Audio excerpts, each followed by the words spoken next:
my people? Oh, this this is probably the most anticipated I've ever been for any fight card. Um, even though the fight card is about to start, I feel like I'm about to lose my mind, man.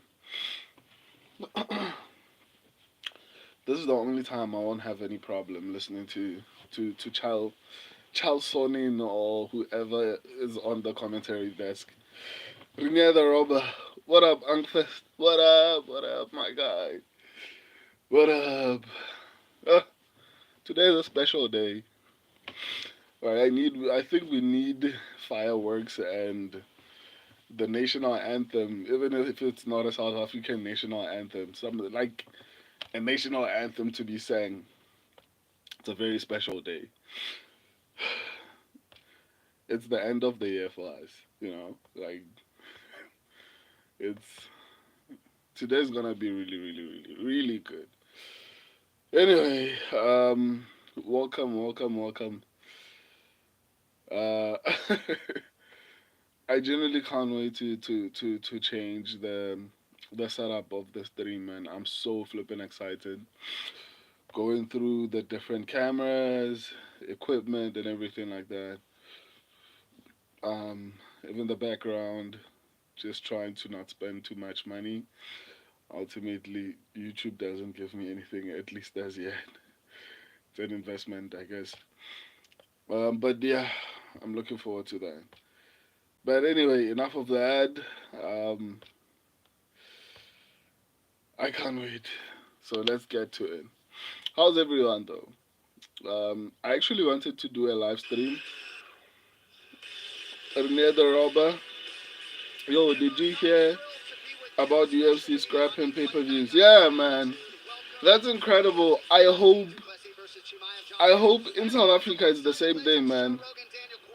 That's actually pretty incredible. Um, I genuinely thought it would be with Netflix, but it only makes sense that the UFC doesn't want to put all their eggs in one basket. So I guess they're trying to diversify. So, for example, TKO specifically, TKO owns WWE and UFC. So I guess that's why they're like, okay, since we have one of our products at Netflix, let's put one of our products at the Paramount, which makes sense, man. And it's going to make the sport even bigger, especially for people like us. Like when you're covering the UFC, this is amazing news for you because there's a bigger pool of fans that are going to now be able to be exposed to you.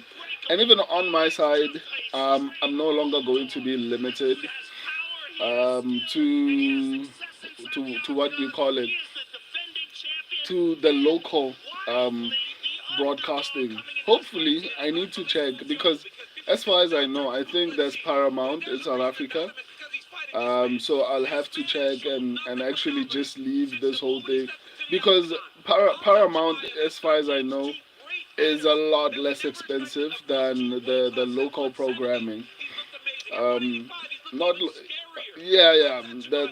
Basically, I would compare it to cable TV. Basically, what we have in South Africa on Super Sport. So hopefully the UFC does not say, well, UFC is already playing in South Africa, guys. So we're not going to allow access to it in specific regions. I hope for their partners. I hope that's not the case. So the same way WWE plays on Netflix and at the same time on the platform that is available in South Africa. I'm not going to advertise them. But yeah, so hopefully it's the same way so that I can just focus on one particular product, which will be Paramount. And I also heard that there's going to be like four major people, but again, major events. Obviously, numbered cards are not going anywhere. So I think what they're going to do is going to be like, okay. Before, sorry, I got disturbed by Alibi Idrisi. I'm going to respond. The Privet, what up, my guy? Welcome, welcome, welcome, man. I'm going to respond now. Let me finish up my thoughts.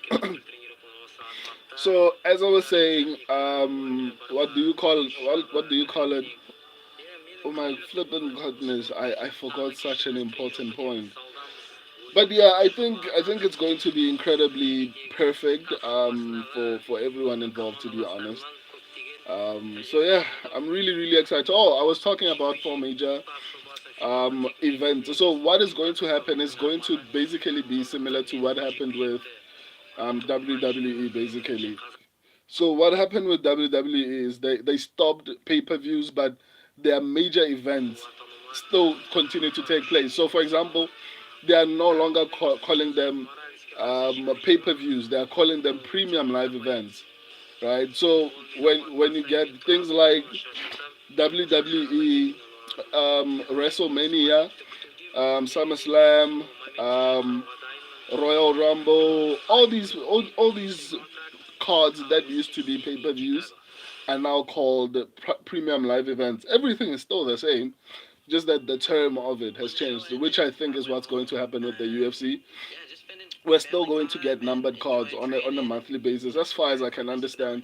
And then we're going to have four major events, like, for example, UFC White House, maybe UFC Noche is going to be part of an annual thing because the UFC, one of the biggest issues with the UFC was that UFC Noche was unreasonably expensive for them, so it didn't make any sense for them to actually do it on a regular basis. But with the 7.7 billion deal that they have right now, they can afford to actually create UFC Noche on an annual basis. Because when you break down 7.7 billion over a period of 7 years, if I'm not mistaken, it's an average of like 20 something million per UFC fight night, right? So, and obviously they're not going to spend that much on every single card.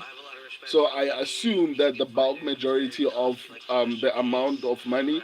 So for those four events, I think that's where the bulk majority of the investments are going to go to. So maybe per card they might spend like maybe 10 million on average or maybe maximum, and then on major pay-per-views, or rather on one of those four major cards where the production is as heavy as UFC Noche. That's where you probably will find the spending going up to even 50 million, and obviously on those particular kind of productions they are going to get people like Riyadh Season, for example, to be but again part of those particular productions. So I think it's nothing but great. So I don't know. Even though I feel like it's 7.7 billion, a lot of people are thinking, well, it means the bulk majority of that is going to the UFC, and maybe, but I think the 7.7 billion is paramount, saying we are going to invest in production, right? Obviously, we are going to invest in the UFC as a whole, but I'm sure a bulk majority of that, not maybe a majority of that, I'd say probably around 50% or maybe 40% of that has to go into production. So even though the deal is like 7.7 billion, I would assume the UFC will probably have to be spending like 3.4 to 4 billion specifically on the product itself, the UFC itself, right? So yeah, I also heard that the bonuses are going to go up. I'm not particularly sure. I haven't verified my sources, but still, I heard that the bonuses will no longer be 50,000 rands. They are going to go up to 100,000 rand. So I think this is one of the most exciting moments in the sport. When WWE went to Netflix, a part of me was like, "Oh my flipping goodness, why didn't I start covering WWE?" But even after it went there, there was nothing for me to wake up for. I do watch WWE, but I'm not as passionate. I'm not. There's nothing that can get me this excited. In WWE. I mean, I watch WWE like I would watch a movie. It's not like something that can make me wake up in the middle of the night and be like, shit, I need to do this live, right? So yeah, I talk too much, man. Let me respond to you guys.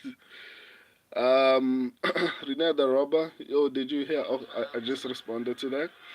Rene the Robber, dude, people in my UFC streams, live chat are insane. People be saying shit like Jews control the weather. Hey, you never know. You never know, but man, I hope there's Kazakh, Kazakh dude from TAF doesn't get fraud checked. Yeah, man. It would be horrible to actually start off the night with a loss. Privith, yo, what up? Do you think Carlos got this? Should I tell my picks? Yeah, shoot, man. Carlos Prates. I don't know, man. I think Carlos Prates actually might potentially win. Um, there's a high probability of him actually getting this one done. However, he's fighting Jeff Neal, and if Jeff Neal can take some of his shots, which I think he might early, I think it's going to be a very interesting fight because Carlos Prates does not have the best cardio. He has big shots, and when he lands significantly. But cardio wise, he's not particularly that great. And I'm not saying Jeff Neal is one of the most incredible. I'm not saying he's Marab, but what I am saying is that it might be very competitive, depending on how Jeff Neal actually takes Carlos Prates' shot. Right. So if he doesn't finish him in the first round, which I think Carlos Prates should be able to do, or maybe at the very least, early, like if he's not dominating in the first round, even if he doesn't finish him, but even if he doesn't dominate in the first round, it's going to be very interesting to see how the fight plays out, man. Privith, my picks are Chase Hooper, Carlos Prates, Kai Asakura, and Khamzat. Oh, I'm not gonna lie to you. This card has crazy, um, but again, crazy fights that could go either way. But in all honesty, I think Hooper and Khamzat Chimaev probably are the safest. Maybe Carlos Prates, Kai Asakura. I'm not particularly sure because of his defensive wrestling, but once again, I'm basing this off of his performance against Pantoja, and Tim Elliott is not only older than Pantoja, he's not even a champion, right? So those are pretty good picks, to be honest. But yeah, Kaya Sakura scares me a little bit. Carlos Pratt has too, but it seems like that's a solid parlay, if it is a parlay. The fight, the UFC card is about to start, man. I'm super excited, even though my internet is actually twerking.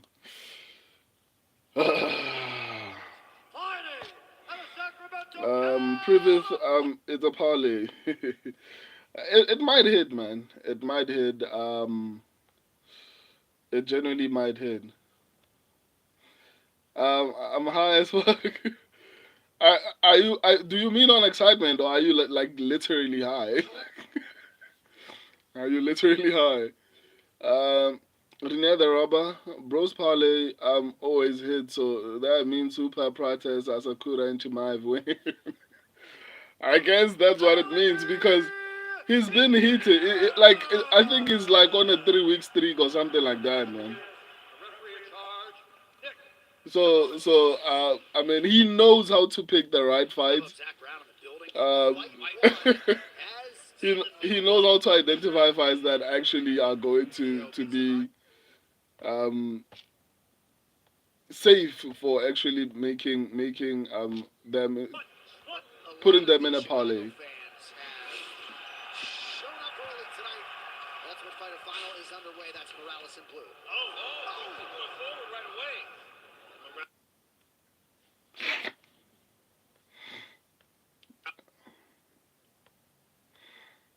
Mm.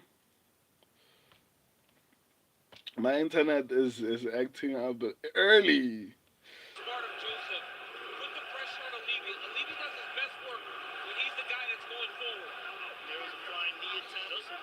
Prove it. I'm literally high on alcohol right now. But at least, I mean, you don't sound like it though. Like you are typing normally, so it means maybe you can handle your liquor. Who knows?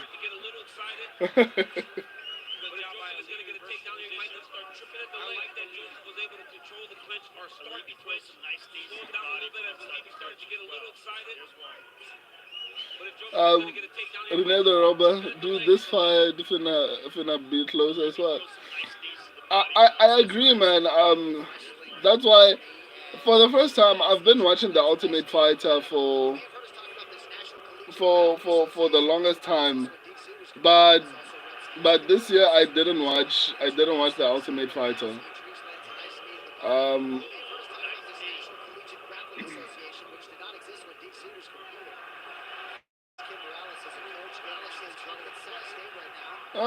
Alibi.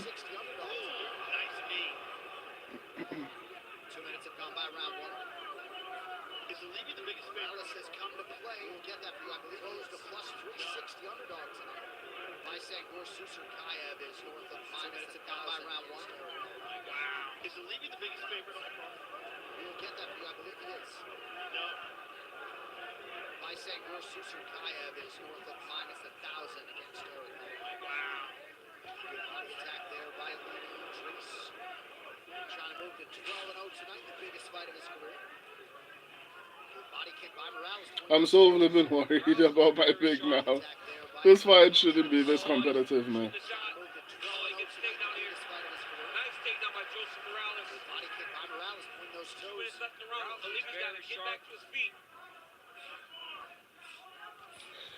Um, Rene the Robber. Most of the fights on the prelim should be highly close. Yeah, and now Alibi's on his bag, man. And it sucks. It doesn't seem like he knows how to get up.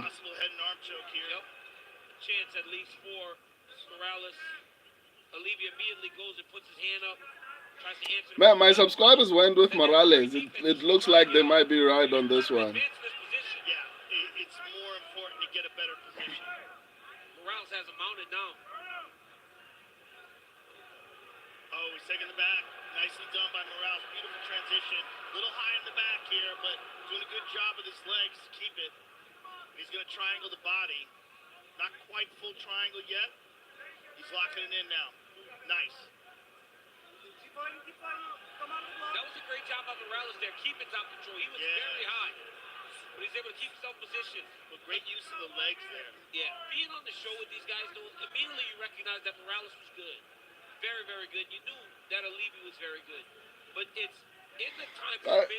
This sucks, man. Um, Miles, hey dude, I don't know who you think you are, but if you ever say anything like that again, I will literally love you unconditionally, and I will bake you chocolate chip cake cookies every single night. What do you mean? Um, uh, let his. You watching UFC? Yeah, I'm watching UFC, my guy.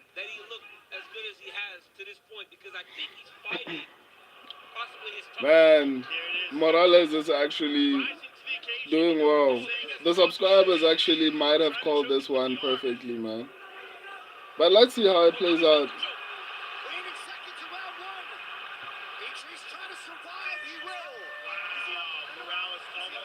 Wow, man. Carlo Marisa, take off the thing in your nose. Oh, there's a thing in my nose.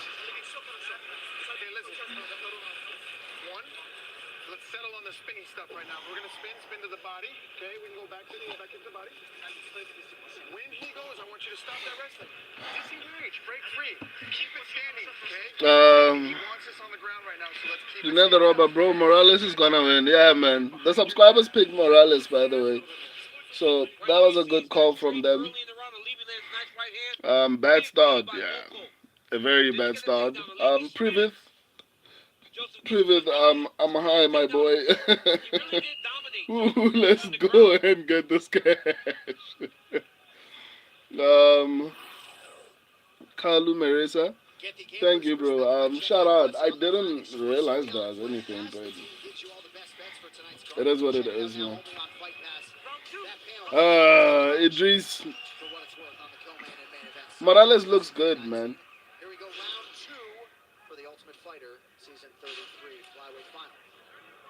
Nah, Morales looks good.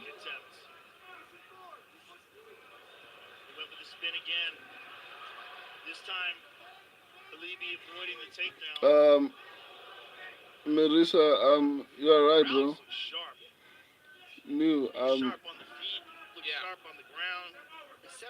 previous, did you bet? Nah, I don't bet, my guy. As previously mentioned, I think the the picks on their own give me a lot of anxiety.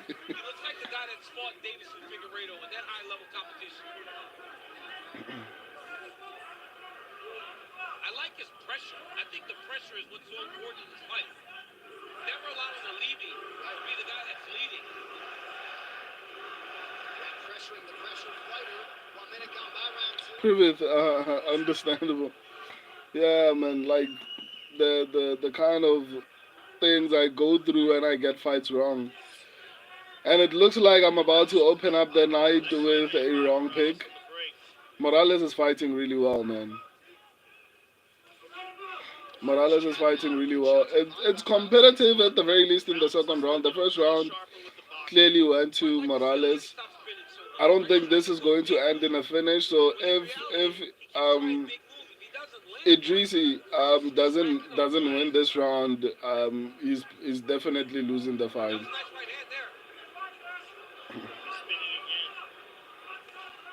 Why does he keep on spinning, man?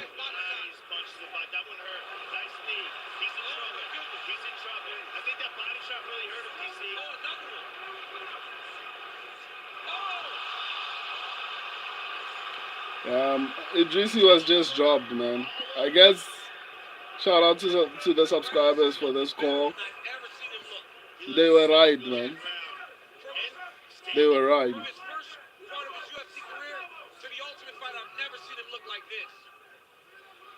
Wow. Wow, man.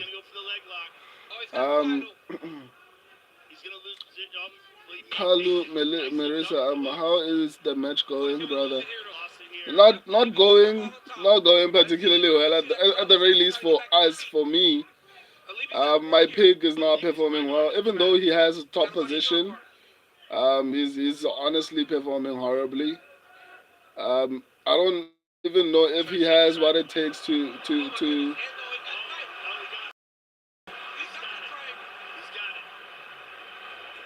I think the fight is about to be over, man. He's in a triangle. The fight is over.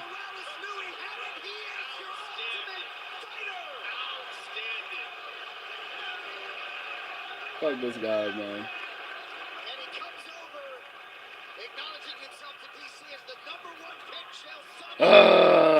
Idrisi lost, guys. Morales won. Shout out to the subscribers. They actually called this one. The subscribers called this one perfectly.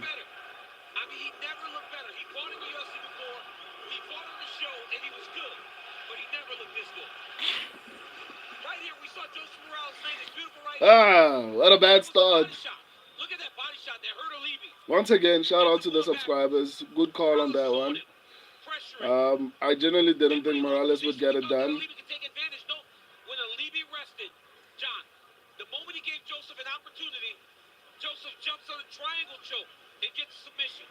Opening up the card with an L. Subscribers got one. And I think me and my subscribers, this is the only fight we disagree on. So for the rest of the fight, or rather for the rest of the card, I mean, there's no way I'm catching up. Because I think this is the only fight that me and my subscribers, like a lot of the fights that we didn't agree on, a lot of the fights that we didn't agree on, were cancelled. So, oof. I mean, but this is what you get for regional fights, man. Ah, Kalu, I'm going to subscribe for you. Shout out, man. Thank you for that. Renee the Robber, Morales had the experience. IG, yeah. Renee the Robber, sucks to be 0-1 on picks. Yeah, man. The subscribers actually got this one right. The tough side. That's why I didn't watch it. Like, the Ultimate Fighter for me, especially when it was DC and Chael Sonnen, man. I mean, those two guys are basically on a show together. So obviously they are not going to fight or anything like that. So yeah.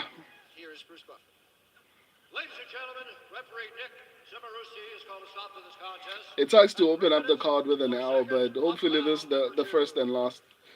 But if I continue to get every single fight correct, that also means the subscribers are going to sweep the card.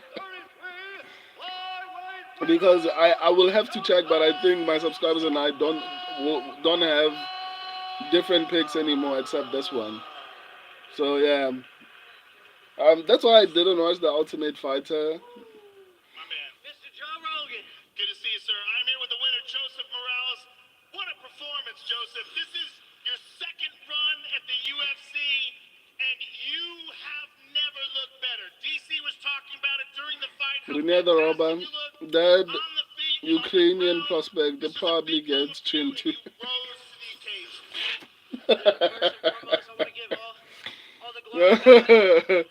Which one, dude? Which one?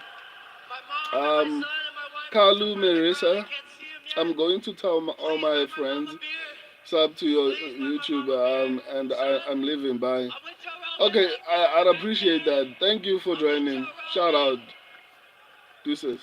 Joseph, how good does this feel? I mean, you had your original stint in the UFC to come back to win the Ultimate Fighter and to do so against the odds. The odds makers had you against this, I think it was like 3-1 odds. Man, I know some friends that were telling me they were going to bet. I hope they won some money. But, man, I just want to say it's been a hard road. Renee the Robber, wow, I think I'm going to do terrible this card now. Don't say that, dude. Like, I probably am on the same boat as you. Ah, man. And there's like 12 fights on the card. So there's very little room for improvement or catching up. The moment you get the first one wrong, it's only a matter of time before you get 2, and then it goes to 3, and then it's all downhill from there. So. Ladies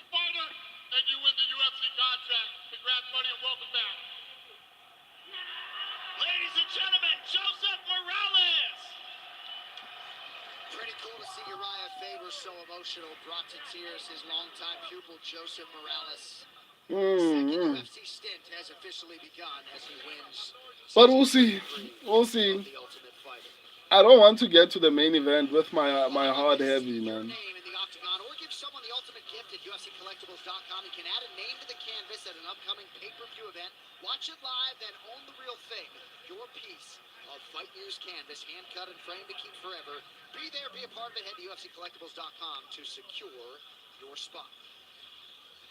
All right, good start to the festivities here at UFC 319, and you might want to start learning how to pronounce the name Baisang Chimaev. 4 days ago, he fought on Short McGee. I knew this would happen. Short McGee, who did you pick, man?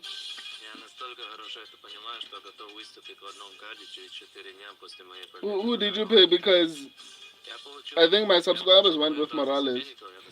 I went with Idrisi. It sucks to be wrong, especially this early. Short McGee, anyone from that country has a padded record. Everyone from which country? I didn't check the country. You are an absolute killer. We're going to be seeing you very soon. And let me tell you what, I haven't been this excited. Come on. About a guy in a very long time. welcome to the UFC. I saw you holding up the number 4. I'm assuming that's a reference to wanting to fight this coming weekend. I don't know if that's possible, but the fact that you're even putting it out there, is that what you were meaning by holding up number 4, fighting with Khamzat Chimaev? 4 days, same card with Khamzat. Khamzat, my big brother. Doesn't matter. I'm ready. I'm ready. Tomorrow, I'm ready. And in fact, Baisangor Chimaev is in the building and ready to make his UFC debut tonight against fellow short notice UFC newcomer. Wow, he's a featured fight. Am I tripping? He's a featured fight. You know, I don't mind the commentary for this card, but I just feel like we're going to get a lot of conversations throughout the whole entire card because there are 12 fights on the card. So they have to make up for not having like the original 15 fights they had. Shoshat McGee, the Eurasian, and he burned me.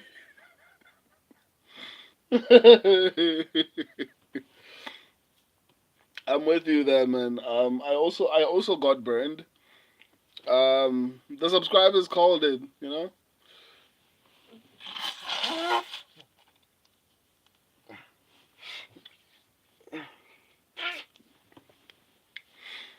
Oof. The subscribers got it correctly. It honestly sucks to be wrong, but let's see how the whole fight plays out, man. Let's not forget, he closed as a plus 300 dog to Robert Whittaker, while Chimaev on the flip side of that coin closed at over a minus 200 favorite against that very same Whittaker. Based on that betting line alone, I think this one's a little bit short. Give me Chimaev to get the job done and win the middleweight crown on Saturday night. I'm Khamzat Chimaev. I'm the killer. In the war, doesn't matter. You die. This guy's a monster. Whew. Pace, power. I don't mind watching the Chimaev. The packages for this one, for the main event, are worth it. Oh my goodness. He's talking to Dana. And the champion.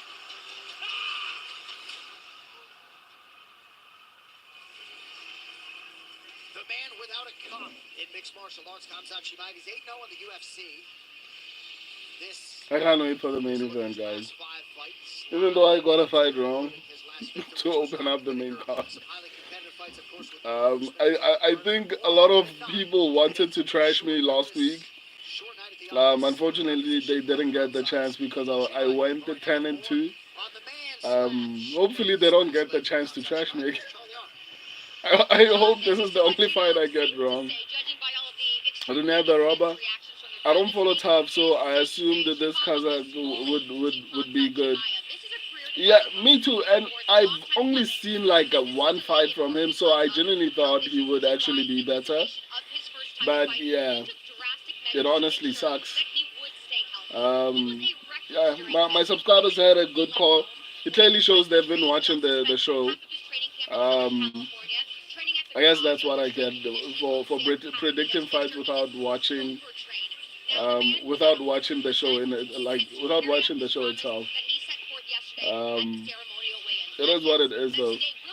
I still feel like the picks that I have on this card are not that bad.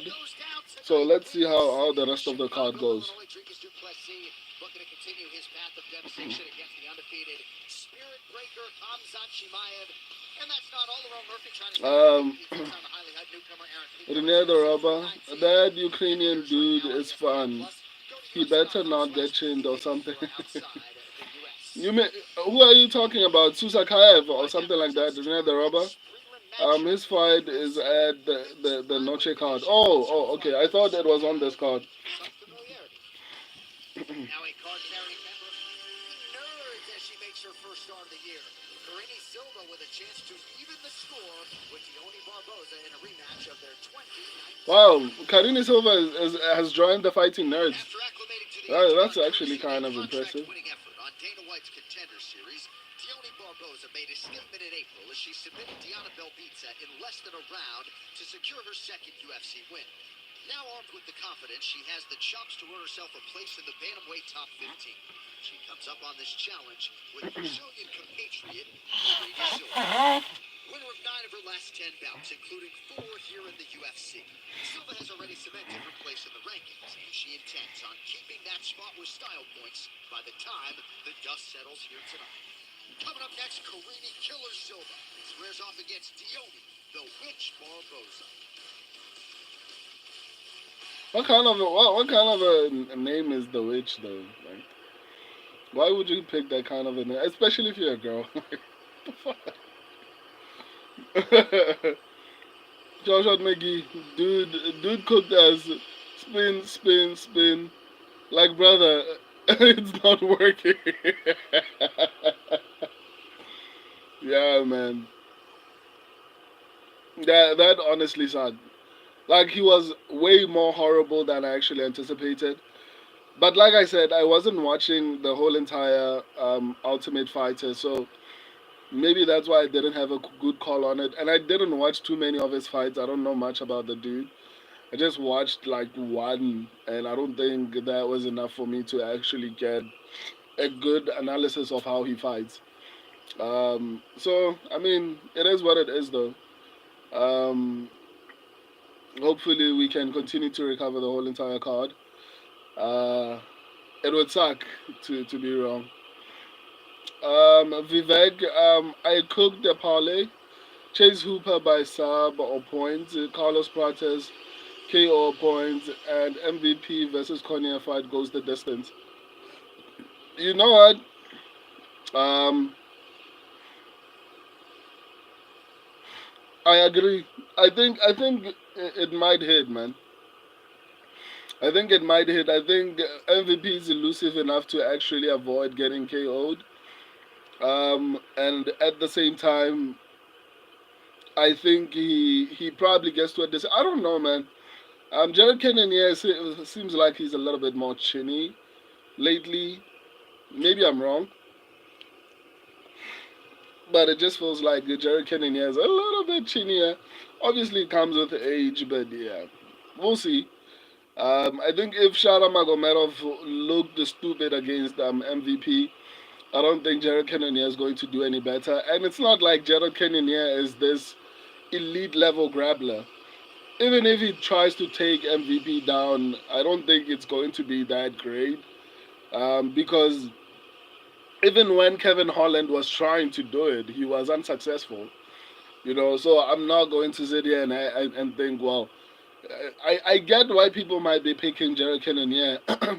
I just feel like, and I know that I'm not comparing Jared Cannonier's wrestling to Kevin Holland's wrestling.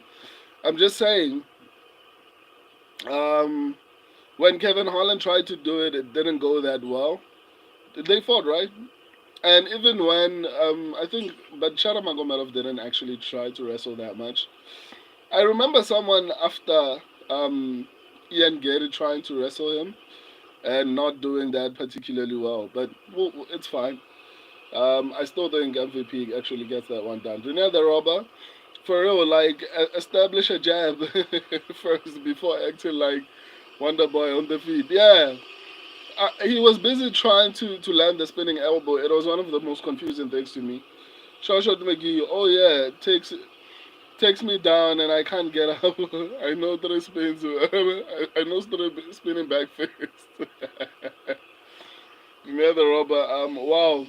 A lot of people betting on Hooper and Prates. Yeah, even Privith is probably somewhere like sleeping on the floor. Privith admitted to being. I think he got too excited and drank too much, and now he's going to miss the pay per view because based on what he said, I don't think he's going to make it to the main event. Privith, are you still here, man?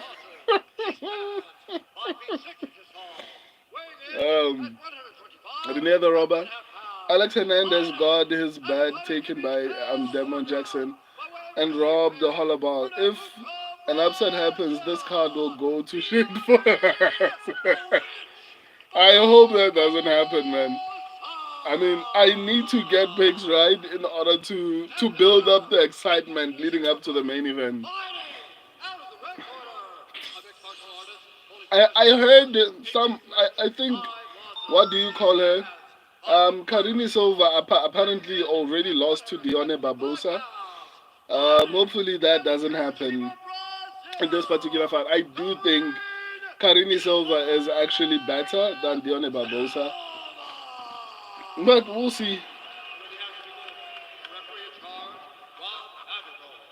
Boston Celtics head coach Joe Mazzulla in the building. Congrats to Joe on Alma Logore, yo, what's up? How was your day? Shout out, man. Welcome to the stream, my guy. My day was good, man. I feel like I got a lot done, especially for the channel. The numbers for the channel have been crazy. Um, I need to work on, and I've been trying to work on improving the streaming side of it, but the shorts side of it, and even the video side of it are starting to pick up really nicely. Well, I mean, the short side of it is the biggest part of the channel. I'm just saying, like, it's doing really well. Even the community section, for the Khamzat Chimaev predictions, I got on one fight, like the Khamzat Chimaev fight, I think I got like 1 point something thousand votes or other picks, which is on one particular fight or rather on one statistics, the prediction basically, which was incredible. So yeah, I've had a really nice day. And I am so flipping excited to improve the background and everything like that of the channel. Yo, what's up? Rene the Robber. Wow, I didn't even know Karini lost to Barboza. That just shows how much I don't care about the researching this fight. And the fight is so flipping inactive early. It feels like Karini Silva is afraid, and Barbosa seems like she's also afraid, so they are not engaging. Both of them are waiting for the other one to actually make the move. That's kind of crazy, isn't it? Yeah, win twice inside of 3 weeks. And for Barbosa, it's about continuing to get better, keep improving, finding the right. Man, why does Barbosa look better than Silva? Early though, like they're not doing anything, but she looks better. Nice left hook. Her jab looks sharp tonight too. Yeah, she looks very good standing. Oh my goodness. Barbosa's head coach Mateus Nakashe spent a lot of time with Jose Aldo back. Silva, don't make me regret picking you, man. Or lady. I mean. And you're gonna get better, right? I don't care if she was sparring Cyborg or moving around with Cyborg. You gotta gain knowledge from someone that was a champion in every organization she ever fought in. There's something that comes with that. Man, Barbosa is looking better on the field. Not by much, but she's a lot more active. She's doing the right things. It also seems like Silva is afraid of shooting. If this fight is going to stay on the feet, Barbosa is winning, man. I'm about to go 0-2 to open up the main card. Barbosa looks good, man. Triangle against Diana Belbitsa back in April of this year. Nice kick there. Under 2 minutes here in our opening round. Good shot to the body by Barbosa. Man, I'm gonna be mad if Karini Silva loses, man. Barbosa just keeps switching her stance the whole time, never allowing Silva to figure where she is and how to attack her. She's fought a really good first round, confusing Silva.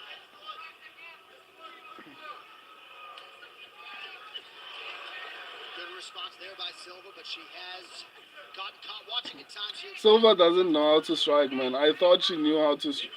Okay, I didn't think she knew how to strike, but I mean, I didn't think she would get outstruck by Barbosa. She's trying to take her down. When you would imagine, she's the better striker. Oh, nice right hand there.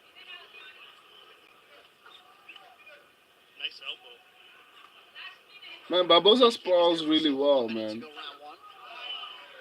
It makes me feel like Silva is not going to be able to get the takedown. I like how Barbosa is doubling up on that jab as well.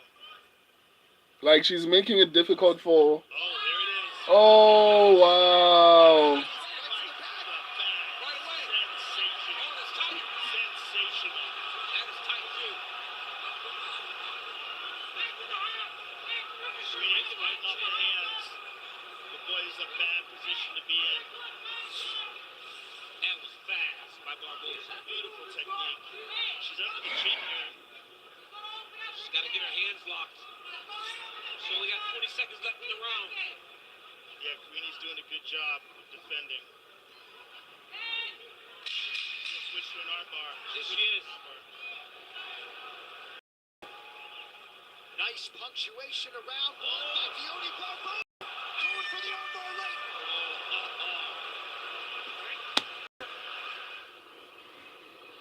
Ah.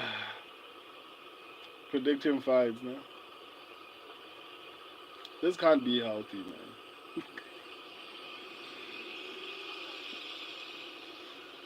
This honestly cannot be healthy. Oof, I can just hear the comments coming. And especially on a big card like this, like, I think my prediction video is probably going to get like a minimum of 30 to 40,000 views within a week. So everyone who saw that will probably be like, we've been waiting for this for a very long time. Karini Silva looks like crap, man. Like, how do you get outstruck on the feet and nearly submitted on the ground? Like, where are you good at? Like, in the best level of competition that the Barboza has fought is Belbita. Like, how are you performing this horribly? Wow, I didn't. Oh. Almal Ogoria, if Barboza versus Close starting next. No, it's Barboza versus Silva, Karini Silva. And Silva's losing bad, man. Renee the Robber, yes. Almal Ogoria, oh, alright, thanks. Diego, I think people are underestimating Jared. Not really. I think a lot of people are picking Jared to win, to be honest. Diego, I see him getting the win via decision. His experience will help him out. Probably Shoshon McGee Silva fighting like a Todd yet again.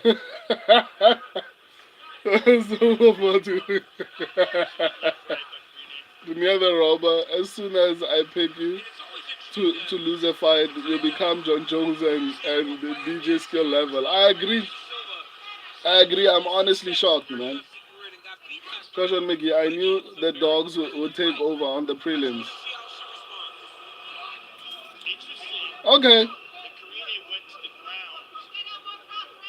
Okay, Karini Silva has the top position. Hopefully, Barboza doesn't stand up. I mean, at the very least, so that we can secure. I would much rather it be up to the third round, man. I don't think Silva is going to finish. Why are you taking her to the fence?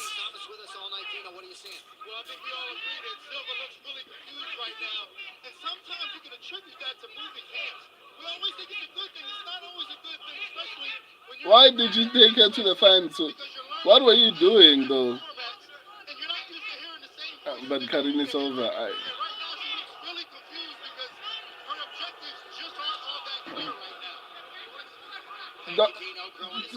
dominate this position when Silva is actually not as good as I thought she was, man. Renee the Robber, Silva sucks, man. How did she beat Ariane Lipsky? I'm actually surprised that this is her performance. Just goes to show how bad Lipsky's performance was, or rather how bad Lipsky is.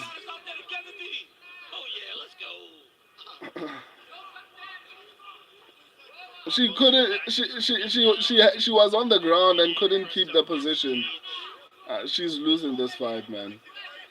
That's where she's supposed to dominate, and she couldn't. I'd like to see her try to get this fight to the ground with her in control quicker this time. With time to work when we saw her almost pull off that armbar at the very end of the first. Man, Barboza is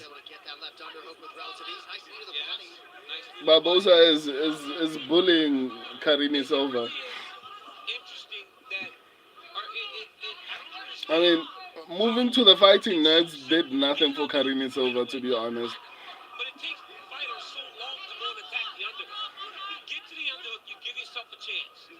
These overtimes, they're very difficult to control people or clear your back from the side of the octagon. And right now, it's been a battle of who Ah, right now. another fight Barbosa wrong. is the one with the underdog. Another rubber man. The Apex was the most the stable card, the location of 22 for 25. That that MF was right. Remember, Robert, I had Green and GM3 because I had a hunch that underdogs would dominate the prelims. Yeah, GM3 might actually win. Who knows? Like that. My picks might be terrible this con.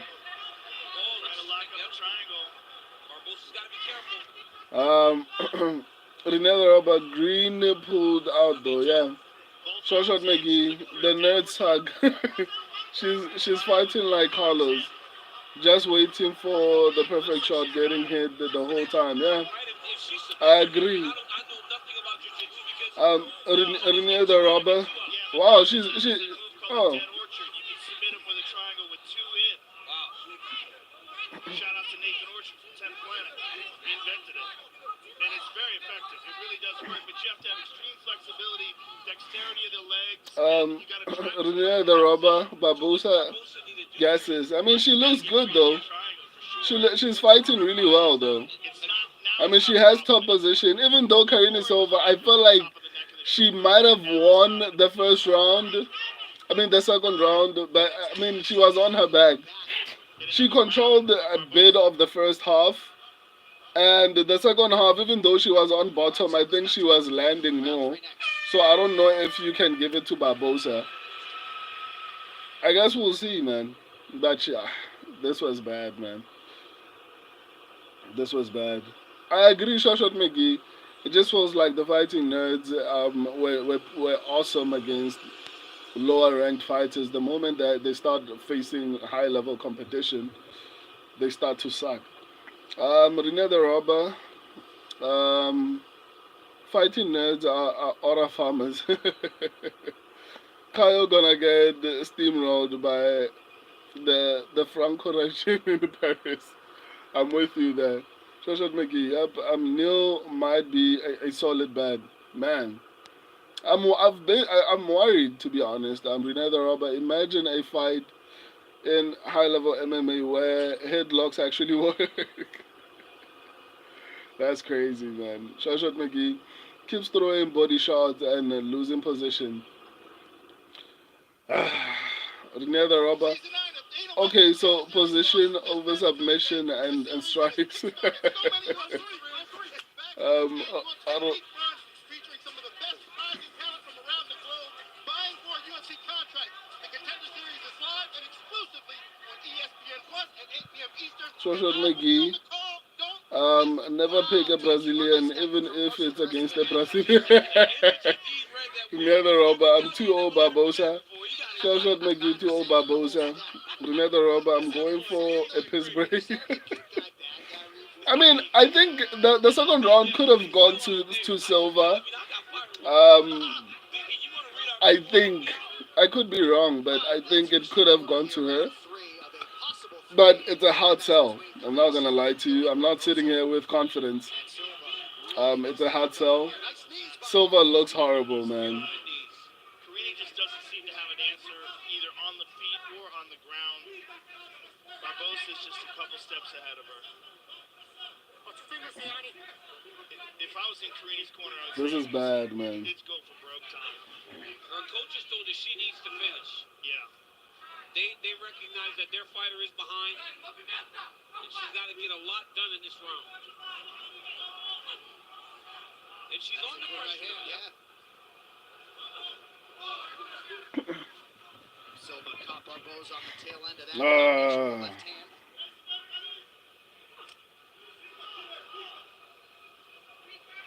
Of course, the one card that we are mostly hyped for is the one that is cooking us like boiled eggs, like the boiled eggs that we are. Yep, it happens so fast. That's why you got to respect the athletes that can run up those long win streaks, 7, 8, 9, 10 fights. Man, Barbosa is doing whatever she likes with Silva. Like, she's not even respecting her. Shoshat McGee, Again, just big shot, shots one at a time, yeah? So think about Du Plessis and Khamzat Chimaev. I mean, right. to get to that level without Ah. losing at all is crazy. Oh, he's looking to lock up a Gogo Plata. She's clearly part of the show. Oh, she reversed her. She's on top. Oh, she lost position. Guillotine. Submission! She's submission! She got it! There's no way! She got it! Oh! But she's on the back. Well, she's had that. Barbosa is out for now. Barbosa had panic on her face when she got out of that. That was deep. How, dude? Like, how did you lose that? How do you lose that? And all the pressure you'd like to see. 2 minutes now to go. Great top control by Karina, but she's going to lose it here. Wow. Shoshat making zero IQ. How does she lose that? Like, she had it. She's going to do that there. That's what I said. She's Wow. Don't understand why she did. Yeah, I don't understand why she did. She might be trying to tired. rotate. She was trying to rotate back into her here. She's going to turn her left shoulder into her. Try to pop up on top. Karina can go back to the front. Yeah, but Karina had to recognize that. She had to change her position. Yeah, you can see it from here. Yeah. Right? Like, you should be able to feel that when you're inside the octagon. Well, the door was open, and Barbosa took advantage of it. Now she's on top. She seems like she's faded quite a bit, though. Yeah. I think that guillotine took a lot out of her potentially as well. Why doesn't Silva just release the body triangle? It does nothing but keep her in place here. In a round that's had changes in positions, both of them on top at a point. It's going to be the control that determines who wins this fight. If she lays here for the next 55 seconds, it's over. Yeah, she has to let go of that body triangle to be offensive in any way. There's very few techniques that are Silva available sucks, when you man. have that body triangle locked up. Shoshat McGee, sub or bust as Brazilian. Nah, man, she's not good, man. I actually thought she was good. It turns out she's not. She was so close to that guillotine. So close. And she had the Gogo Plata before that. And That guillotine, she had it. She should have used her legs to keep Barbosa in place. Instead, she was just dancing around. I don't know for what. Ah, man. Shoshat McGee. She puts the hooks in when she is way too high on the bag, and when she has a submission locked, she doesn't use any legs. Originally back in 2019, this one goes the distance between Karine Silva Barbosa and won. Brazilian Dione Barbosa. Shoshat McGee. What are Brazilians good at it? JJ Aldrich, and she I guess at beating each other. Here you see Barbosa try to step I mean, the only time you can trust a Brazilian to win is when they're fighting another Brazilian. Unfortunately, it doesn't feel like I feel like the sport has moved past beyond the skill of Brazil. To be honest, it sucks to actually realize this in real time. You know, this is not even hate. Like in the past couple of fights, or rather for this whole year specifically, even last year, but I think this year has been particularly horrible. More noticeable. Shoshat McGee, body log on bottom is stupid. Yeah, I mean, it does nothing for you except make sure that the person on top of you finishes the round on top and probably gets a decision. But near the Robert 3-0, I agree 100%. Shoshat McGee 2-1 probably, but she still lost. It doesn't really matter. Near the Robert fighting turds finna go to 0-2. Fighting turds. Judges for the contest. Wow. All three cards, 29-28 for the winner by unanimous decision. Near the Robert fake fighting nines. What? What? No!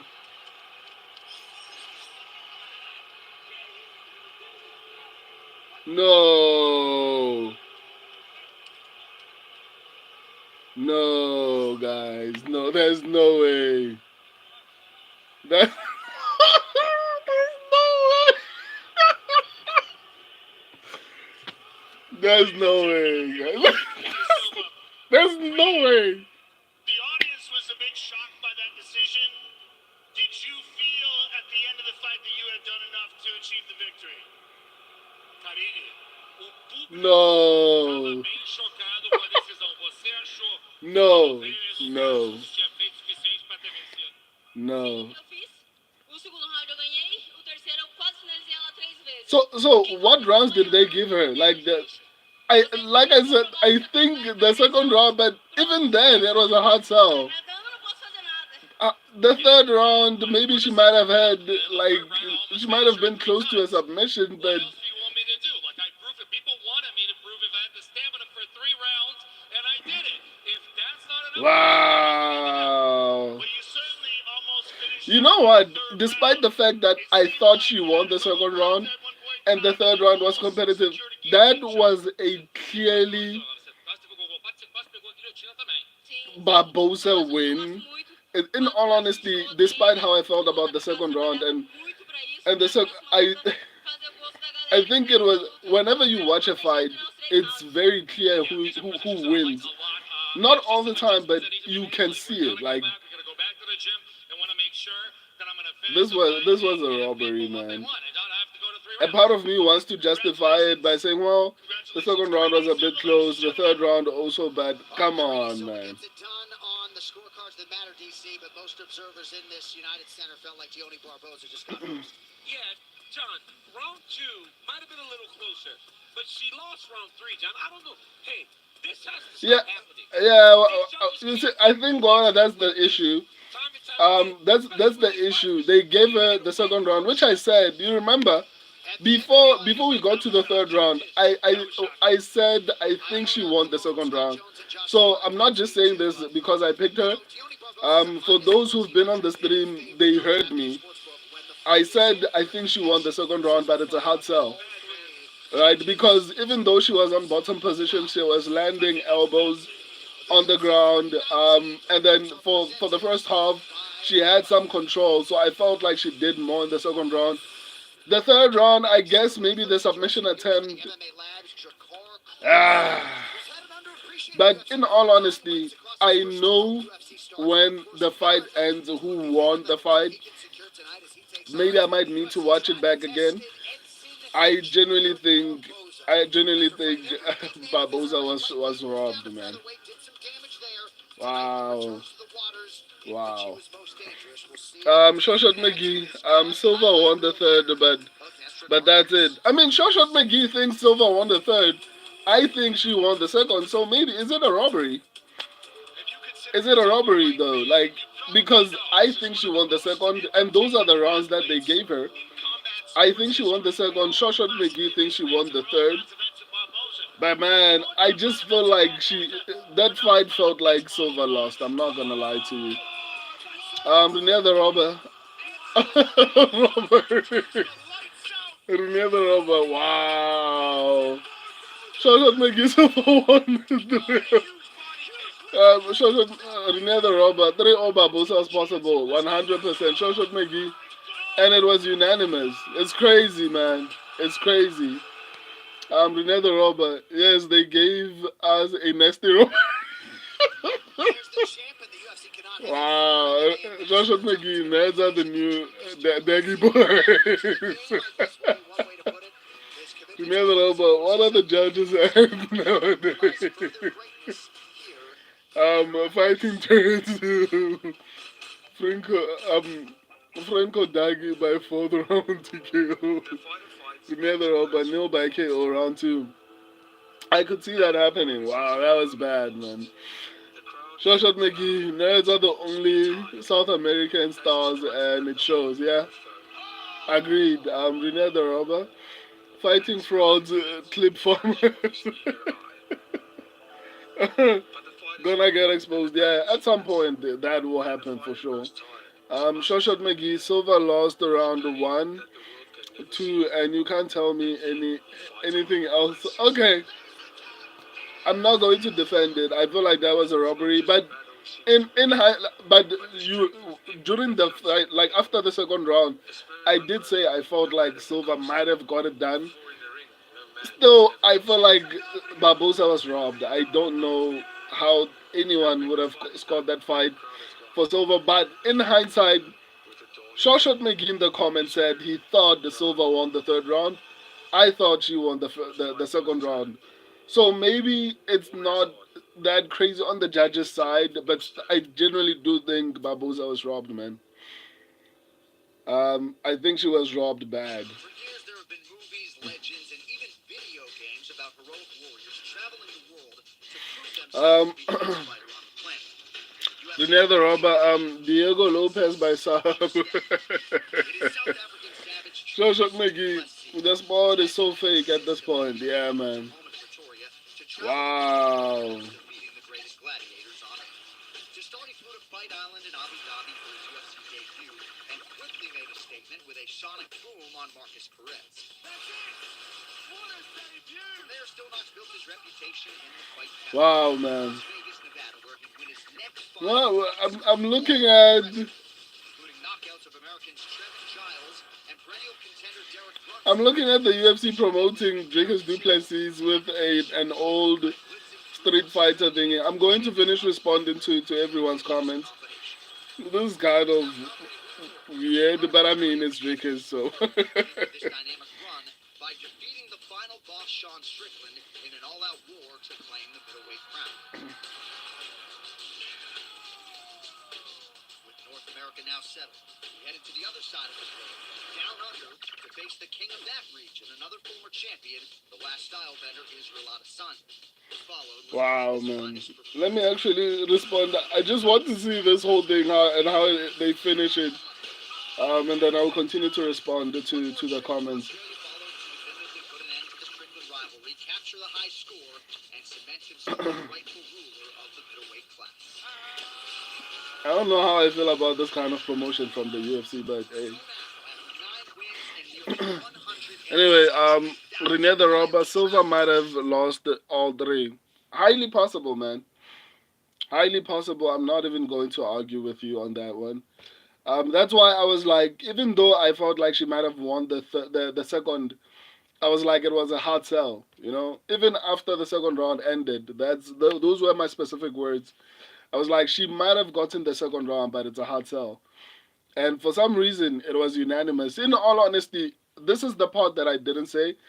I genuinely thought Silva might have won the second round, but the part that I forgot to say was probably maybe one or two judges give it to her, and depending on how the third round goes, it might end up being a split decision or something like that. But for them to be unanimous is kind of crazy to me. Um, I don't know, man. Maybe I wasn't paying too much attention to the third round, and maybe the submission attempt probably might have given Silva some type of a, I don't know, a win. I guess I don't know, man. That's why I'm like I need to rewatch that fight back again.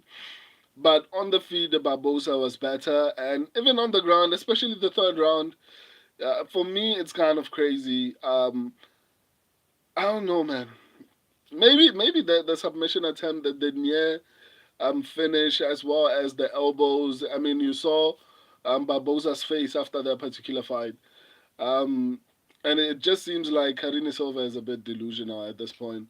She was like, no, people wanted to see me go 3 rounds. Who was questioning you about your cardio? You still don't have great cardio, though. Shoshot McGee, nah, she won the third. Yeah, if she won the third, then I think we shouldn't blame the judges too much because, like I said, I think she might have gotten the second. If Shoshot, if you truly say, and you heard me say this live, it's not me now all of a sudden changing my opinion. I'm still going to say this. Silva sucks. Like I'm not even defending her performance. What I am saying is, if Shoshot McGee feels like she won the third, I genuinely thought, and I said this live after the second round ended. I said I think she got the second, right? So so So maybe it's not so crazy that she won. It still feels like the wrong person won though. um, Azrael, that was a robbery.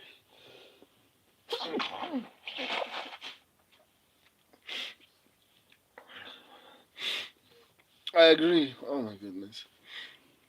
I agree. That was a robbery. Renee the robber. Verdict scoring app had it 2-1 silver. Like I said, I think maybe we saw Barbosa just outclassing her on the feet. We didn't give too much, and that's what I mean. Like both me and Shawshot McGee. To be honest, I don't know how to score the third round because I feel like I wasn't paying too much attention to the fight. That's why it's kind of hard for me to justify or rather to explain why it would make sense for them to give her the third round, because she did have a submission attempt. She was landing big elbows on the bottom, and they were damaging. Like if you look at Barbosa's face after the third round, it looked like she was in a bad fight. So I don't know. It's hard. And if Shawshot McGee thinks she won the third round, then maybe it wasn't. I don't want to say it wasn't a robbery. I'm just saying if if there are a few, or rather at the very least on the stream, that let me not try to even justify this. Silva shouldn't have won that fight, to be honest. Maybe I need to watch the fight back. I probably won't, and I don't care too much about it. I just think if both of us somehow felt like there was a point whereby she won certain rounds that they actually ended up giving her,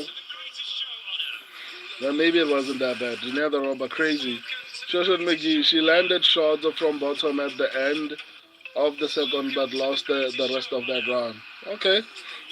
So even with the submission attempt, Renee the robber, bro, I like this pixel retro video game promotion from the UFC for DDP. DDP. Finally, something unique. Yeah, I think it's actually. I was a bit confused, but I mean, DDP facing the final boss. Yeah, Khamzat Chimaev is the final boss, man. Renee the robber. I've got Edson by KO TKO, so bad on Draka Klaus by decision, guys. It feels that way, man. It feels like the safest way is to go against our predictions. Renee the robber picks Finn aside. Yeah, I mean we got a robbery. Not proud of it. Shoshat McGee, did he Plessis? Oh, guys, Han, where are you from? I'm from South Africa, my guy. I'm Shoshat McGee, Diddy Peace blog, yeah, in Pretoria. I'm August Han. Hey, bro, how are you, man? I'm Shoshat McGee. He taught DDP how to hopscotch. August Han, where are you from? South Africa. The chicken, the DDP is beating Hamzat. The African king will prevail. Thoughts? Now I'm going Hamza, my guy. I think Hamza is way better everywhere, whether it's striking, whether it's grappling. Unfortunately, and this is coming from a South African, I genuinely think Hamza Chimaev is going to win this one. Unfortunately for us in South Africa. But I think Dricus is still a star, no matter what. I think the fact that he's the first ever South African champion. DDP is huge though. Not gonna lie. He's not huge. I think people are exaggerating the size of Dricus Du Plessis. And I think it'll be very visible. And the fact that Hamza Chimaev came in a pound, 2 pounds under, shows that he is very well conditioned. He's very well conditioned. He's been doing everything the right way. I think Hamza Chimaev's gas tank. I think the only way Dricus Du Plessis wins this one is if he finds a way to knock him out. If that doesn't happen, Dricus is not winning that fight, unfortunately. Barbosa should not lose this fight, man. Like I've suffered enough trauma so far. Okay, Klaus is looking terrible early, so shout out to him for Barboza that. went 4-4 at featherweight. Now moving back up to 55, where Joshua Mickey, worst Ted in the game. Wait, what tattoo, man? Which tattoo are you talking about? Uh, come on, internet. right What? hand that got through for Barboza. Close did a good job lifting his leg there, and then he lands his own calf kick. Nice. By Jakar. So the first time Jakar Close trained with Benson Henderson, he got hit with a calf kick. He was hurt for 3 months. So Man, that body kick looked like it hurted Klaus a little bit. Yeah, and Vincent Henderson started doing that, man. Nobody really knew what he was doing. good right hand by Close. This is where Close thought that he would have the advantage. He said one of the reasons Barbosa went down to 45 is because the bigger guys were taking it down. And he was getting stuck there. The chicken, who you got, Aaron Pico or Leron Murphy? I'm going Murphy, but I've been hearing wonderful things about Pico. But I mean, everyone, I picked Patchy Mix and I regretted it. So that's never happening again. It hasn't gone well for Bellator guys when they debut against high level UFC athletes. Rene the Robber, Leron the crafty 60-year-old prospect. I mean, I think it's his fault for being inactive. I mean, if you're nearing the age of 35, you should be as active as RDR. RDR recognizes that he's almost out of his prime.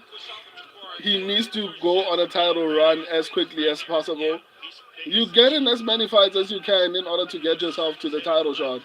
So you need to be as active as possible. I don't know who's winning this fight because they've been busy clinching. It's been looking mighty equal on the feed. I mean, I don't know who to, but it feels like Klaus is a bit more active. I don't know. Klaus is clinching more. On the feed, it's looking a bit even, so it's possible Barbosa might be losing this one, but it's still there's still time in the round for Barbosa to get back into the fight.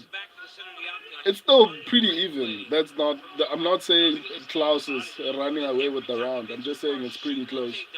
It's going to wear on. Jakar can do this 15 minutes all day from the clinch. But Barbosa's landing good. Wow, those knees seems like they are hurting Klaus. Why did it break though? Like why did it break the clinch? Like he should have just continued landing the knees though.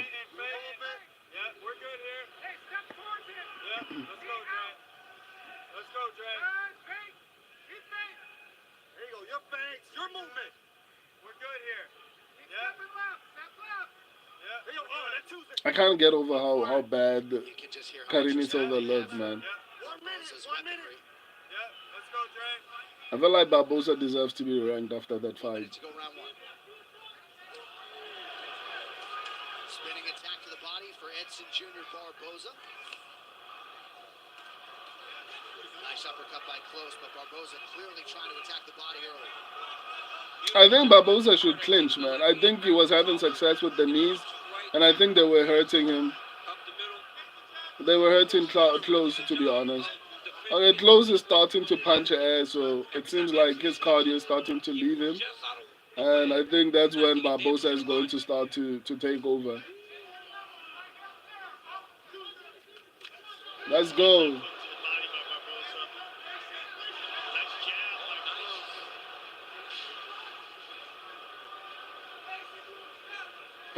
According to statistics, Barbosa has been landing more. I don't know. Maybe Barbosa won the first round. I don't know, man. I think maybe Barbosa took that one. Hard to say. The nether robber. Oh, okay. I already responded to that one.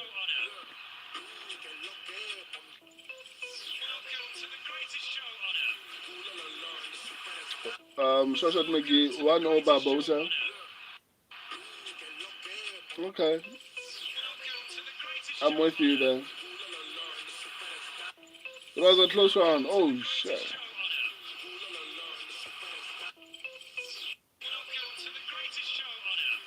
Playboy. Hello, brothers from another mother. What up, my guy? Welcome to the stream, man. Shout out to you. Um, short Mickey, but they could go either way. Yeah, man. I feel like they could honestly go either way. But maybe Barbosa actually got that one. I'm not gonna lie. Summer Soldier. I'm off a honey pack. Don't move. What? Um, Playboy. Why is Barbosa not in the rankings? I mean, he hasn't been beating. He hasn't won against anyone who's ranked. Um, he's not in his prime. Still pretty decent, but not in his prime, to be honest.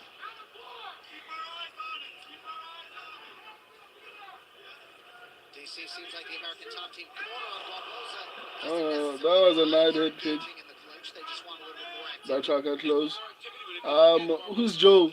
If DDP subs Hamzat, my day will be great. I'm gonna sleep crying if that happens. Hopefully that doesn't happen. I know I should be cheering for DDP as a South African, but man, I don't know, man. I think it'll be bigger for the sport if Khamzat Chimaev wins that one. Yeah, the swelling is significant. Nice DDP win by short. We've certainly seen worse swelling before, but what concerns me is the unsteadiness of the movement. Right there. It doesn't look like he has his base anymore. Oh, close. Car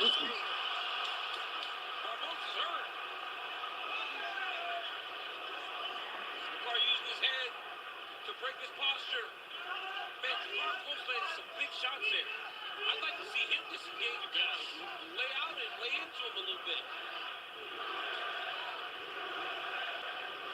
And now the crowd getting behind the Midwesterner. Ah, 3.5 to go round two. how is Close doing this well, man?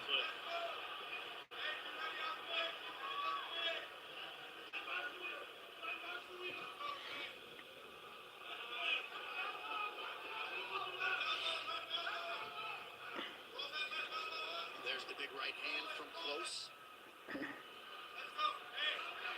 Another short one. Man, Barbosa looks kind of terrible, to be honest. I'm not gonna lie to you.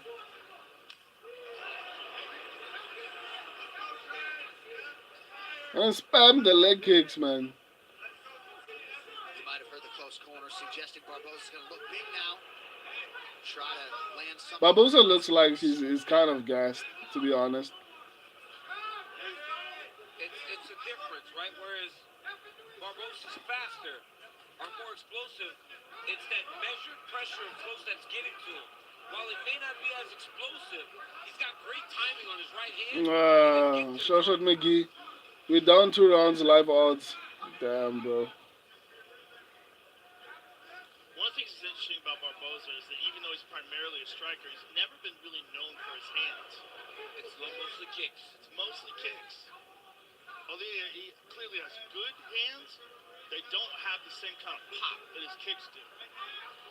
Well, it's time to gear up for the action. Scan the QR code below or head to UFCstore.com now to secure everything you need for UFC 319. Don't miss out on fighter-specific gear, exclusive Chicago But I styles, genuinely don't think we're down 2 rounds. I would assume that maybe Klaus might be taking this one, or Close, whoever his name is. Good kick by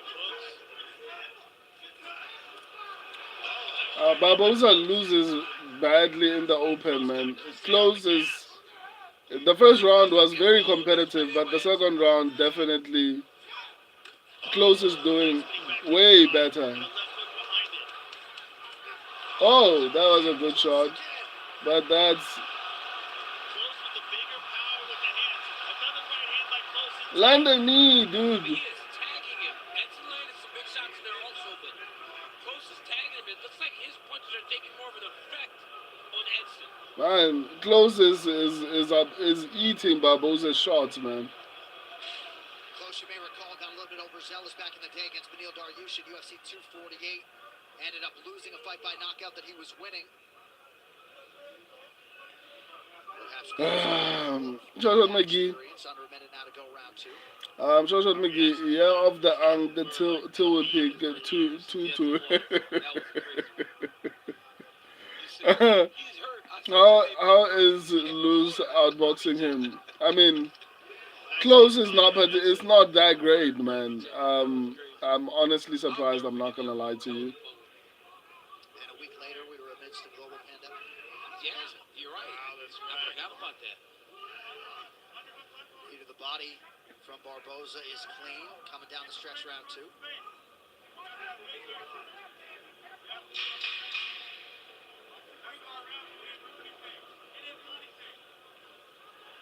Good knee from Barboza.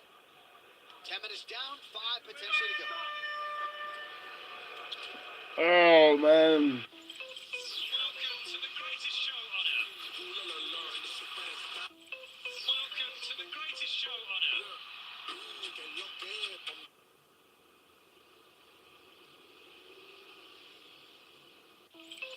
Welcome to the greatest show on earth. Another rubber. Edson needs a KO. Yeah. I fully agree, and that's honestly something I didn't actually think would be happening, especially with the Draka Close being the decision merchant here, and Barbosa being the finisher. But I mean, it is what it is, man. Shoshat McGee could be 1-1, but most likely 2-0 close. Yeah, I think so too. I think it's 1-1, but the first round was close enough for one of the judges to might have given it too close. But I do think maybe Barboza won that, so it might be 1-1. I think Barboza should just clinch and land the knees, like, because being in the open doesn't seem like it's benefiting him. Yeah, I just wanted to comment on that. He said you don't have to clinch him. John Crouch told Close you don't have to clinch him, and he's right. And I think Close is trying to clinch because he respects what Barboza can do back to him. But the answer isn't to clinch. It's to be more responsible defensively as he's on attack. And if Drakkar Close does that, he might be able to get Barboza out of here. I don't like Dean Thomas, man. You know, the one thing about Drakkar Close that makes him fun is that when he gets hit, he wants to get it back. So Shoshat McGee, we need a 40-year-old to win the third. The robber, how bad is Sadiq Yusuf?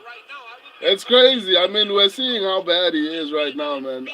And at one point, he looked like a prospect. I think this is what Barboza should do: clinch, land knees, clinch, land knees, and he might get the third round.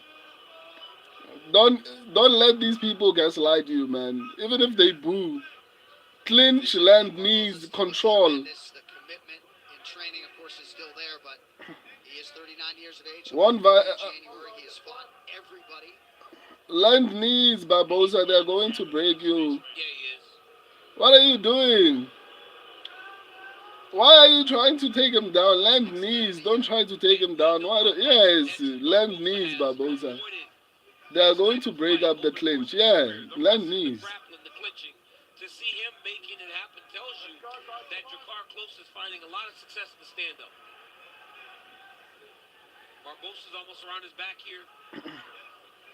I mean, It seems like he doesn't want to fully commit to taking him down, though. Like he's just clinching. yeah, I mean, land knees if you're going to clinch, man. A little bit more accepting of being pushed against the octagon side. And now he the one broke the clinch. Go back to clinching, my guy. In the open, he's going to beat you. Exactly what I said. Go back to clinching. Bum rush him and clinch. Solid low kick from Edson. Edson just doesn't pick up on the right hand at all.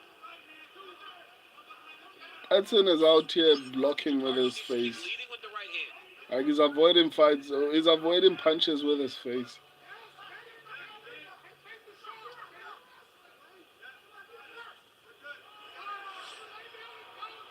So far, then Barboza is winning the third round. So if I was right with him winning the first round, it might be. And Barboza is a favorite right now. So I mean, again, man, clinch, dude, if I'm Jakar Close, I'm not throwing jabs anymore. I'm just feeding the right hand to him. clinch, dude. There it is. Dracatlos is terrible in the clinch. Clinch with him. Seemingly ready to check that leg kick offering from Barboza. He's been very mindful of that weapon all night. Every time. You spoke about him Ah. very early in his career, taking those kicks, you could tell. He's not fighting a great third round, though. Fair. I think Barboza's winning the third round so far, to be honest. Maybe I might be wrong. Couple of good low kicks went close. Nice right hand.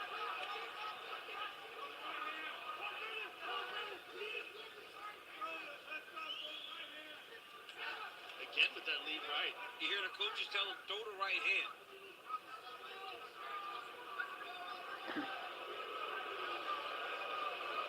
Reverse, Barboza. You're losing the third round because of this position now. The biggest win of his UFC career.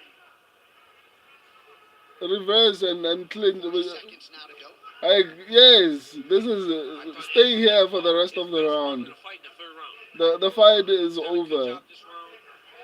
Throwing more. And Jakar is I think Dracatlos won the second round. The third and first are close, so I don't know who gets it, but close might have won, to be honest. Wayward spinning attack late from Barboza.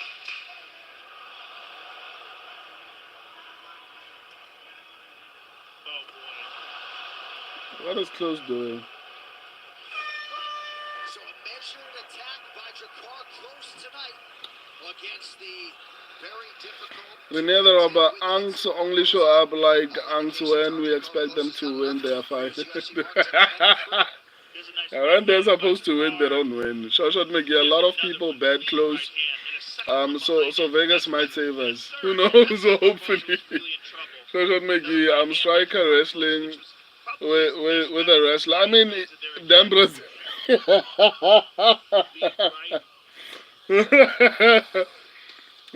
Shot McGee, we cooked on live odds, boys. Shot close minus 230. Oh, that's crazy. Near the Robber, Edson lacks activity. Yeah, I agree. Shot McGee, he should retire. Close is as low as it gets at 155. I agree. At this point, he'll be losing to bums. I think he should just retire at this point. An inch ever closer to those. Or he needs to fight Bobby Green, I guess. Like, those are the matchups that are left for him. Edson Barboza, Old people like him. It feels like it's going to be a split decision. They're taking a bit of time to make this decision. So it might be a split decision. Hopefully it goes our way.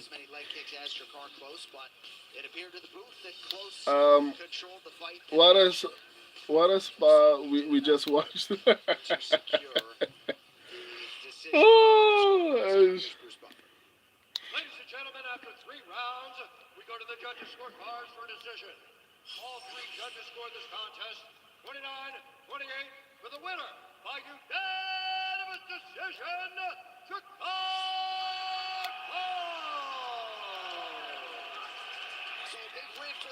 terrible picks for me, man. Jakar Close as he gets the better of the veteran Edson Jr. Barboza. Ladies, gentlemen, we are just getting this night going from Chicago for UFC 319. Preliminary coverage continues in a moment right here on ESPN and ESPN Plus. We hope. Barboza looked terrible, man.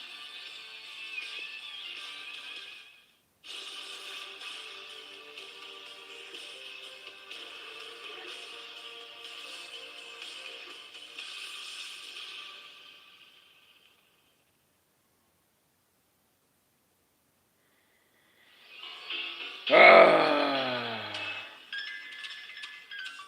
there. What'll it be? Coming right up. As soon as Chicago for business? A pleasure. Oh, you're here for the fight. Yeah, I spent a little time here in Chi-Town. The Windy City. The city of big shoulders. Shoulder pads, maybe. And my personal favorite. And hopefully we recover Appropriate nickname. Because here, there's two in the sides. prelims and the main card, because so far The White Sox. 1 and 2 is not great, and arguably could have been 3 and 3, but again 0 and 3. Pizza. Mm, Deep dish. the food here looks good, man. Ketchup or mustard? No debate, folks. Ketchup is for kids. Sunny tailgates on the Waldron deck, or sharing a blizzard with 60,000 streaming fans at Soldier Field. Point is, this city's built on bold opinions and brutal honesty, just like the way we played the game back in my day. Anyhow, back to your fight. There's two sides to that one too. And as Sinatra once said, it can only happen in a Joshua town like McGee, this. dude out the spot a 40-year-old and is pumped. All action. Like he shouldn't be that proud for that kind of a win.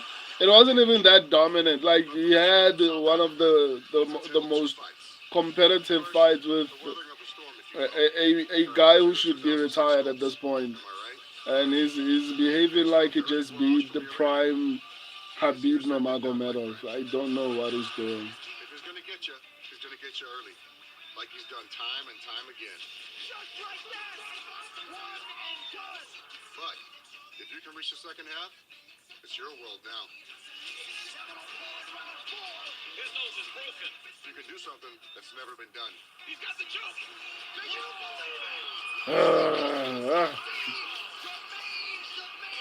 I don't know. I don't like this promo. I don't know who this guy is, but man, the promo is not particularly good. The first round sub-hunter we're all used to,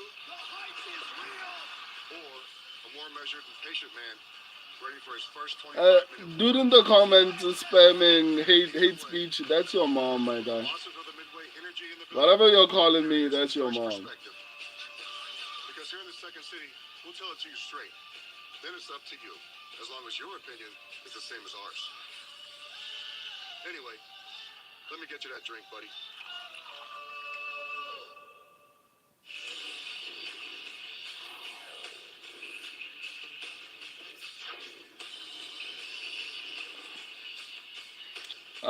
Sports card, the vault. Enjoy the fights, bro.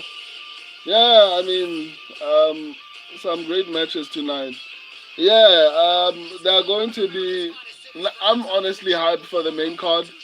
Just that the picks have not been that great. I've gotten 2 wrong so far and 1 correct, and even that one I feel like,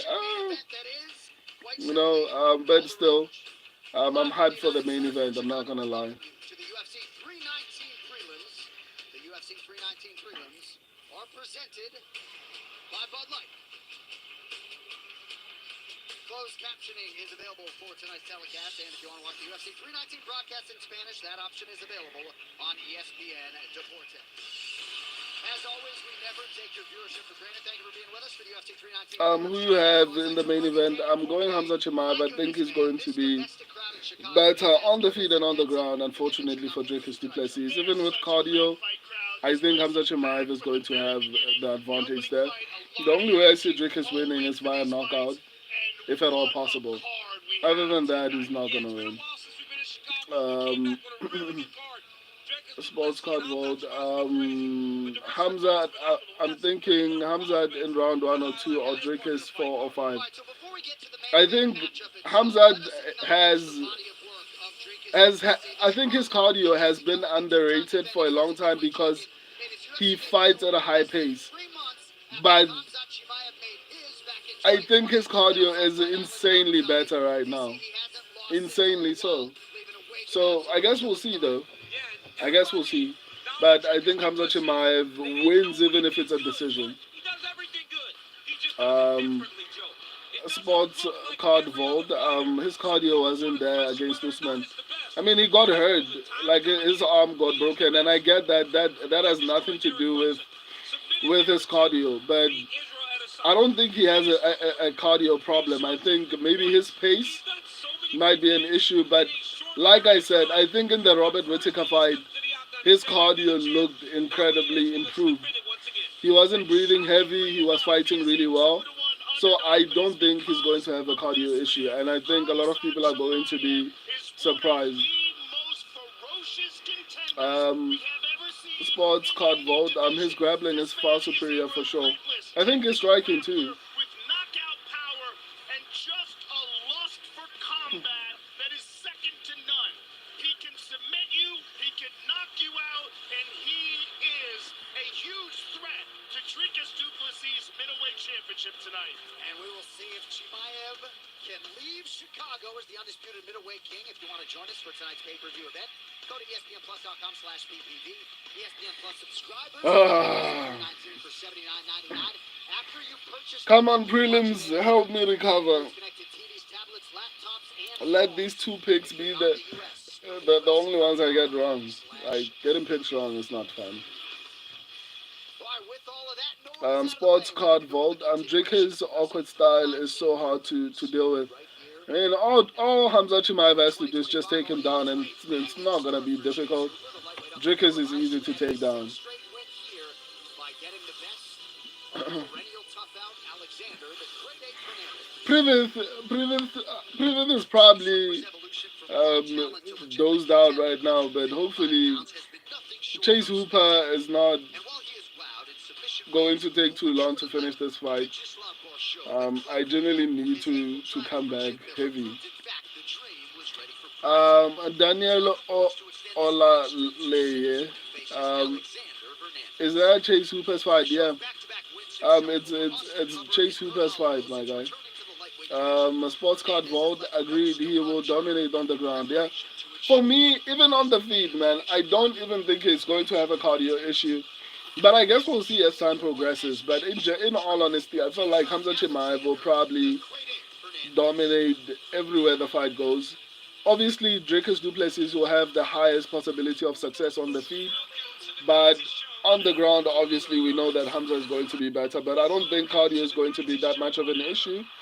Especially because even in my analysis, I said this. Dricus Du Plessis was losing to Israel Adesanya.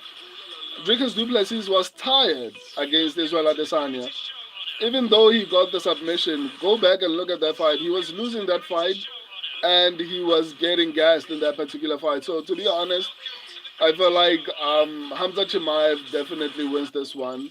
It doesn't matter where the fight takes place. It doesn't matter if it gets to the third, fourth, or fifth round. I still feel like Khamzat Chimaev has what it takes to actually win a decision. Like I said, and I will bet everything on this, even though I don't bet on fights, but I think, what do you call him? Dricus Du Plessis, Dricus Du Plessis' best shot at winning this particular fight is via TKO or KO. Other than that, I don't think he's going to. I don't think he's going to win a decision. I don't think he's going to submit Khamzat Chimaev. Daniel Olalai, Hamza has too many routes he can take on the ground. Dricus can't deal with it. I agree. I agree that there are so many paths to victory for Hamza Chimaev, and I genuinely do feel like Hamza is going to dominate, to be honest. Sports card vault. Have a great night and enjoy the show, man. Cheers. Shout out to you, man. Thank you for joining the stream. Hope to see more of you. So the UFC and ESPN have decided to show us like adverts for 7 minutes because they said the 7 minutes to the prelims. I don't know what I saw. Maybe I'm wrong. But man, this is annoying.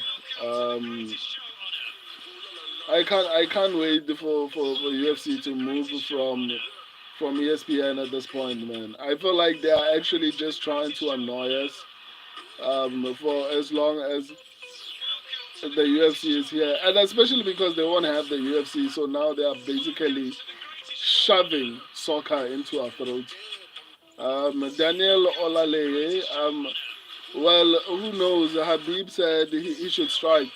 I mean, I do feel like Khamzat Chimaev could win if it stays on the feet. I'm just saying the best path to victory for Dricus Du Plessis is on the feet, right? I generally do think that if the fight stays on the feet, that's where Dricus Du Plessis has the highest chance of succeeding. Even though I do think Khamzat Chimaev is the better striker, in all honesty. Um, and I think Dricus Du Plessis' success comes from him mixing up everything, right? When he's fighting a striker, he mixes in the wrestling a lot of the time, which opens up opportunities for the striking. When he's fighting a wrestler, which he hasn't fought, like I think the best wrestler that Dricus Du Plessis has fought is Derek Brunson, and the strikers that he fought, Darren Till I think was able to have success taking him down. Robert Whittaker was able to take him down. So like I don't know, man. I don't know. Shot McGee, Habib is not a good coach like his dad. He just screams and says, "Take him down."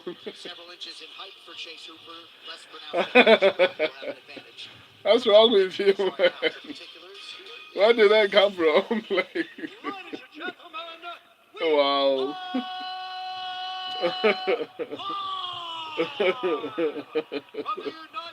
That's crazy, man. Chicago, Illinois, for UFC 319, Du Plessis versus Chimaev. And now, this one in 3 rounds in the UFC Joshua McGee, his dad did the gold, but the man, he kind of sucks. Who kind of sucks? He stands 5 feet 9 inches tall, weighing in at 156 pounds, fighting out of Denver, Colorado, by way of San Antonio, Texas, Alexander the Great A. Hernandez. Hopefully this fight, Chase Hooper actually delivers and finishes this fight as quickly as possible. Habib as a coach, not fighter. Okay. But I think he has.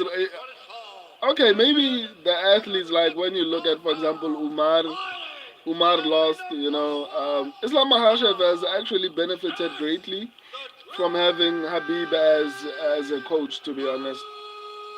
So maybe it doesn't translate that well to every single person in that camp. But I think for Islam, it seems like it has worked really well. Chase Hooper has never been submitted. I'm also not sure he's ever been cheered quite like that. Knowledgeable fan base here in Chicago and showering the young Hooper with a lot of love given what he has done recently. Man, Chase Hooper needs to show out, Ready man. to go round one. This fight clock is brought to you by Bud Light, the official beer sponsor of UFC. Hernandez in white, Hooper in black. And we've seen Hooper do this a lot. Use that front leg side kick to try to close distance and then try to get takedowns. And Hernandez is stocky. Let's go. Let's go. Okay. Hooper is looking good early. That's what he needs to do. He has hugely over anybody at 145 he had, but Yeah. 55 he has it as well. Yeah, not many guys with a 74-inch reach in a light. I like that he's using his legs, man. He has the reach advantage, so why not use it? Like, why give the guy who's stocky and will probably be looking for a knockout? Jeff Hoagland, longtime chief corner of Chase Hooper. Clay Matza on the other side. So use the kicks, get him tired. The distance is throwing off the timing of Hernandez. He's having a hard time figuring out when to get inside, and Hooper just keeps spamming shots at him. Yeah, he does. And when Alex tries to go, Chase throws a body kick. Yeah. Especially when he's in his conventional. It seems like Hernandez is very concerned with the takedowns. So he's fighting with. Right hand by Alex. You can clearly tell that his stance is meant to help him avoid getting taken down. Dart back in there. Stay in his chest if you're Alex Hernandez. Already some swelling on that right side of the face of Hernandez. Oh, good connection. Good shot from Hernandez. Hopefully Hooper continues to actually use his legs to just avoid any bad situation. Especially because it's early. Like, use your legs. Don't put yourself in any kind of danger. Um, and then once he starts to slow down, because he can't move around the octagon like this for 3 rounds, Heard the word movement that's for in the sure. corner to our right a lot. He's moving very well defensively. I still do think that Chase Hooper is winning this round, even though there's not that much activity. He's doing way more. Um, I honestly like the safe approach that he's taking. I would like to see I also like the fact tackle that his leg. he has such a reach advantage Instead, he's got a because wide stance. it allows him to get out of danger Outside, it looks quickly. like he's just looking for punches. But I would like to see him chop those Hernandez legs. is not countering really well, to be Hernandez honest. is countered with Oh, lockdowns tonight. Now okay. shot I through. thought he landed something bad. This is Hooper's world. Very, very good on the ground. Good job by Hernandez. Nice job. Good, Takedown decent defense there by takedown defense. Hernandez getting his foot back And in the I, back. shout out to Hooper for abandoning that. Yeah, he goes to the well too many times. Hernandez is going to time it. It's not something you can use as a main weapon. That's a technique that's supposed to surprise someone. Well, Hooper looks sharp on the feet, man. I'm just worried that if Hernandez lands clean, it might be problematic. But so far, Hooper is looking pretty decent. Big reach for the takedown there. Kind of telegraphed it. He's looking pretty decent defensively. Even the striking is not looking too bad. So even if the fight doesn't go to the ground, as long as Hooper can actually continue to fight this way, he probably maybe gets it It's done. almost like it's built into that. Not maybe, he probably gets it done. As long as he continues to fight like this. It's to throw those punches and then spin.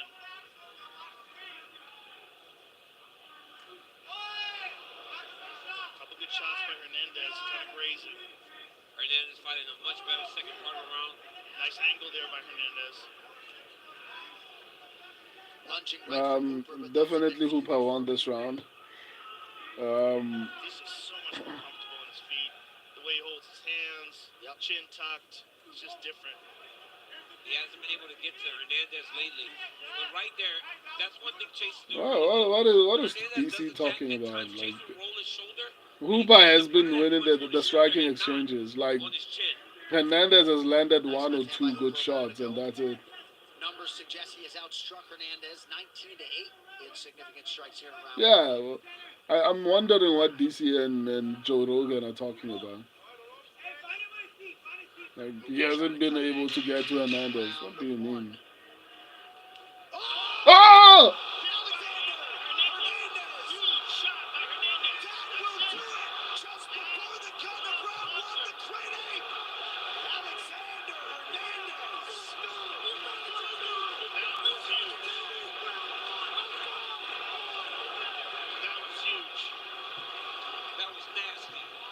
Perfectly timed right hand by Alexander Hernandez.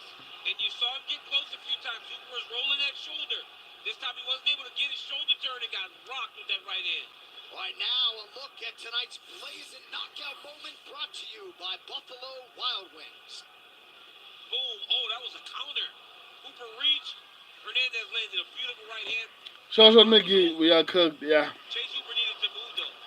Tonight we are going... You're hurt bad, man. We are going 10, but again, 2 and 10. Hernandez took advantage of it. Somewhat of a stunner is the plus 285 underdog. Renier the Robber, underdogs will dominate this card until we pick them. I guess that's how it works, man. That's how it works. Wow. DraftKings Sportsbook, there are just as many ways to bet on the big fight. Props, spreads, same-game parlays, over-unders, futures, and even live betting during the fight. Not doing a walkout, guys. Why did Chase Hooper try to get too close, man? Ah, man. For me, F me. Short McGee, called it the dogs the whole prelims. Yeah, and even Renier the Robber actually said something to that effect. Determined collectively we didn't have enough time to drive around the arena, but you got to see it there on the scenic channel. Oh, my stream is down. I'm sorry, my guy. Ladies and gentlemen, referee Jason Herzog has called Um, this contest. At 4 Renee the minutes, Rob, I'm gonna 58 go seconds on of the 5 very on the first main card, round. like Declaring the last winner pay-per-view. by TKO, Yeah, I think I need to prepare myself Alexander emotionally. Short McGee, isn't there any way you can reconnect? Renee the Robber. Congratulations. I am here with the winner, a very happy Alexander Hernandez. A fantastic victory at the end of the round. Ah, It seemed like man. you were looking for that perfect counter. You were being very patient, and boy, did you find it. Yeah, I mean, just do that shit every time. That was way easier than what I normally go through. So, and not to say, hats off to Hooper, man. He's super dangerous. We knew he was going to want to press, and he's really long, so... Zainura Azizova. Alexander Hernandez defeats Chase Hooper. Yes, yeah. He knocked him out, and Perfectly placed right hand. it puts me at 1-3 in picks.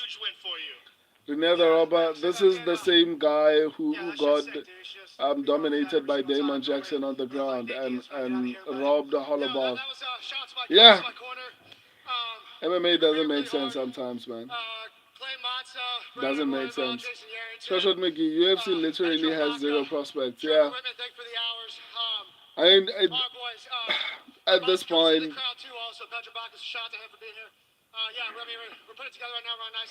I also do think Chase Hooper is a little bit scrawny for the lightweight division. I think he should just bulk up and move to welterweight. I think that's why people like Hernandez can have this kind of success. It's kind of like what the Jalen Turner was doing. You won't have that much success if you are that scrawny in a division full of killers, man.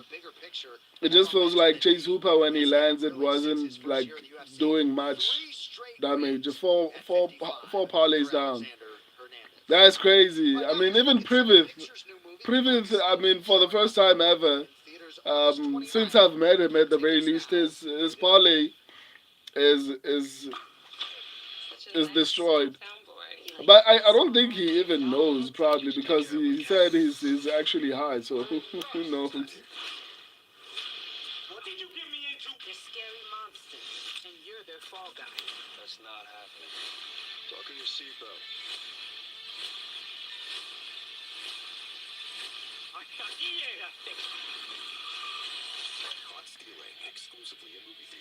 I'm going to be cooked in the comments, man. They are going to trash me like hard. Shoshat McGee, Hooper is an unkiller, and that's it. In hindsight, the wins were not particularly that great. I mean, at this point, Jessica Andrade knocks out Lupi Godinez. I mean, why not?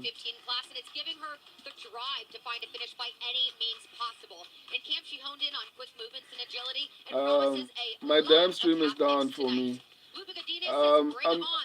I'm sorry, my guy. I don't know.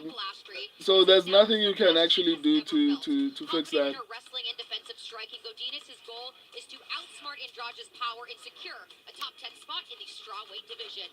So you only use one. Coming up right after the break.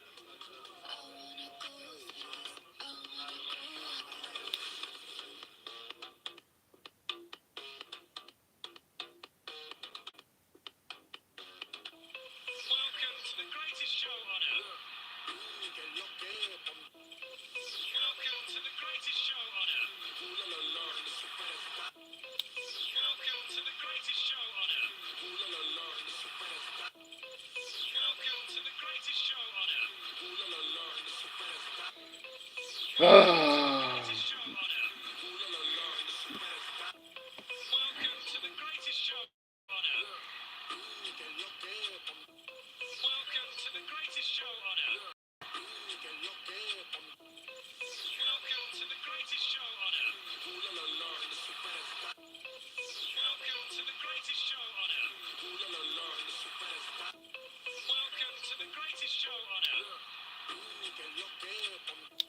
Welcome to the greatest show on earth. This is gonna be a very tricky card, that's for sure. Welcome to the greatest show on earth. Welcome to the greatest show on earth. Welcome to the greatest show on earth. Welcome to the greatest show on earth. Welcome to the greatest show on earth. Welcome to the greatest show on earth. Welcome to the greatest show on earth. Welcome to the greatest show on earth. Welcome to the greatest show on earth. Welcome to the greatest show on earth. Welcome to the greatest show on earth.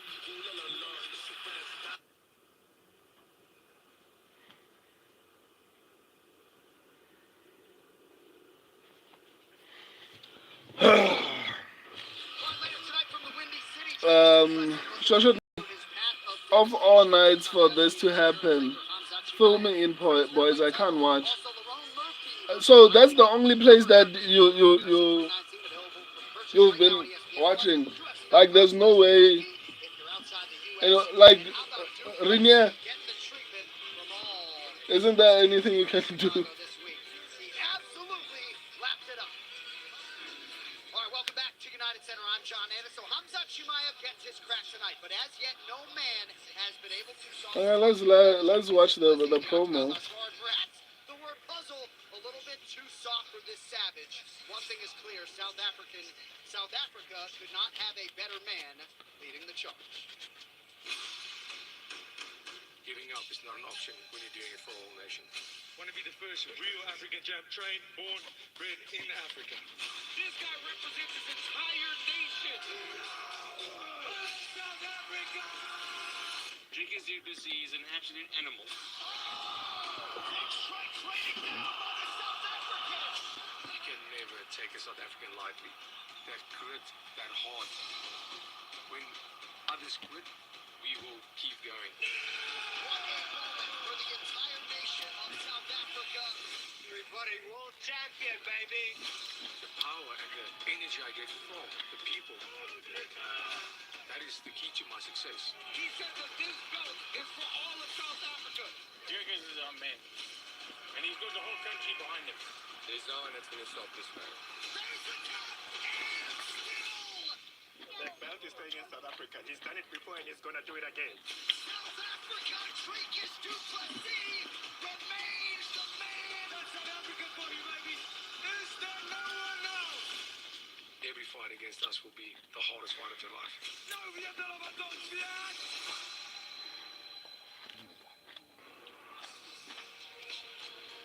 Absolutely remarkable what this man has accomplished over 5 years in the UFC. 9-0, UFC middleweight title. Twice he has defended it.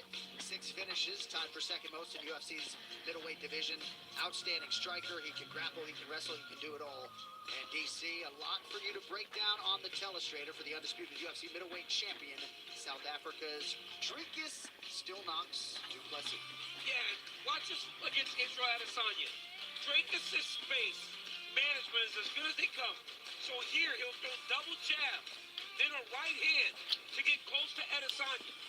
As Izzy is under attack, he makes him run away because it might not seem right. Look how Izzy runs. Watch how Dricus traps the arm. When he traps his arm, he takes Izzy down to that trapped arm side. Right as they're about to land, he lets it go. Izzy goes to post, Dricus jumps his back. It's not him just throwing stuff. Watch Trevor Chow. Trevor goes, I've got him. Look at Dricus' hands. Cover, It feels kind of weird to not be cheering for the guy who's from my country. They're low. Du Plessis says, I've But got my ranging distance. Let me explode. I generally do think Khamzat Chimaev should actually get this one done. So while it might seem as though he's just doing anything, By the way, a lot of direction in the cage. Short McGee, Dricus Du Plessis. the next fight hasn't started yet. They're just doing promos.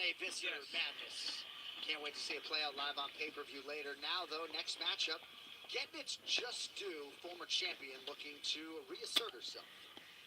Aggression and focus are the key words for Lupi Godinez, and if she can put them together she believes she will exit Chicago with hand raised over the Queen, Jessica. What do you mean? Jessica Andrade won her last two fights at 115 pounds over Mackenzie Dern and Marina Rodriguez. What do you mean you lost your stream in the US, the South Africa going strong? What are you talking about? If she can get past one of Brazil's finest here tonight, it'll be the biggest moment in a career that figures to be skyrocketed into the upper echelon of the division. Coming up next, Jessica Estaca Andrade faces Hooper's not a trooper.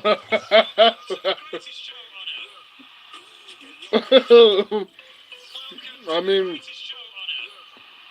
at this pace, Jessica Andrade might just come in and prove it. Hooper's old, man. And he was fighting so well. He was fighting so well in the first round. And then when it was supposed to end, got clipped and couldn't recover well. The best thing he could have done for himself is to go on his back.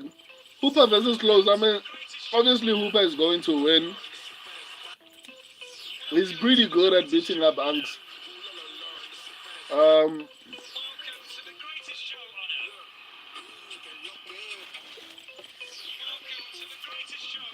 He's very talented at beating old people. Jessica via KO just because we suck. I hope not, man. Like, it's bad now. Hopefully it doesn't get worse.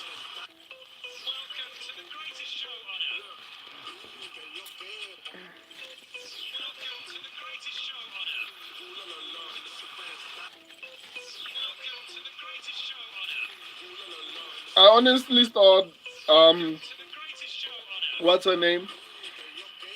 What's his name? I thought Chase Hooper. I was so confident in Chase Hooper that he's one of the few people I was like, okay, this is a safe pick.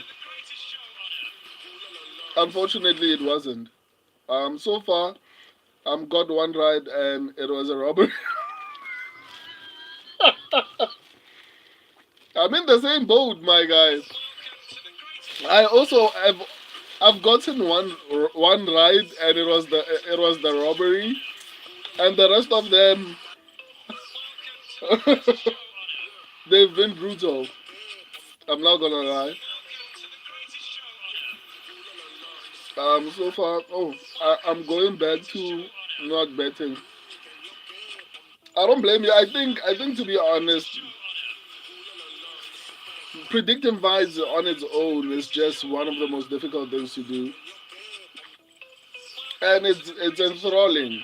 But obviously, for you, I don't know. For me, it's honestly one of the most nerve-wracking things, and can influence my mood, even though I don't bet money on it. Shoshan McGee, if I don't be 11 out of 12, if I bet, it happens.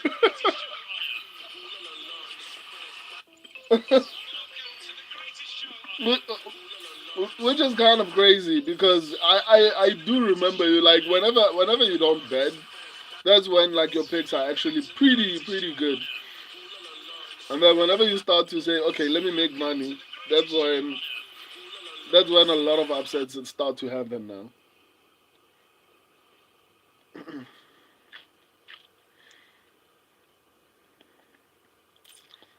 Why is ESPN spamming so many things? All right, ready to go with the strawweights. Tail of the tape is brought to you by Buffalo Wild Wings. Jessica Andrade, the former champ, 33.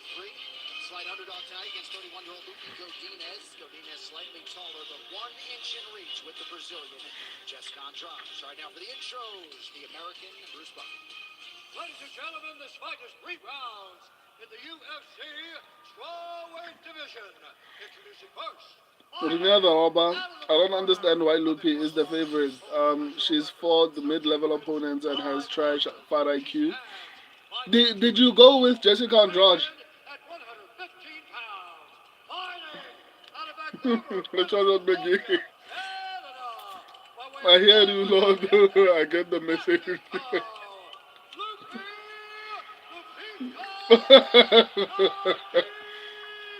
Charlotte McGee, what are you talking about? Renee the Robber Andrade is more lesbian, so she wins. Renee the Robber, yes, I went Andrade, and I'm probably wrong. I mean, at this point, who knows? I'm 1-3, so. Presenting the number 5 ranked UFC strawweight contender in the world, Jessica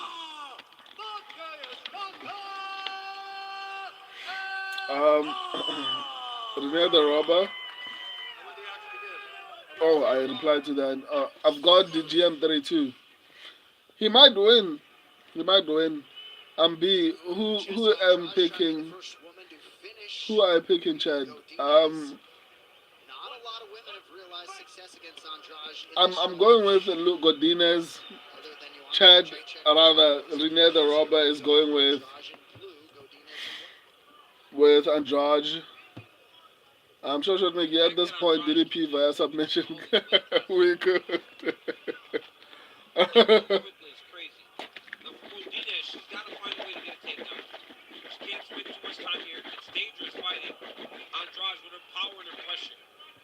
Yeah, she has legitimate one-punch knockout power, which is pretty rare in this division. Man, Andrade looks very slow.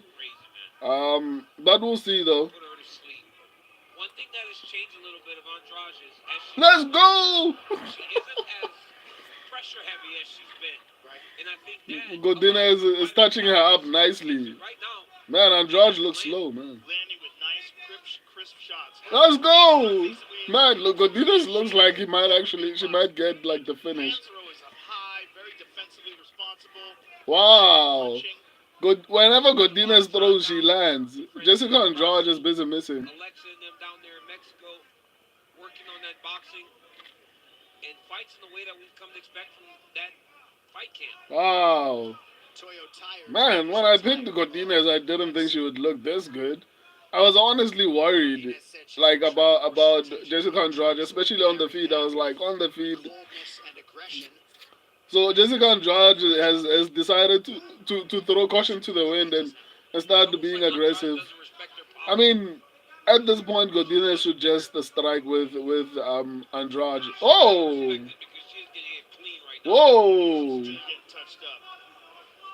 Whoa! Let's go, Godinez. Wow, she looks good, man.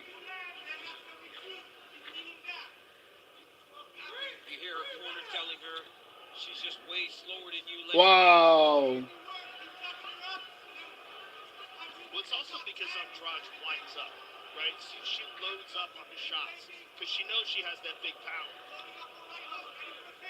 Andrade doesn't have footwork when she throws. It's like, and she likes overhands too much. I think jabs would do her so much good, but every time she throws an overhand, it's very telegraphed. And she no longer has the speed to land the overhand. So her knockout ability is in her overhand, and she telegraphs it a lot of the time because she's not as fast, or rather at the very least as fast as she used to be. And which is crazy because she's still in her prime and she's fighting like she's past her prime. I was worried, but man, early I'm not so worried anymore. Godinez looks like the better boxer here. Godinez looks like the better boxer, I'm not gonna lie. She's landing really, really well. Defensively, she looks good. Voza, Kemo Perlika. I don't understand what you're saying, my guy, but shout out to you for joining the stream.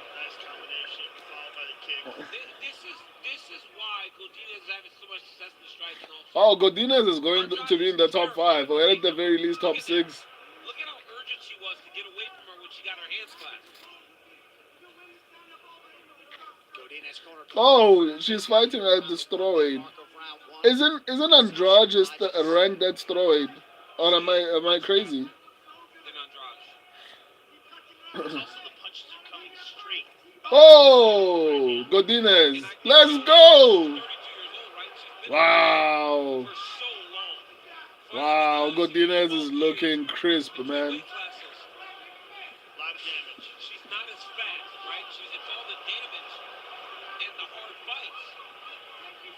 Josh has landed a few bombs here late in the round. But that's how she needs to fight, Jay. She's got to go forward and make Godinez fight her. Oh, she landed. She landed a couple of big ones there. And Wow. She is spinning for the weak. but that gives her a chance. If she stands and tries Um, to technique, who's Joe? Thoughts on Hooper stoppage? I mean, I don't think it was too bad. I think the referee could have at the very least allowed it. There was 3 seconds left, dude. It wasn't that bad. It's not like he was knocked out cold. But, I mean, it is what it is, man. I actually didn't have any complaints about the stoppage up until you asked me. In hindsight, I feel like, especially when the referee could have let it at the very. If he was going to get knocked out, he wasn't going to absorb a lot of damage. It just feels like the referee wanted to give it to Hernandez. But fair play to Hernandez, man. He did what he needed to do to win that fight, but I felt like it was prematurely stopped, to be honest. If there was 3 seconds left, he wouldn't have absorbed that much damage. But I mean, that is what it is, though.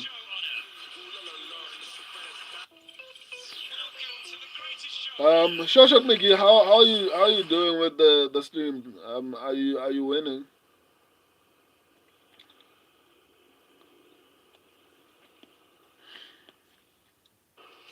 Later tonight from the Windy City, Dricus Du Plessis looks to continue his path of devastation against undefeated spirit breaker Khamzat Chimaev. Also, Lerone Murphy trying to stay perfect against highly hyped newcomer Aaron Pico in the co-main.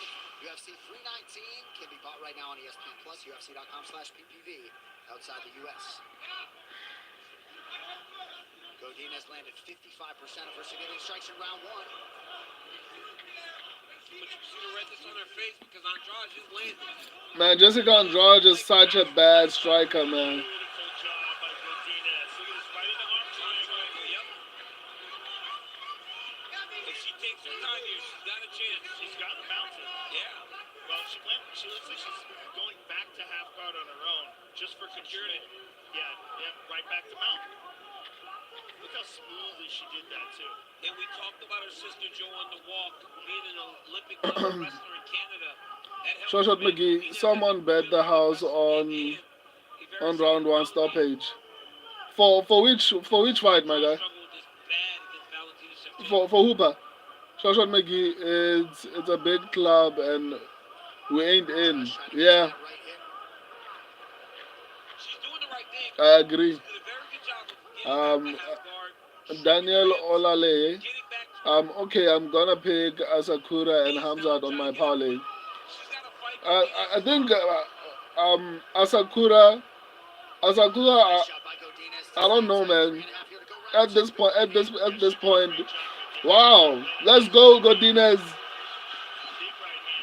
Just keep attacking that far wrist. She let it get up. Good job by Andrade. Wow, Godinez is fighting really well. Take her down, man. Andrade is going to pressure her now. She might need a little breather. Yeah, or Not before she fixes the hair. yeah, or she may not. She may not, John, because now she knows that Godinez will shoot on her. Try to take her down. So she knows she has to be a little bit more measured as she approaches her.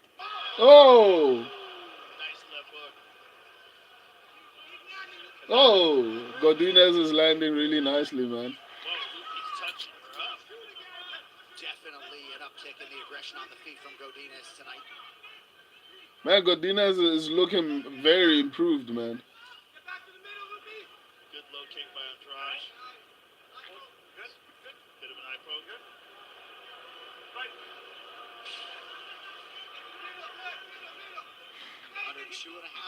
Joshua McGee, I bet a huge swing came in right before the fight started. Yeah, I agree. And the stoppage by the referee was kind of sus, dude. Like there were 3 seconds left, and he heard he could have pasted. He knew that the 10-second mark had passed, and even if Chase Hooper, like unless Chase Hooper was completely knocked out, then I genuinely don't see the purpose for the referee to try and step in. If Chase Hooper was unable to stand and get up, obviously he stops the fight after the bell has rung. Before it start, like before the oh wow, those are good shots from Godinez. Like it honestly doesn't make sense for what the referee did, man. But yeah, they knew what they were doing. That left hook by Andrade landed. Who knows? Loopy fight now. Loopy doesn't seem as comfortable there. Godinez is not doing well in the pocket. I think she does well at a distance.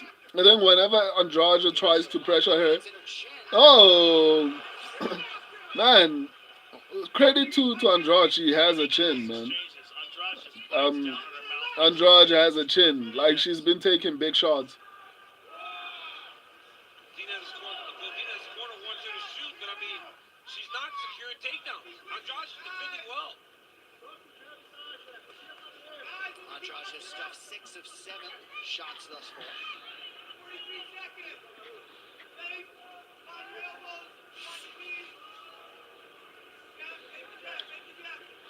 Closer on the striking front here in round 2. There it is.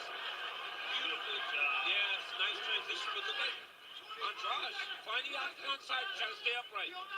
I mean, Andrade will need a finish in order to win. And it feels like Godinez is starting to guess. She's still striking really well, but it feels like her ability to be safe in the pocket is starting to fade. So I'm worried about the third round. Even though Godinez has two rounds in the bag, I'm honestly worried. Shashot McGee, Jessica has her own gym, so he's cooked. Damn, he is crazy. Like for you to say he's cooked.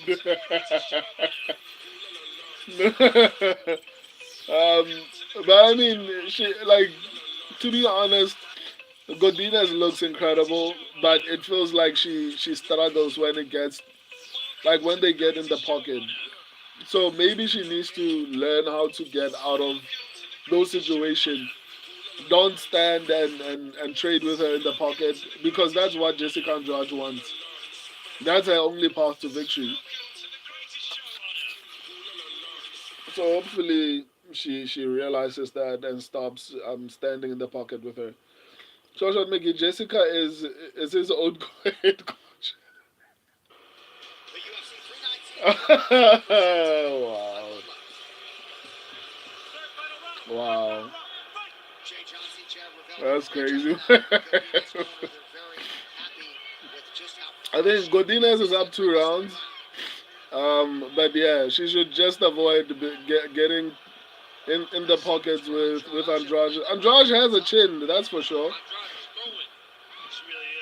Let's go. Oh, snap.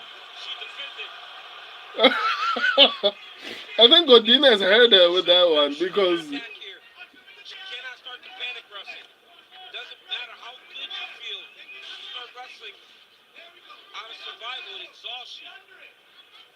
Andrade's just on the gas, and Luffy has turned much more defensive now, just trying to fend her off more than attacking. Just the power of Andrade when she gets in tight. Andrade showed up to fight tonight. The takedown defense on point.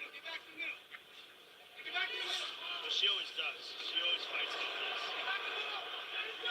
So aggressive. The corner wants Luffy back in the middle of the octagon. I mean, Andrade does have cardio, that's for sure. But fighting skills are terrible. Andrade moving her head better here late in the fight. It's I think her path to victory is always let's stand in the pocket and trade. That's where she will have the most success. That's one of the things about being so big, right? Fighting all that time at 125, fighting at 130 Yeah, I she mean, absorbed these she fights does have a chin. easier. Whenever Godinez lands, I mean, it just seems like she eats it. And Godinez has been landing really big shots. 13 against Liz So, Carmouche. so Andrade has been eating all of those shots like nobody's business. And at 41, won the PFL tournament. Come on. Yes, sir. By KO. Yeah, that's Come awesome. back in a knockout, yeah. Yeah, shout out to Liz. Godinez is wearing it now under 3 minutes to go. Andrade trying to rally into this fight. Yeah, she's been hit a lot. And you can't lose to Andrade. You know, Godinez skill for skill is way better. But unfortunately, it seems like her cardio is starting to leave her. So all she needs to do is just get to the final bell and she wins this fight. But credit to Andrade, she is pressuring. Confidence growing for Andrade. Nice knee by Godinez to halt the proceedings momentarily. Man, she's still fighting really well. That's why I'm like, man, skill for skill, Godinez is better. Just that Andrade seems like she has the cardio, she has the chin to absorb a lot of the shots that she's been taking. But I mean, if you got a granite chin, Oh, Andrade landed a big shot, man. Let's go. I mean, that was a good shot, man. It shows that Lupi Godinez is tired because that was a good takedown shot, man. 1 for 12 for Godinez on the takedown attempts. Also, the fitness of Andrade has to be commended because she has been on the gas with no signs of slowing up. Yeah, I think that's what worries me the most is the fact that Andrade doesn't look like she's getting tired. Find a way to take her down. Take her down like your life depends on it. Godinez, take her down like your life depends on it. he's telling her to stay in contact with her opponent right now. Easy said than done. Yeah, easy, especially when Jessica's on the gas. And Godinez, I don't know if she's ever fought a better fight early. But late, man, she has allowed Andrade back into this fight, taking a lot of damage. Yeah, she's taking a lot of damage, man. She's taking a lot of damage. He doesn't throw any combos. Wow. Is there for Andrade. Come on, there's seconds left, Godinez. It's very well tonight. You won this fight, so just keep on going. Clinch if you have to. Man, how is Jessica? How did Jessica Andrade? Oh, let's go. Godinez is fighting really like Godinez is very skilled, man. And really a great offensive fight from moment 1 as we come down the stretch. Oh,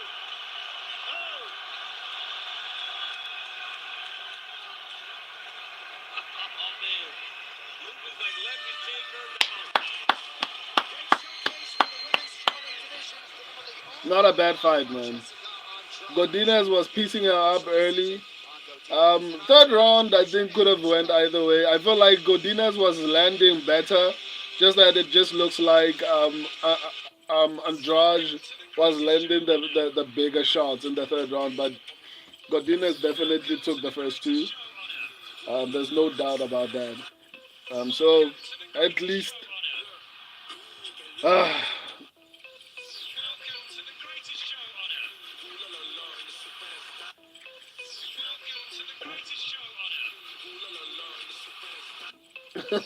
he doesn't throw any combo.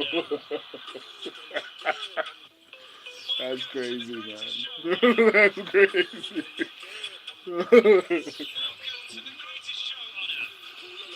Gula logo.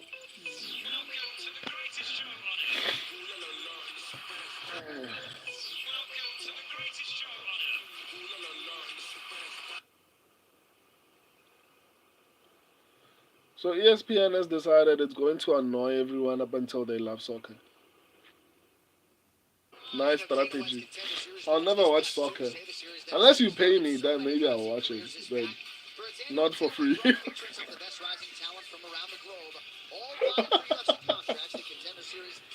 I'll never watch soccer for free, man. If you pay me to watch it, I'll watch it, but not for Right now free. it's time for the official decision brought to you by Bud Light, official beer sponsor of the UFC. Here's Bruce Buffer. Ladies and gentlemen, after 3 rounds, we go to the judges' scorecards for a decision. All 3 judges score this contest 29-28 for the winner by unanimous decision, Lupe Lupita Godinez. Well deserved. Who Lee? Short McGee, a burner account. Shout out. Streams down on wife's phone. Oh, okay. I'm here with the winner, Lupe Okay. Godinez. Let's go. Let's go. Let's go, my guy. It seemed like Why what kind of a name is that? So is it on that phone specifically, or it was the side? It was gonna be a super tough fight, and I've been working my hands a lot, my takedowns, everything. But today I woke up, I was like, let's lead a little bit tonight. So now here we are, and I just want to thank my coaches, Jay Johnson, and Paula, my sister. Godinez speaks like she's Alexa Grasso. Every single training session, and thank you guys. Well, Lupe, this was the most high-profile opponent, the biggest career against a former champion, Jessica Andrade. Who would you like to face next?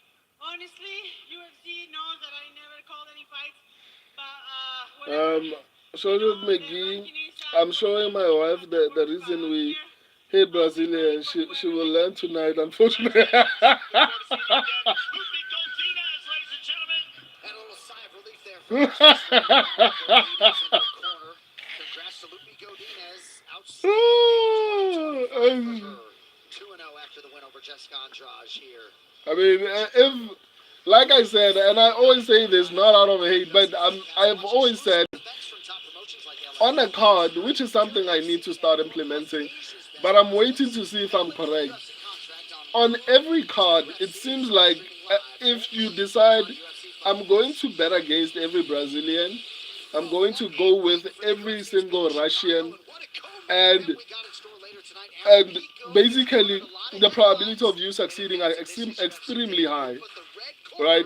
Because for the past couple of cards, maybe 1 or 2 Brazilian will actually get it done, but beyond that, a lot of the time they end up losing, man.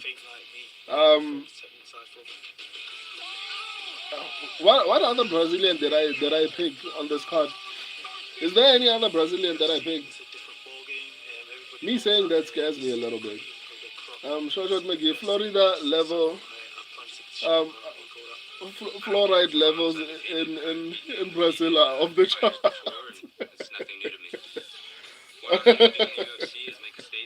Oh, that's crazy. That's crazy.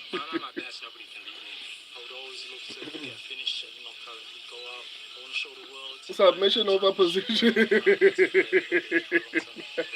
everything that I worked for since I was 4 years old. And Oh my decisions goodness. I've made along my Bully. journey that led me to tonight. And I'm not I gonna mean, it's honestly funny. Hopefully, Aaron Pico feels like he's also overrated.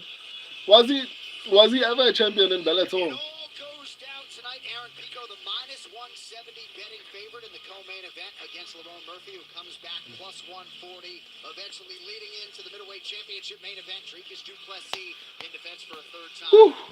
as he takes on Khamzat Chimaev. Absolute. I can't wait for the main card. Not the main card, for the main event. I mean, the main card is still pretty average.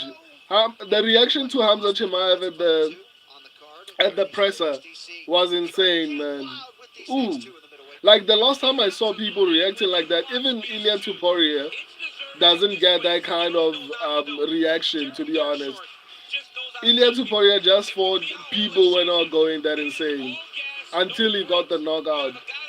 I think the last time I've seen a reaction like that for a fighter at a press conference, I feel like the last time I can remember probably is is Conor McGregor, if I'm not mistaken. If Khamzat Chimaev wins this belt, I think he becomes significantly like the biggest star in the UFC. And if he continues to perform well, he will approach Conor McGregor level of superstardom. I mean, the guy without a championship has like over 10 million, what do you call it, followers on Instagram. His embedded videos, views, hit millions, right? There are very few people who still are able to do that. I don't even think Ilya Tuporia was able to do that. If I remember correctly, I don't think Ilya Tuporia's embedded videos hit like millions prior to the fight. Maybe after the fight, but prior to the fight, I don't think they were hitting millions. Hamza Chimaev is actually on the cusp of being a superstar. And I'm also speaking based off of my channel's experience. During the Ilya Tuporia fight, there was not that much movement. But Hamza Chimaev right now, one video, my prediction video, is probably going to get to like 30,000 to maybe 40,000 in just a week. We're not talking about like a month or like in just a week. That's crazy. Just in comparison, the biggest video on my channel is like 44,000. So for that video to, and it took a long time to get there. So for that to actually hit like close to 30,000 in just 1 week is kind of crazy. And it also makes sense because you also see it in how the UFC have arranged this card. The co-main event is not a mistake because they are basically doing what they normally do when Conor McGregor fights. They place prospects so that they get a rub from being on the same card as someone who is really popular, so that when they get wins or when they perform exceptionally well, it it it it results in them somehow finding or rather getting a portion of the fan base. So, for example, Lee Ron Murphy is not particularly popular, but being on this particular card pushes him for people to know who he is. So next time, for example, when he eventually fights for the belt, a lot more people will know who he is. That's why this card, to be honest, is packed with a lot of people who, for example, Carlos Prates, who I feel like should take his career a lot more seriously. It sounds cool to be smoking while being a fighter, but it's gonna catch up. Like, it's not a good combination. And if you want to be a champion, that's not gonna happen with that kind of a lifestyle, right? So, I mean, the point is, Hamza Chimaev is probably going to be a massive star if he finds a way to win. And if he finishes early, especially in the first round, his superstardom is going to explode. I'm not gonna lie. He's going to be a massive, massive star. So yeah, I'm looking forward to it. Hopefully, he gets the finish in the first round, so that like the channel can blow up. Like, I'm sure if he finishes impressively, oh my flipping goodness! If the reaction was that crazy in the presser, just imagine if that happens in the main event. Huli, aka Short Short McGee, explain to my wife how to buy a hoodie. I can't make online purchases. I'm retarded. To buy Short Short McGee, how to buy a hoodie from where? Uh, you mean like Amazon or whatever, or are you talking about like specifically my stuff? I don't understand.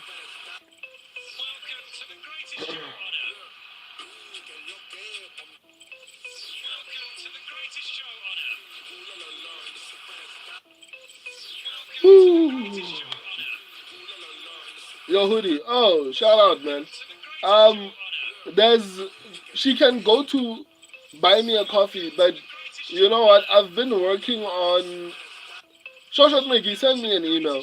So what I'm trying to do right now is to see if I can't get a distributor that can ship everywhere in the world, right? I think I'm just trying to find better rates. Hopefully, if I can find like, for example, there's Printful or something like that. There are platforms whereby I feel like they make quality items. So I'm still looking at different options because right now, shipping it from South Africa to the US, I feel like the hoodie might be like maybe $20 or $25 or $30, and then you have to pay like 100 and something dollars for shipping and handling. You know, so send me an email, and then once I figure that out, unless if you don't mind the shipping fees, then you can go to buy me a coffee. um, there's a couple of items that are available there. Just click on the channel. There's a link that takes you to buy me a coffee, and then you just click on buy a T-shirt or something like that, and then you'll get it there. But I don't think I've put up hoodies on the buy me a coffee thing. You can just send me an email and then we'll figure it out from there. But what I'm going to try to do is, as quickly as possible, I'll send an email. Yeah, send me an email, man. You know my email, right? It's just click on the channel and then on the about section of the channel, my email is there. But you would need to log in with what do you call it? A laptop so that you can be able to see it. Thank you for that, man. I'll be waiting for that email. And then yeah, maybe I'll send a catalog of what I have to offer.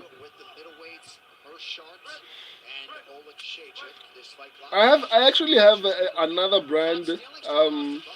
You can Google it. I have a website, but I'm primarily focusing on South Africa right now because it's easier to ship locally. But I'll make sure we'll talk through email. It's cool. Um, SBR, yo, what up, man? Um, how you doing, man? Sure. Michal Olesechek needs to find this TKO early. They saying Phineas touched Ferb, and that's why he quit. Are you talking about the real cartoons or? Okay, that was a good.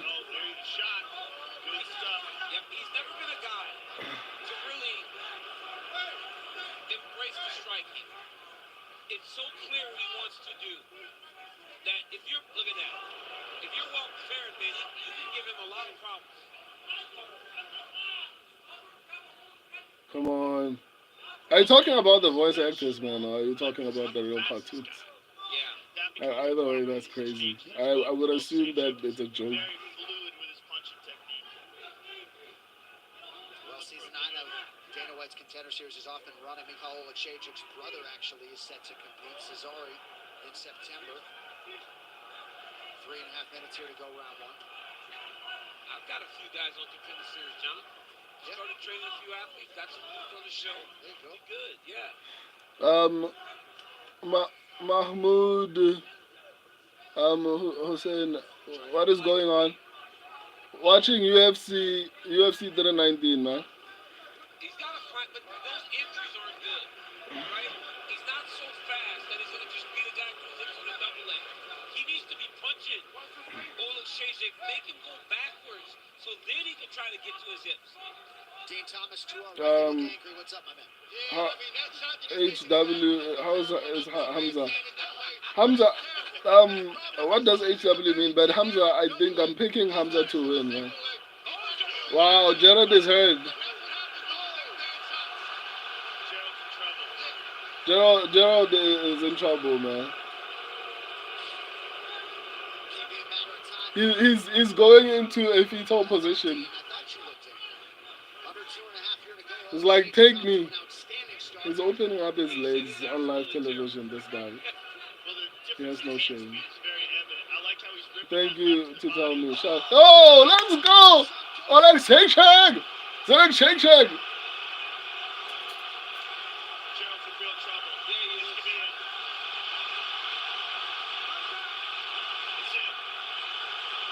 Let's go!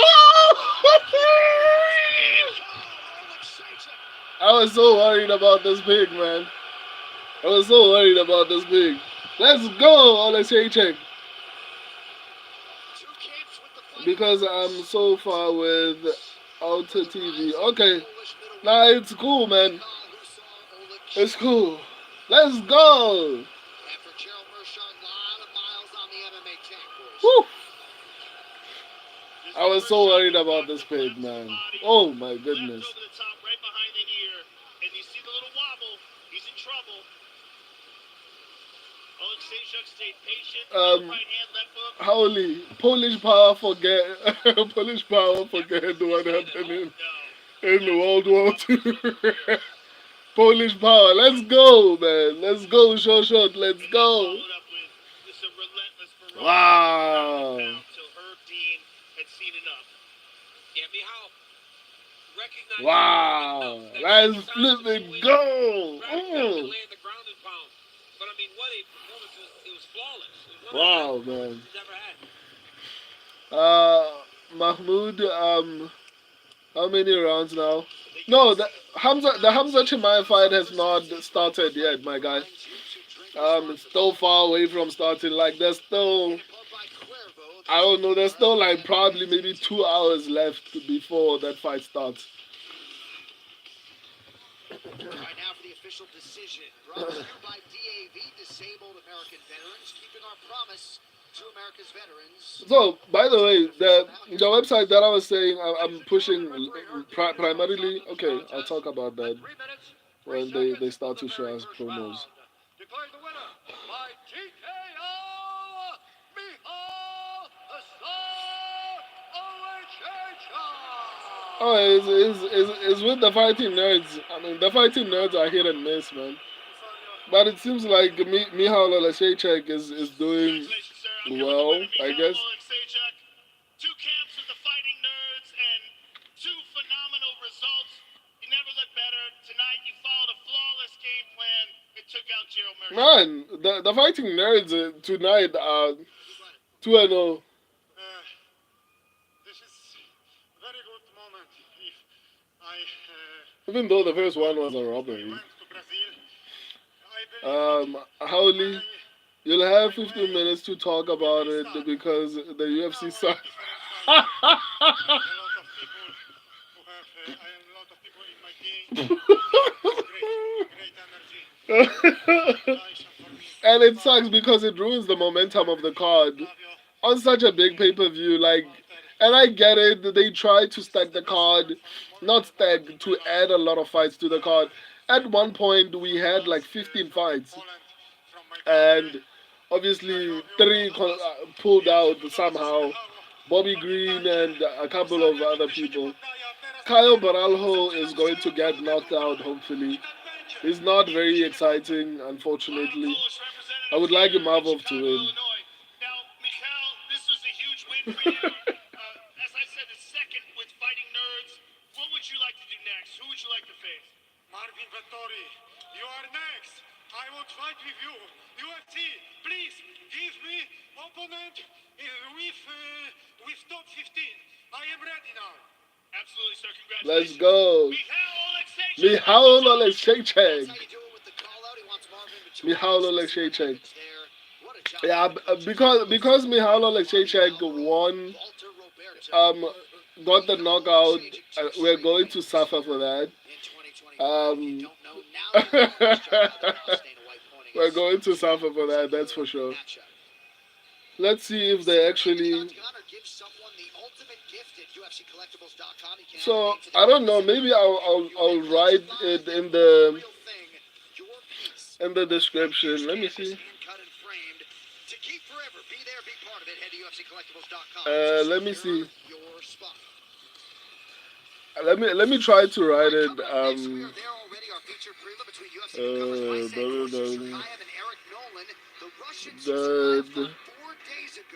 On the Contender Series tonight, he tries to move to 10-0 while wreaking more havoc against the Jersey Kid on a mission. Feature prelim coming up next from Chicago.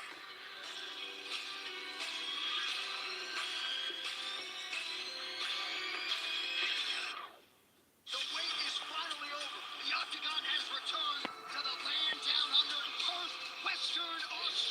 I added a I'm adding a poll. Right, Shoshat McGee. No, dude, who's this guy? Hi, the chat. Yes. Um.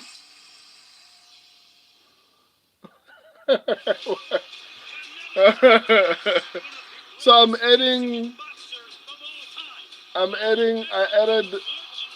added the poll right now, right? So Shoshat McGee, that's the website for the brand that I'm pushing, like the company that I'm building locally in South Africa. Playboy, Oleksiejczuk, bro, I told you. I mean, I picked him too. I saw a lot of people picking Gerald Mearshot, Rene the Robber. If Eric Nolan wins, I'm going to bed and waking up for the main event. I can't handle being one and ten. I'm sorry, my guy. I'm sorry, my guy. I mean, it's not like I'm doing that much better. Like right now, I'm 3-3. I'm 3-3. It's not bad up until like if I get one more, then it becomes really terrible. So yeah, at this point, I'm 3-3. Not not the best numbers yet. Playboy. Um, I'm Shoshat McGee. I'm removing the poll. Eh? I just wanted to show you the name of the website. Um, Playboy, but um, Playboy. Um, this is UFC. This is UFC 318 all over again. That's crazy, man. That's crazy. That's crazy. As long as Hamza wins, I mean that will be a little bit better for me. Renier, Renier the Robber. I'm spamming random underdogs. Next pay per view, and praying for more Apex cards. Shawshot McGee, Howley. By the way, Renier the Robber, Howley is Shawshot McGee. Now. This card is about to retire me from betting. I mean, to be honest, picking is good enough for me at the very least. Um, it, it's more than enough stress that I need. If I was betting, I don't think I would be. Yeah, I would have died with a heart attack. Rene the Robber, I'm gonna go 0-5 on the main card. Don't say that, dude. Like, a lot of our picks are the same. Playboy, I want to see Asakura. Love his fighting style. Hopefully he comes through, man. Hopefully he comes through. Rene the Robber, I don't bet anymore. Yeah, shout out, man. Shout out to you. And I wouldn't even encourage it. That's why I'm not actively pursuing betting companies. There was a point where I thought about it and I actually sent out a couple of emails and then I was like, you know what? Let me stop doing that. I don't think I'll ever endorse a betting company on the channel. Um, so yeah, which is crazy because I mean, those are the main people who are probably going to want to invest in a channel like mine. But I don't think I'll ever invest in. Um, I don't think I'll ever invest in, or rather, I don't think I'll ever promote a betting company.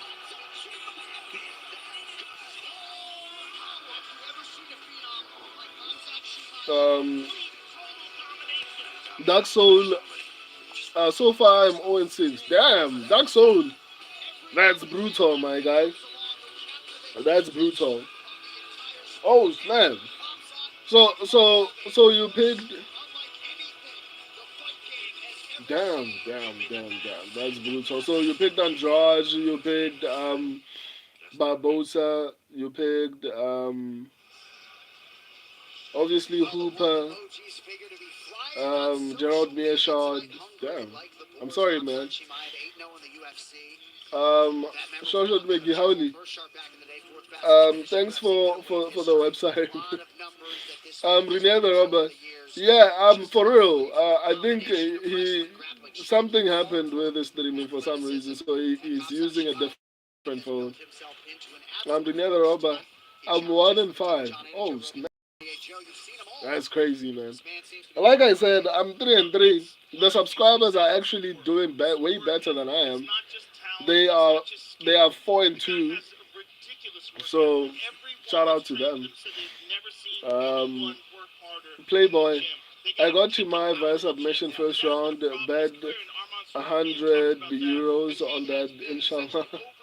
I'm going with Hamza as well, man. I think he should get it done in the first round. That's all. Yeah, all wrong.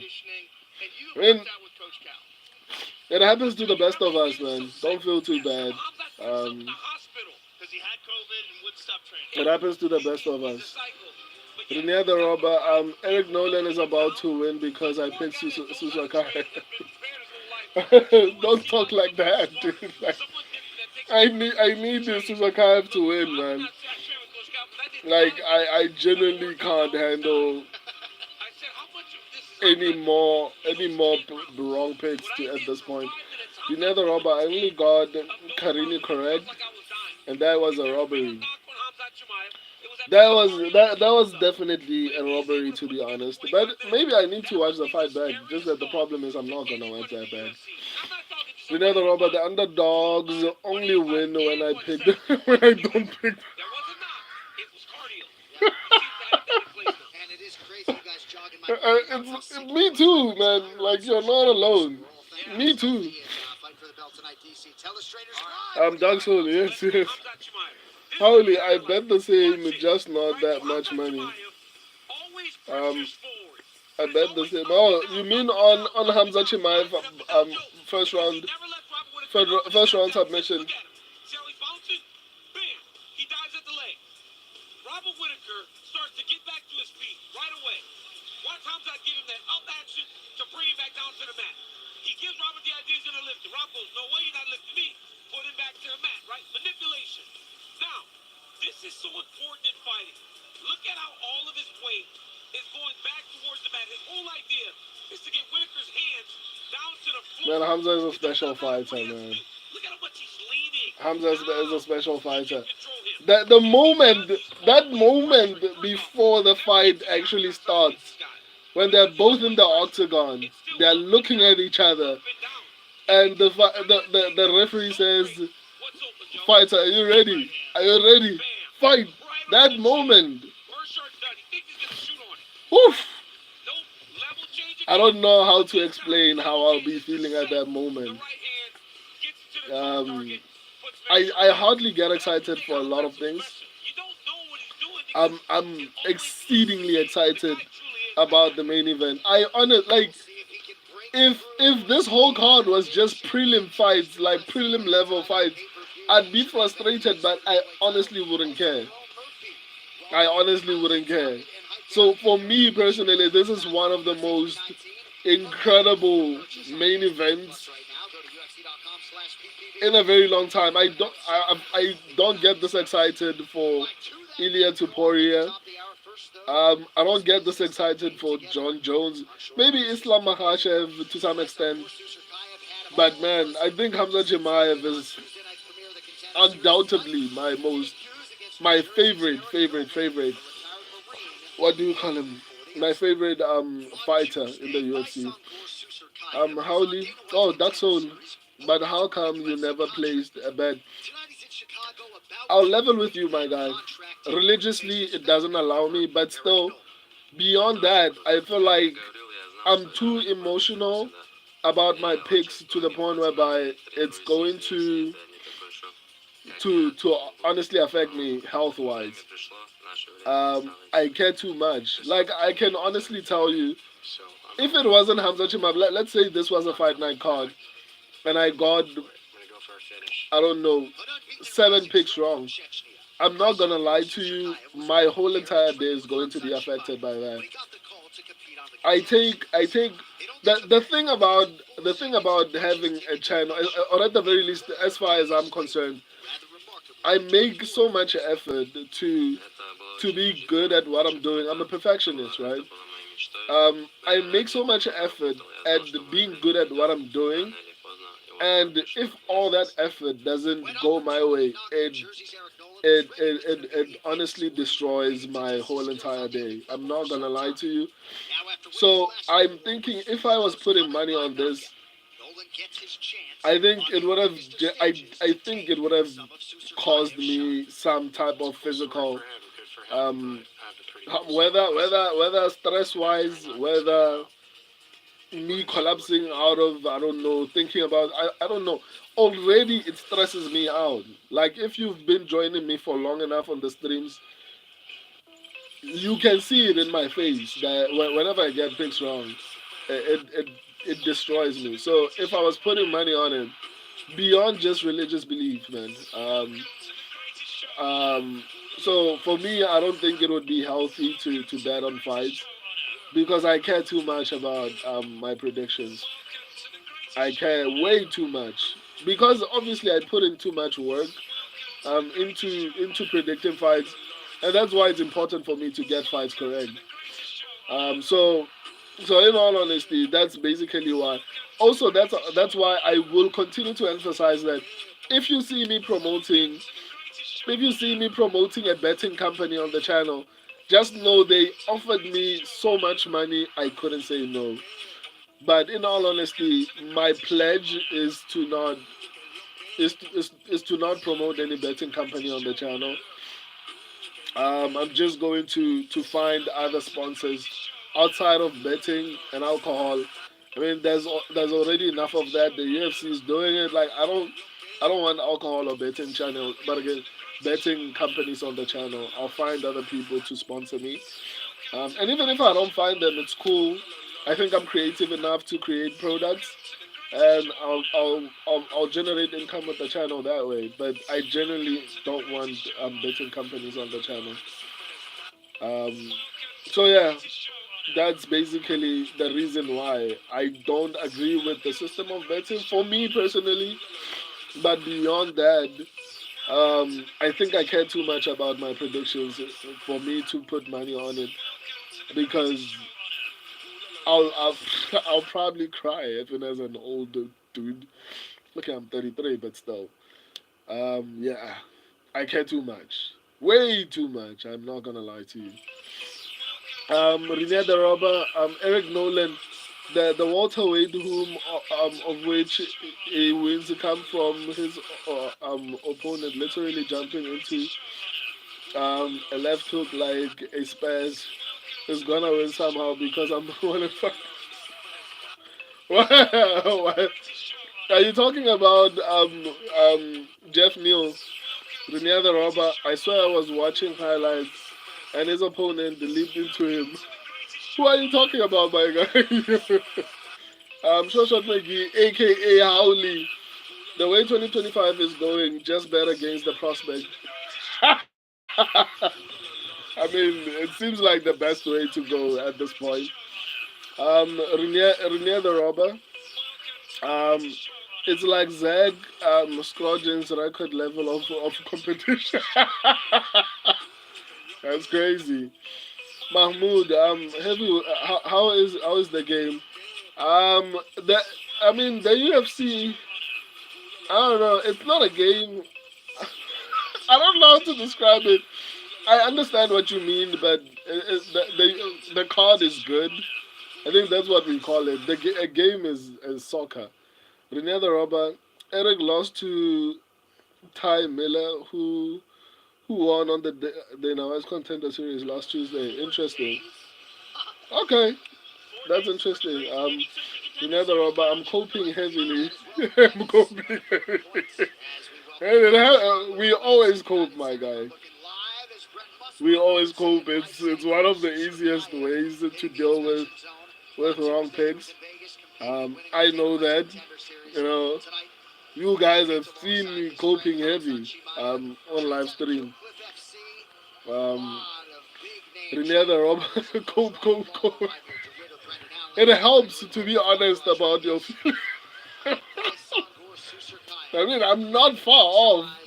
You know, I'm still 3-3. The night could get bad for me. Renata Roba, heavy coping. I feel you. I would be doing the same thing if I was in your position, my guy. Howley, in 2030, it'll be a bunch of 40-year-olds versus 40-year-olds. Young buck getting knocked. And it's highly possible, man. Near the robber. Just break down the fight, then bet against the person who is meant to win according to your breakdown. Yeah, it looks like it, to be honest. Like if you break down a fight and you're like, oh, I think this guy has to win, then you go the opposite way. Unfortunately, that's how it works today. Near the robber, just pick the 50-year-old geriatric old pensioner to be a capable fighter with technique, except for Barboza because he was a favorite and Dricus sucks too.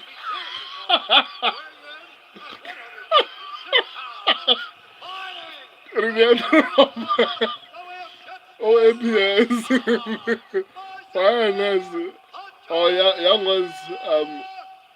OAPS means what? The fight is about to start. Hopefully it delivers, man. And we hope Isan goes to Serkayev's watches in the same place and gets ready. Yeah, kid for $180,000 Patek Philippe. Wait, he has that? Yes. But where did he get that? Khamzat must have let him borrow. I don't know. You'd have to ask him. I'm not sure. Jeez. $180,000 watch for a kid that's making his UFC debut. Yeah, here we go, folks. Featured premium. That's Eric Nolan in black by Sun Gorsu Serkayev is in white. Nolan, a natural welterweight, moving up for the short notice opportunity tonight. Let's go. He's Khamzat Chimaev's training partner. Let's see how he performs. But I mean, and I've been saying this for the longest time. I mean, that means nothing, especially because what do you call him? What's his name? What's that guy? What's that guy's name? There are so many people. Oh, Darren Till has trained with Khamzat Chimaev, and we saw how terrible he looked. There's another guy, Guda Delade.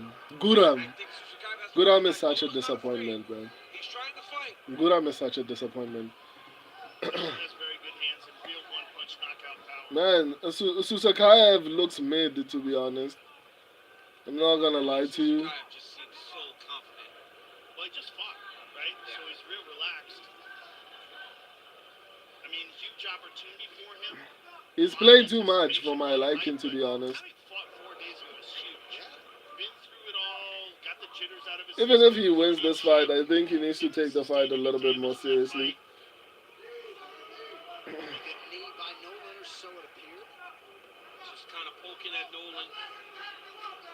Wow. Nice knee there by Nolan. Serkayev employs a lot of knees, very effective with that weapon to the body, of course.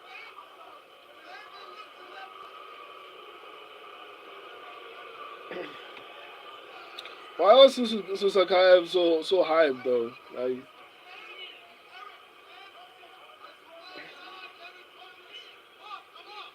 man, both of them look terrible. Nolan did a great job of keeping his hips down. Now he changes the position. Like they actually, I don't know why they are so high up on the card. Nolan's very relaxed. Well, he's a champion. He's a champion, right? Nolan isn't some guy that doesn't deserve to be here. Why are they so high up on the card though?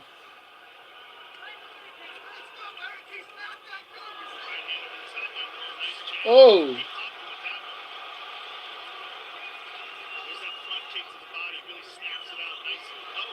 Man, Eric Nolan is fighting back, man.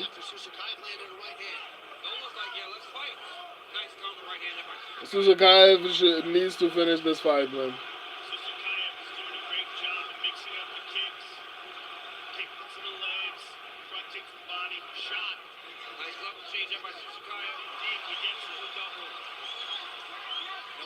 quickly scoots the butt to the fence. Under 2 minutes to go, round one. Chimaev up on the legs, trapping those legs. Khabib, once he got that, became super dominant. You see a lot of fighters from that region now. Finish this fight. This is Sukaev. Collect that wrist. Don't mess this up for us, I man. was just gonna say Nolan's got to be very patient, trying to get up, but he doesn't give his back, and it's exactly what just happened. I mean, His feet though, nicely done. Separate the hands. but in the other robot, send 2-3 as a fluffy garage and forget. Sukaev might gas himself out. Yeah, he doesn't look like he has a lot of gas, to be honest. I mean, also, it feels like Eric Nolan does not have the best takedown defense. So, if Sukaev doesn't gas out, but he seems like he's already breathing heavy, though. He burns a little more energy. Well, he abandoned it. Nah, man. Sukaev is gonna be tired, man. Oh my god. Eric Nolan is going to win this fight, man. Attack lands, acknowledged by Sukaev. Eric Nolan is here to win. Yeah, he's not here to just show up. Oh, there's that front kick to the gut, uppercut. Body. Knees. Oh my god. To say he's so young in his career. Only 9 fights. Sukaev sucks, man. He just seems so calm in there. Yeah, he was playing football only, transition. I was expecting more from him, man. Debut 2019. He sucks. Nice whizzer there by Nolan. Nicely done. Right hand by Nolan. When Nolan gets up, man, he's like, oh! Oh.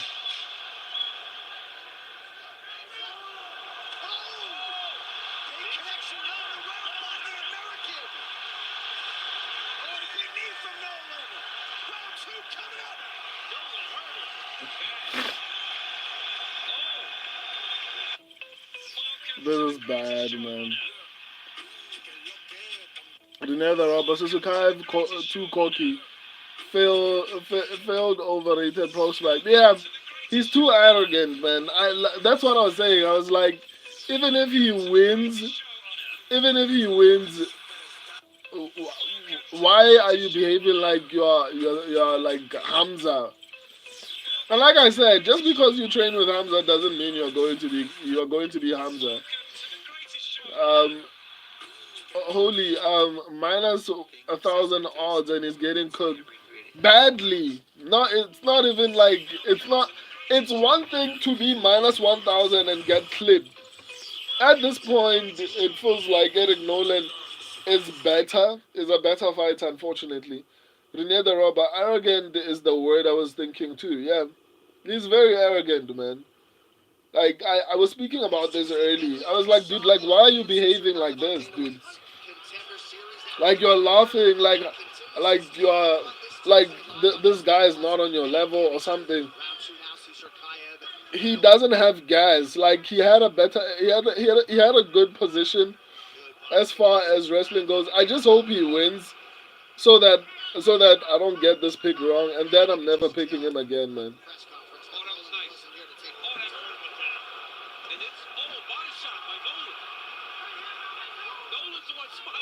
Oh!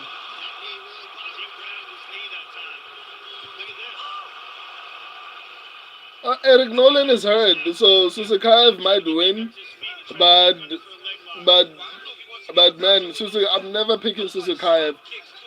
Eric Nolan might lose actually because it seems like he's injured.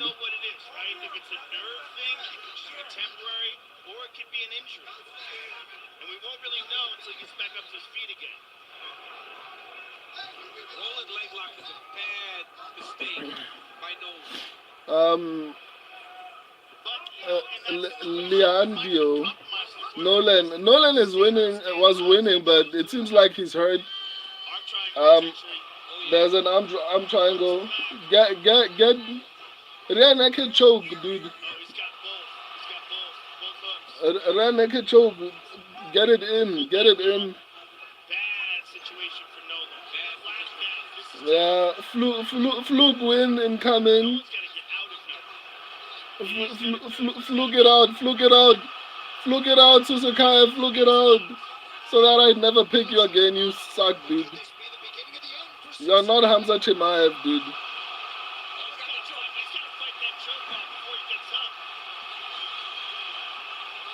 It's not properly in. Lock it in, dude. Thank you. Never picking you again. This guy sucks, man.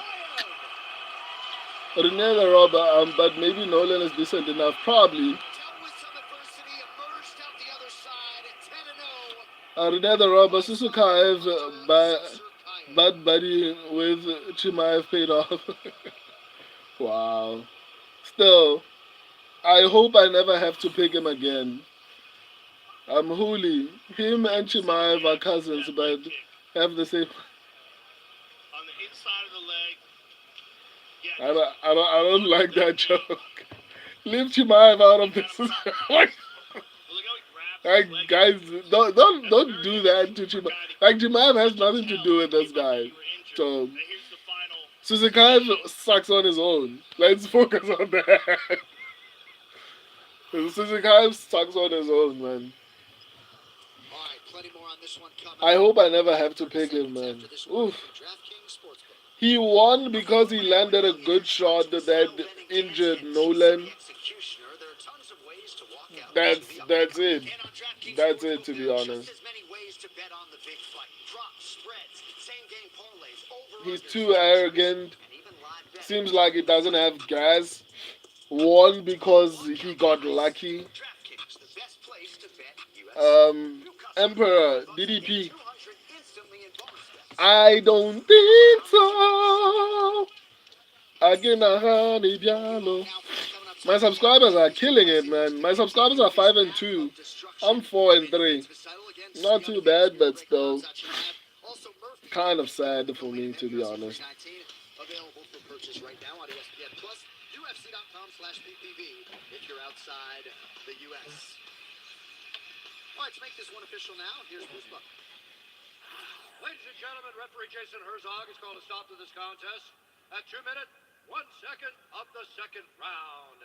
Declaring the winner by submission due to a rear naked choke and still undefeated by Sangar Hunter Susurkaya.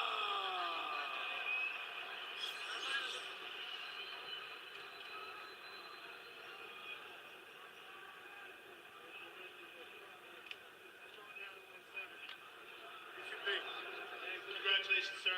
I'm here with the winner, Basinger Susurkaya. What a week you've had. Tuesday, you win on Dana White's Contender Series. 4 days later, you make your debut on ESPN in the UFC. How wild has this been for you? Rene the Robber. Eric Nolan made fun of the way Susukaev likes to have jacuzzi braza time with cousin Khamzat, and it ended up being his downfall because he turned from a kickboxer to a grappler. I mean, man. I'm just so mad at Suzukaev at this point. I'm not gonna lie to you. I'll be never Robber. Brother, I smash your boy.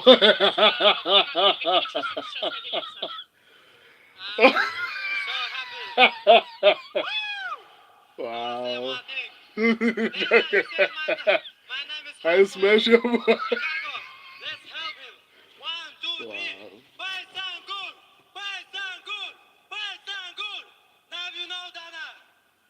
Well, congratulations, sir. We look forward to seeing you again. He was saying by Sangur alone. Basinger Susurkaya, ladies and gentlemen. This guy is too cocky. I don't like his cockiness because it's not backed out by him being good. Like, if you're this guy, he's in the same boat as Bo Nickel at this point. He's too cocky for my liking, to be honest. Howley, a Russian kickboxer can develop a ground game in 2 years, but a Brazilian cannot wrestle with a lifetime of grappling.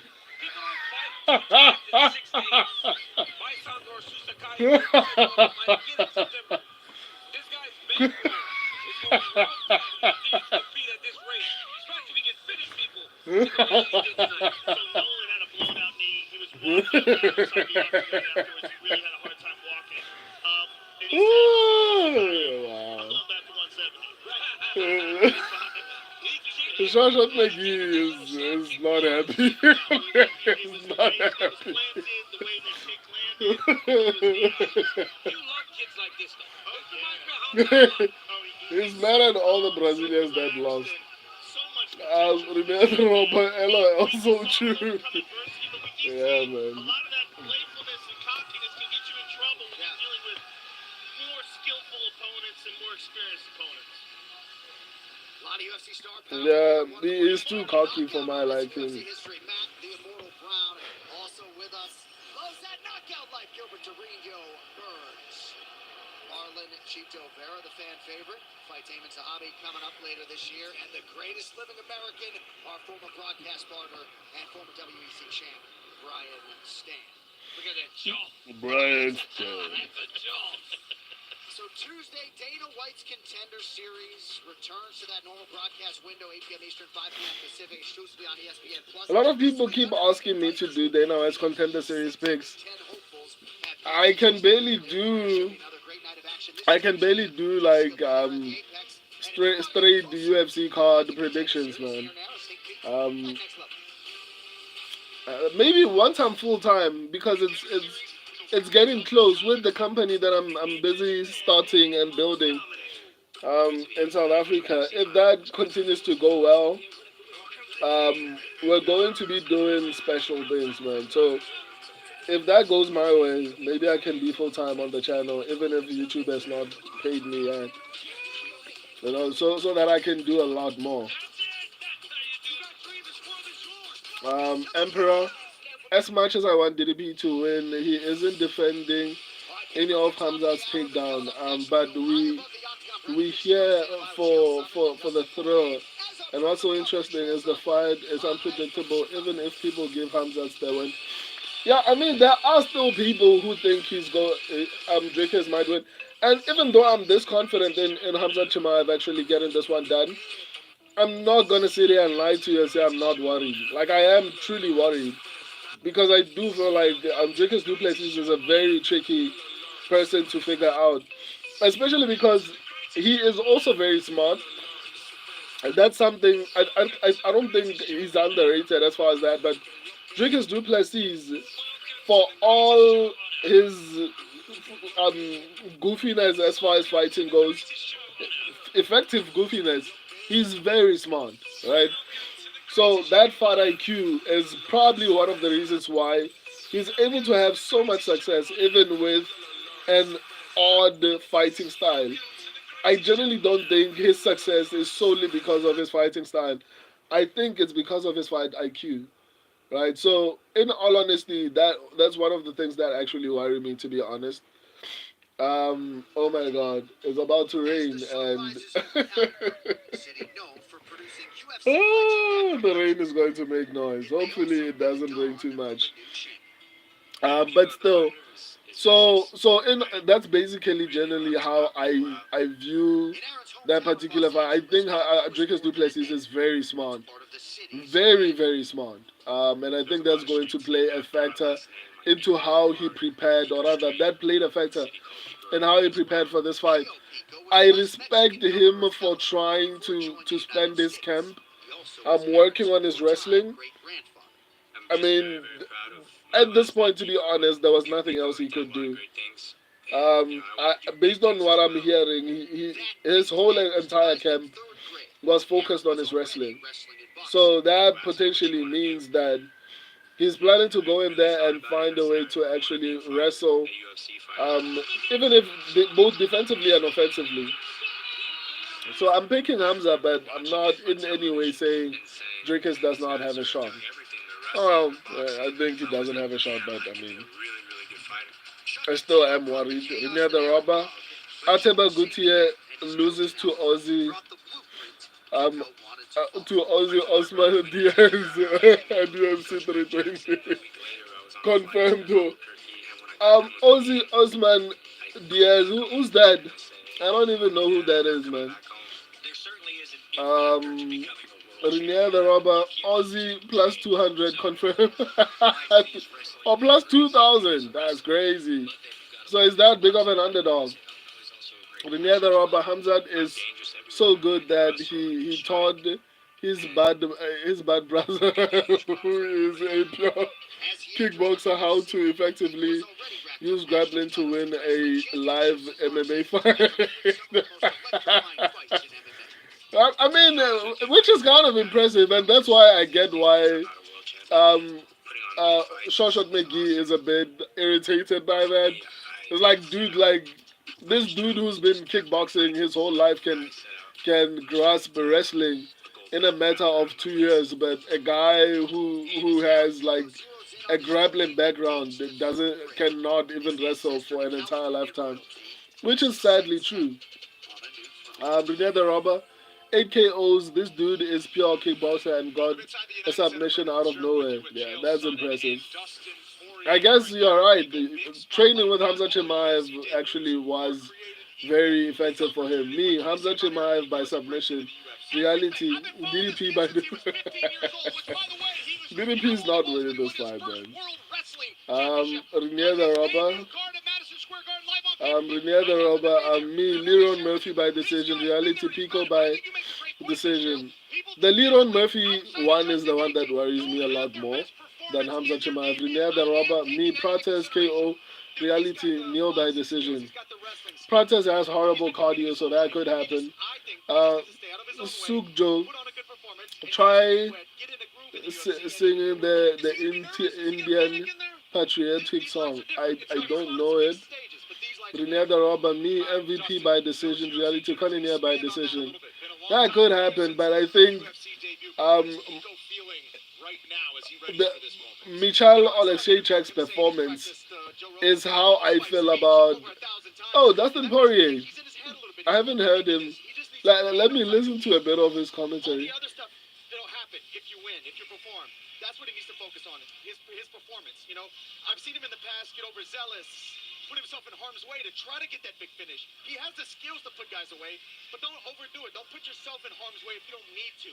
Fight and outfight these guys. Let me tell you guys something. Lauren Murphy is being cornered and coached by Luke Bernat, who I had.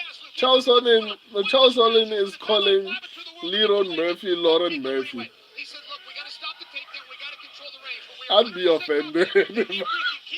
If I was Leron Murphy, I'd be offended. Like, how dare you call me Lauren Murphy?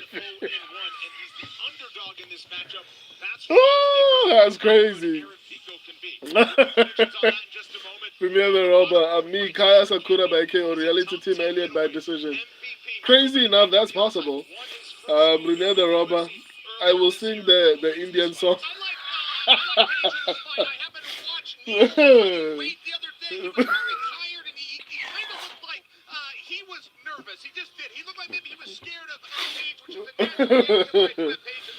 don't think you want to sing that song.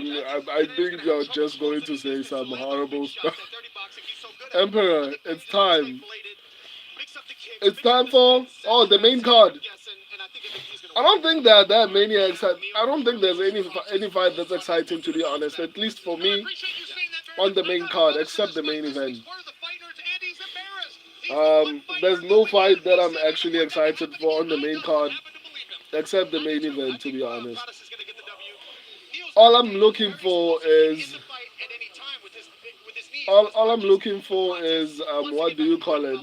He's going to use his distance, use his length, and he has the stardom with him. The fans are going to cheer him on. They want to see him win, and I think he's going to ride that in him.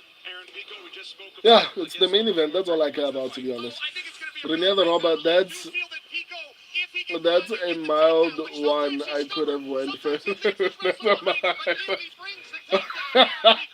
I know, just don't. Holy, Neil via asthma attack. Wow. Neil via so bright. Renier the Robber and Shawshot McGee are out of line, guys. This is so wrong, but it is what it is. Emperor, is there, aside for watching this live? I don't know. I think so, but I wouldn't know, but ask the people in the comments. I wouldn't know how to assist with that one, to be honest. Renee the Robber, Russian link, brother. Russian link, brother. It's wow. Renee the Robber. Oh, Howley, Carlos got them Ben Askren lungs. Wow, Shoshat Peggy, that's dog, man. That's dog. Oh man, that's dog. That's dog, man. Like, that's dog. But I mean, he's recovering, so I guess I guess it's not that bad. But wow, Shoshat, I I don't know what to say. I don't know what to say. Wow, wow, wow. Holy, um, remember, Robert. Habib send you Russian link, bruh. Remember, Robert. Remember, Robert. No pay. No pay. We use the Russian link, bruh. Askeren ranks are better than brothers' lungs.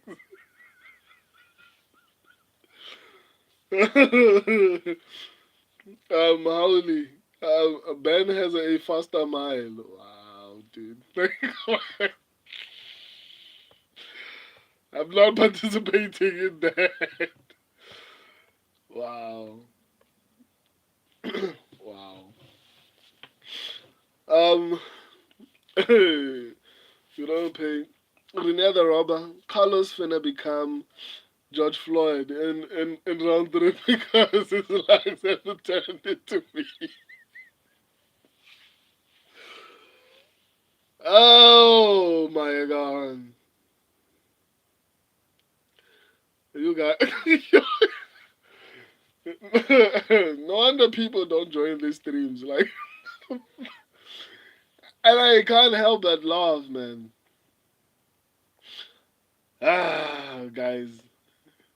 I think black people would be disappointed at me for laughing at that joke. They'll be like, shame on you, man. Shame on you. Officer Neil. Officer Neil. Renee the Robber. Oh, it's Howley who says Officer Neil. Renee the Robber is out here laughing. Oh, you guys are insane, man.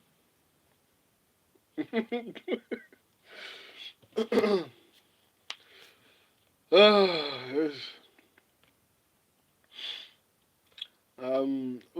is there any fight that anyone is hyped for on the main card? To be honest, for me, it just feels like if I'm not excited for Prates, I'm not excited for Asakura. I don't feel like there's any fight that I'm like, shit, I can't wait for this one. Um, Howley, Neil versus Stob.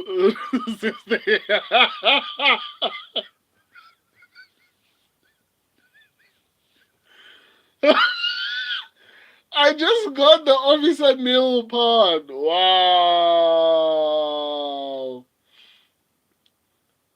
Wow. Let me see if Rainier actually caught it. Wow, he caught it.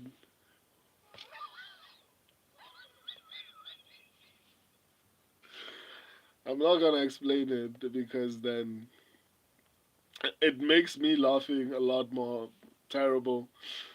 Wow, dude. Wow. People left the stream, guys, because of you. Wow.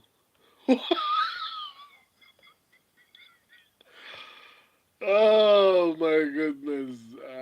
I I don't know what to say, man. I didn't understand why you said Officer Neil, and I'm like, oh, that's why he said Officer Neil. Especially when you say Neil versus Stop Resisting. Wow. Wow. Neil via Stop Resisting. Wow. Hello, follow me. We'll try, my guy. I watch specific content on YouTube, to be honest. I watch specific content. I don't watch everything. But we'll see. I'll try. Um,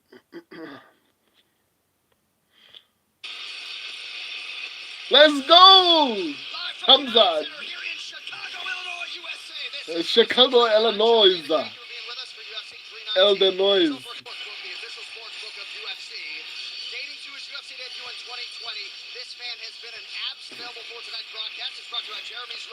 Emperor, let's go, man. Let's go. I can't wait, man. The main card is starting. Whew.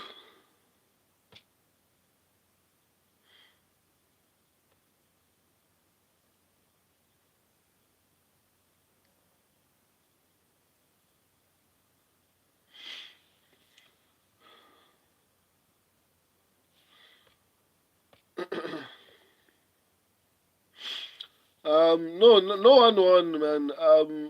The main card is just starting now. There's no one there's no fight so far. The prelims. Oh, Live from United Center here in Chicago, Illinois, USA. This is UFC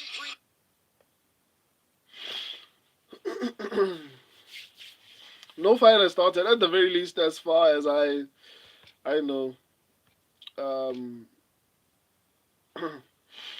Renee the Robber, this card kind of sucks as UFC hungover finna be insane in the morning.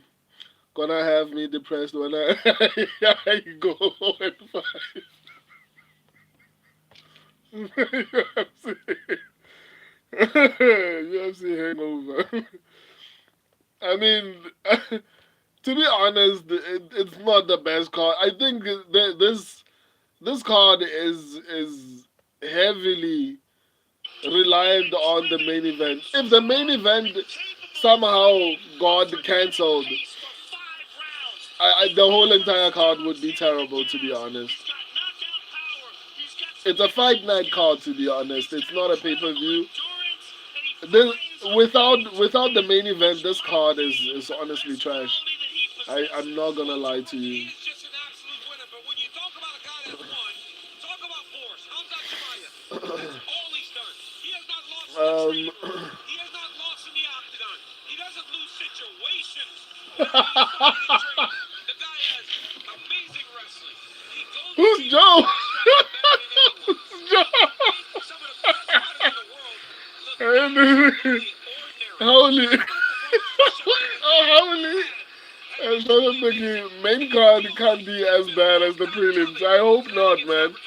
Who's Joe? My stream is dead, by the way. Fuck Jason Hoop.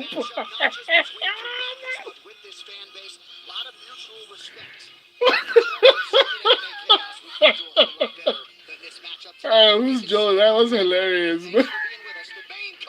You made sure to get it in there. Then, oh, I forgot to tell you that F Chase Group.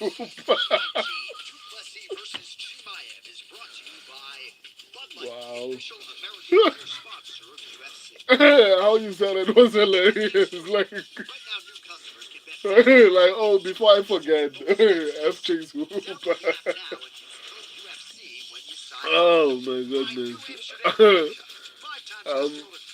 But the main card is starting. Who's Joe? Isn't there a way you can watch the fight?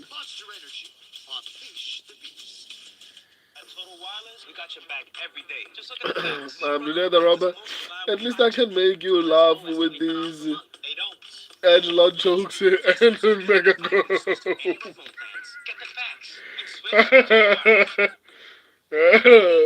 Don't become famous, otherwise these comments are going to come back. They'll be like, yeah, he was a hateful person. Rene the Robber, I'm true. Main card gotta be better. It has to be. Rene the Robber, right? Please don't be shit. FJ Super.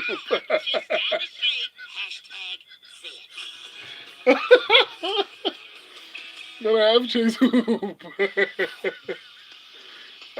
Who's Joe? FJ Super gay. Presented in high definition by Crypto.com, the world's leading cryptocurrency platform. YP Flyweight rankings are presented by Awards for Sustainable Choices. They're all chasing Alexandre Pantoja. That includes Tim Elliott, number 11 in the world, the former world title challenger, and 15th ranked Aya Sakura, who fought for the world title in his debut tonight. I don't even know what to say. Rene, what did you do to your name, dude? What kind of a name is that? So you changed your name to FJ Super. Wow, dude. Wow. Right, the crazy part is from now on, I have to refer to you as FJ Super. That's crazy, man. That's a crazy name. That's a crazy name, dude. Like, what kind of a name is that? Yeah, the Robert. FJ Hooper. FJ Hooper. FJ Hooper. On crib, on blood, on gay.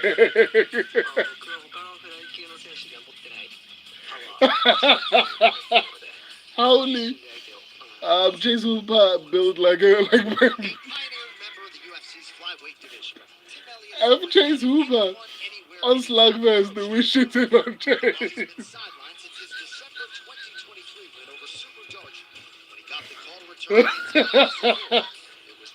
It was who's Joe? Who's Joe? This is your fault. Who's Joe? It's time to change my nickname. I'm Chase Hooper. Chase Hooper hate train stuff now.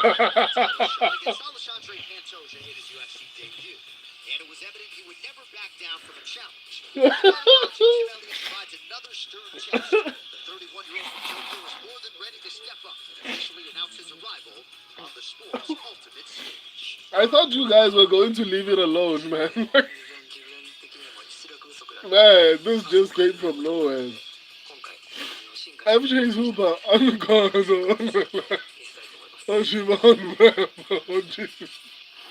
on everything, on FJ Hooper. Wow. You guys are insane, man. Man, this is hilarious. I think it's who's Joe's fault, to be honest.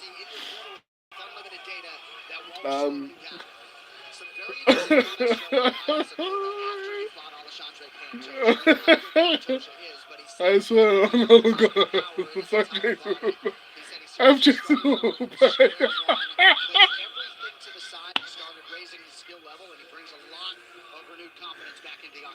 Wow. So who's Joe changed his name as well?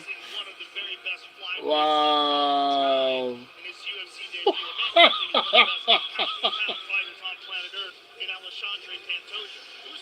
Wow.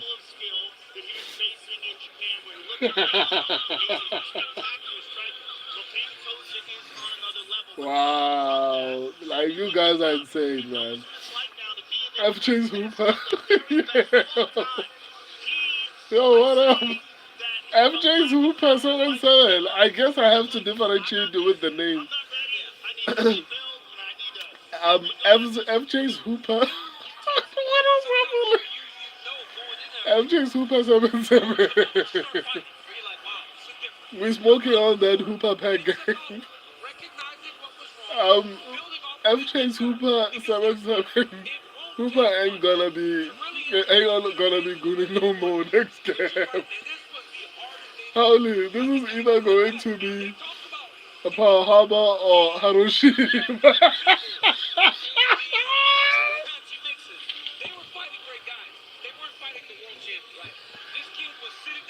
You guys, just stop doing that. My head hurts now. Like, let's focus on the fights, guys. You guys are starting, and then this is an important card. Like, I don't want to miss the fights. Don't do that, guys. Like, just let's focus on the fights. FJ Super on Kaya Sakura. Fuck Jason.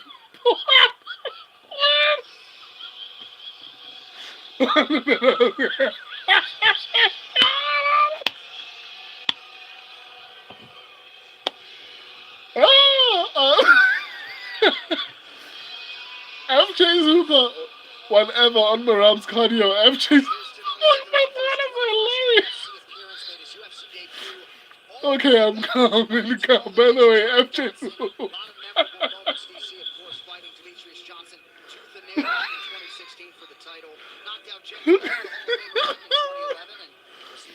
Holy, Atom Bomb versus Kamika.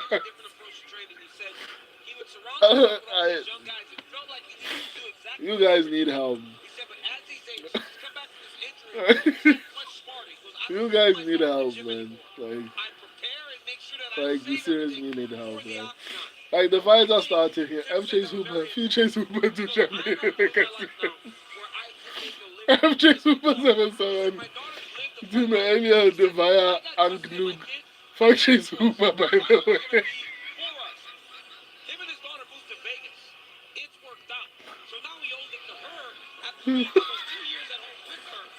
FJ Super, J Super versus a gun.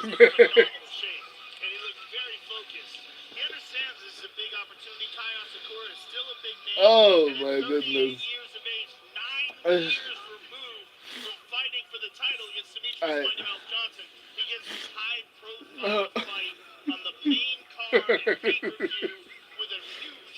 Holy Samurai versus GI. What does GI mean? FJ Super.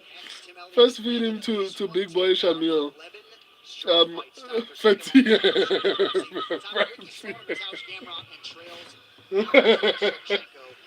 Wow, the Chase Hooper hate is so bad, man. Hopefully he doesn't see this. FJ Hooper, Shamil, the meal deal, the meal deal. Wow. I'm speechless, to be honest. Damn, Tim Elliott had a big beard. Where did it go? Guys, the main card is starting. Let's refocus. I mean,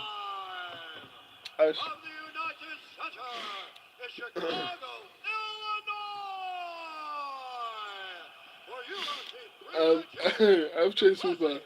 I spent too much time gooning this game. FJ Super. By the way, FJ Super.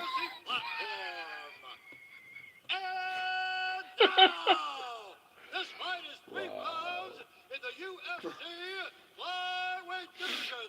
Introducing fighting out of the blue corner, a mixed martial artist holding professional record, 21 wins. Wow, who's Joe changed his name to FJ Super as well? I mean, wow. Out of Tokyo, Japan, presenting the two-time risen bantamweight champion,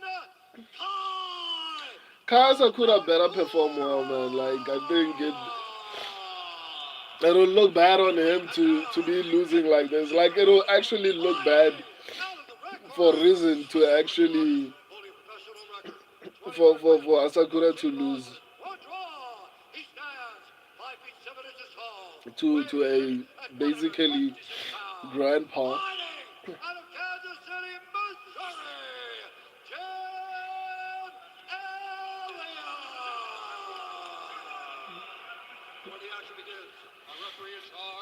Low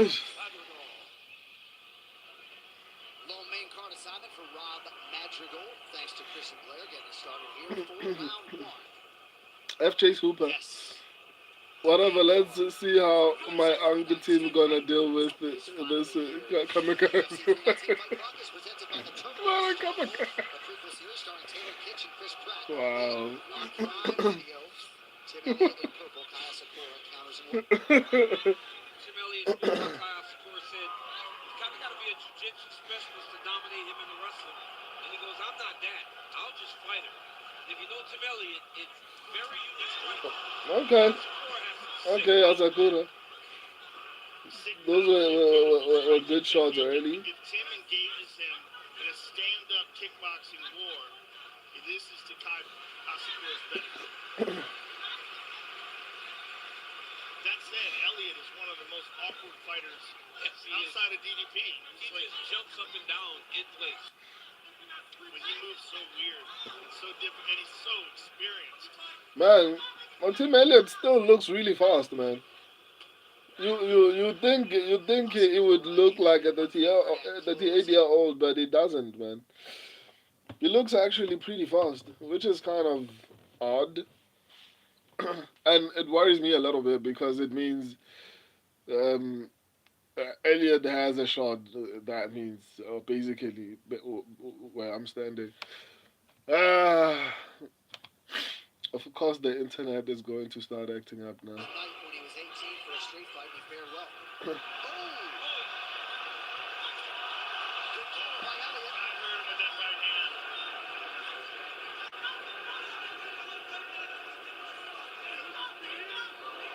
Wow. He's swinging. It's the way Tim Man, responds. Asakura is trying to take his head off, man. But again, it's just all of those awkward movements that he's known for.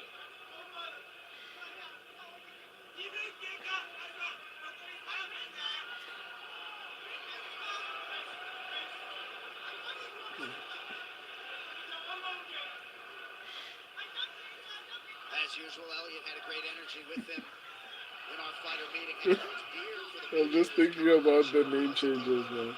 So from now on, I have to refer to you guys as FJ Super. Wow, that was a good shot, man. Man, Asakura's fighting really well, man. Like, he looks good. Asakura connected with a very good left hook there. Asakura is very aggressive, man. Asakura does a great job with his knees. Well, a new credit card has entered the octagon. The Crypto.com Visa signature credit card, punching above its weight in the world of crypto. Learn more at Crypto.com/cards. Tim gives you a very awkward look, but the problem is he's not presenting a lot of danger. If I was your Khamzat Chimaev versus Dricus Du Plessis, who's gonna win tonight? I'm going with Khamzat Chimaev. I think he's going to win very convincingly. Elliott with a small cut. I'm going with Khamzat Chimaev. A lot of awkward footwork from Elliott. Man, it's kind of crazy to see how good Tim Elliott looks, man. This late in his career, Tim Elliott looks good. I mean, Asakura is fighting really well. I'm interested to see what happens if Tim Elliott tries to take the fight to the ground. But Tim Elliott is fighting really well for his age. He's moving really well. That was a good right hand by Yes, Tim. it was. He doesn't look his age, man.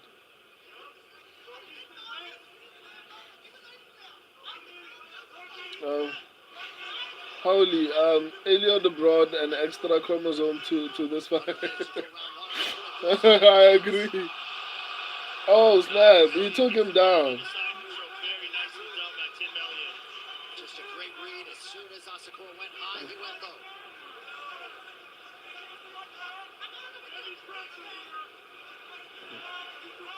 Knees to the body by Tim Elliott.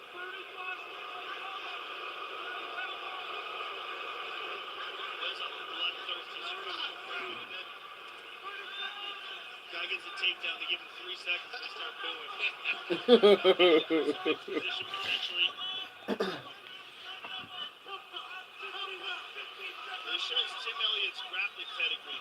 Very solid grappler. It's nice that he got this takedown, but he's not doing anything with it that would merit winning this round. No, he's better. It's elbowing him to the spine, dude. You could cripple someone. What is Tim Elliott doing? KSI from there with only 20 calories, 0 added Holy Elliot brother. Oh, I already read this. Hard to say, but I think this one went to Asakura. So 1-0 Asakura. In my opinion, I don't know what everyone is thinking. Am I wrong? Who won this round? I think Asakura took it. Howley 1-0 Asia. Why? Like why? Why refer to him by his race? Like, why? Here's a nice right Why? hand to Asakura, right to the cheekbone, You guys are insane, man. and a knee that just fell short. That's a nice kick. And this is where Tim Elliott caught that kick and took him down. I think Asakura needs to learn how to defend takedowns because instead of trying to get a headlock or yeah, instead of trying to get a headlock, he should have pushed him back. Howley, the race easier to spell. It's easier than Kai. He has the Wow. weirdest style of all time, without a doubt. He's fighting almost like the Notre Dame logo. Fighting Irish. I couldn't think of what it was. Oh, Landed a nice left hand there. that's a good shot from Tim Elliott, man. That's the thing, it kind of lulls you to sleep. Yeah. Kookiness. Nice left hand again. Now Kai's got to be thinking because of that takedown. Elliott did control him on the ground, but didn't really capitalize on it. But it did show that he was able to take him down and control him once he got him there.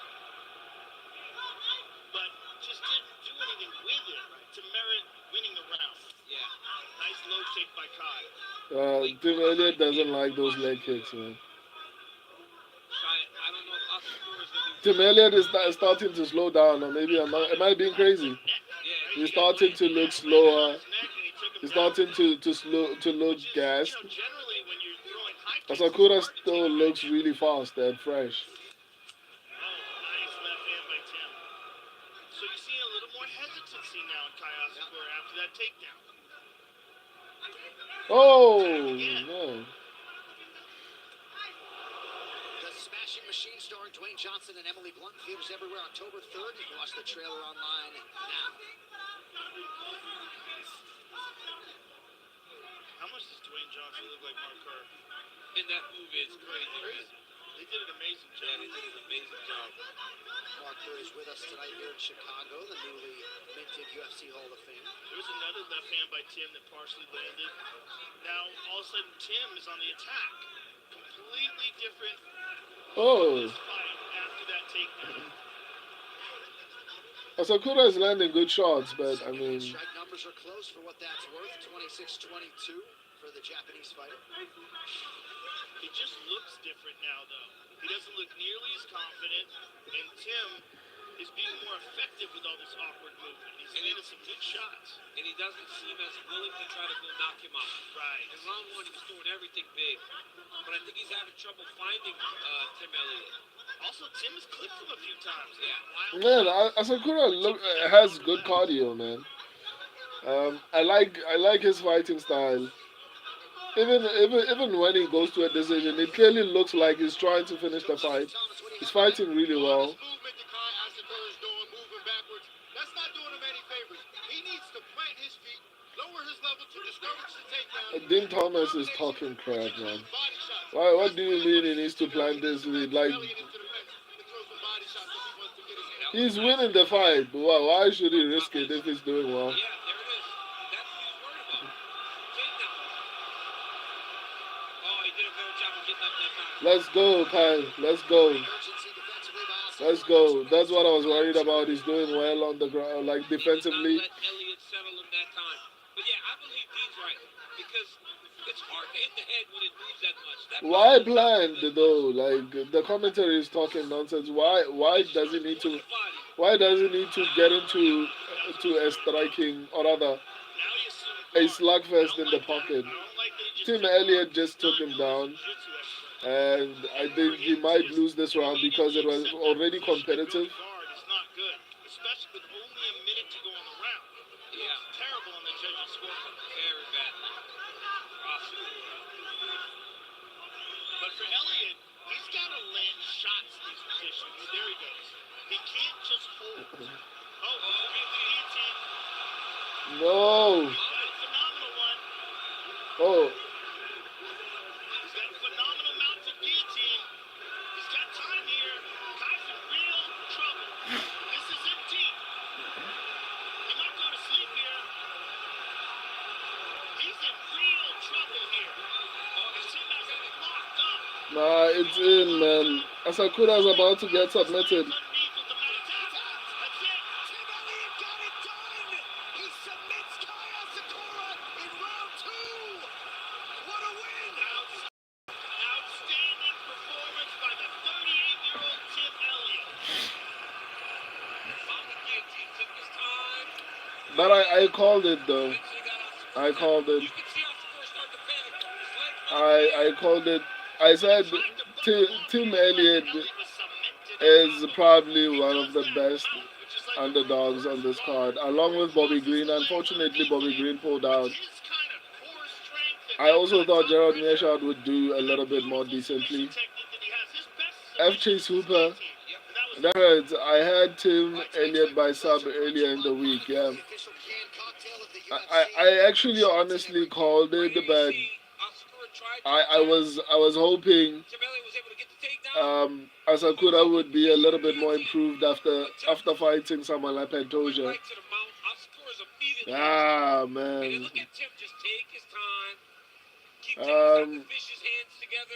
Suhas, bro, camera turn, please. I can't do that, man. They can delete my channel. Like it, I don't like it. That's illegal. Also, I would basically be broadcasting the UFC, like so I can't do that. Oh man. And I said it when I was breaking down this fight. I was like, if I was using my old strategy, I would have went with Tim Elliott and Bobby Green. But it is what it is, man. This sucks. I'm not gonna lie to you. This sucks. F. Chase Hooper, everyone talked me out of him. Man. I'm sorry, my guy. Ladies and gentlemen, referee Rob Madrigal has called a stop to This sucks, I'm not gonna lie. 4 minutes, 39 seconds of round number 2. And it sucks because Shawshot McGee is back. Let's go. Who will win? Who will win? I mean, Tim Elliott won, man. This sucks, I'm not gonna lie. Shawshot McGee, literally zero prospect. It's not even a joke at this point. Like it's no longer something to laugh at because there's no prospect. Like the amount of prospects that I've lost this year is insane from different weight classes. This sucks, man. What sucks more than anything is that I actually said this. I was like, dude, like if I was using my old strategy, I would have went with Tim Elliott. But new strategy, so it is what it is.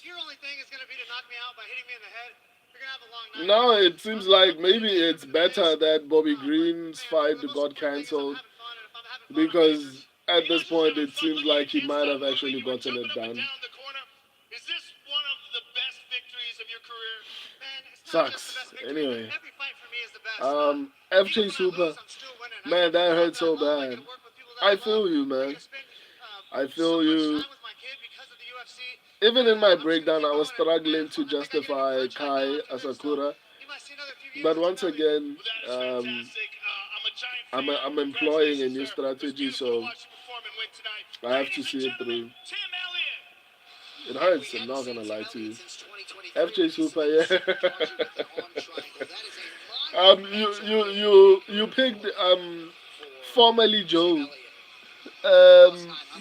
FJ Zuba with the fire emoji. I think that's how I should refer to you, just so that I can differentiate who I'm talking to. FJ's Hooper Fire emoji, yeah. I think that's what I'm going to call you. FJ's Hooper Fire emoji, yeah. Did you go with Tracy Cortez? FJ's Hooper Fire emoji. Did you pick the why are they booing the poor guy? Did you pick Tim Alien? Shot McGee, Van is our only hope, yeah. But it's kind of sad if we're relying on one prospect to save everyone. FJ's Hooper, I literally switched away from that. Would have been a card saver, yeah. I actually even didn't pick him, but I was basically saying it live that I was like, I might get this one though. So at this point, I'm 4-4. My subscribers are 5-3 if I'm not mistaken. Yeah.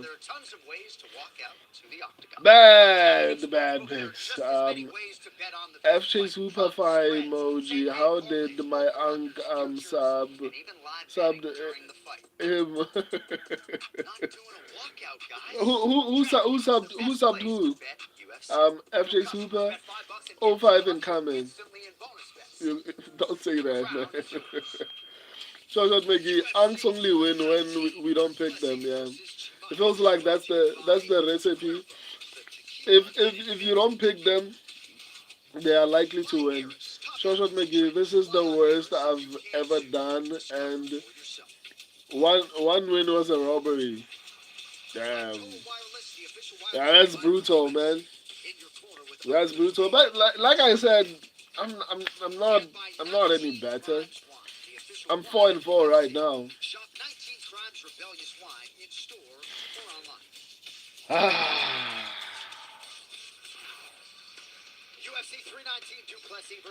So why did the UFC bring in this guy from Resin and put him in the main event against Pantoja when he's losing to Tim Elliott?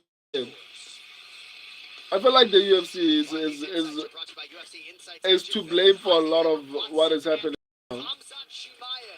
Like they are the ones who are basically bringing these guys in. I, Shoshat McGee, never betting again. Yeah. I don't think that's honestly the best idea, man.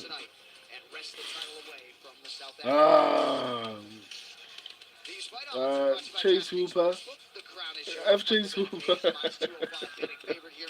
Fire emoji. They robbed Kai, by the way. F Chase Hooper. It's in your name. I have to pronounce that every time I refer to you. Shoshat McGee, Gerard via Karate King, MVP via wrestling, Shoshat McGee. Man, I need to get the remaining 4 picks correct, man. So that at least I can go 8-4. That's not too bad. I can't afford to get any other fight wrong, man. This card has been brutal so far. It's going to be important for me to stick to my aggressive ways because this card has been brutal. I'm not gonna lie to you. my opponent the time or space tonight to do the things he wants to do. Shoshat McGee, 42-year-old, about to gas him out because 2025. 2025 has been brutal from the beginning. Like for the past 2 years since I started my channel, my predictions were good, and then 2024 they became great. I was clean sweeping cards, man.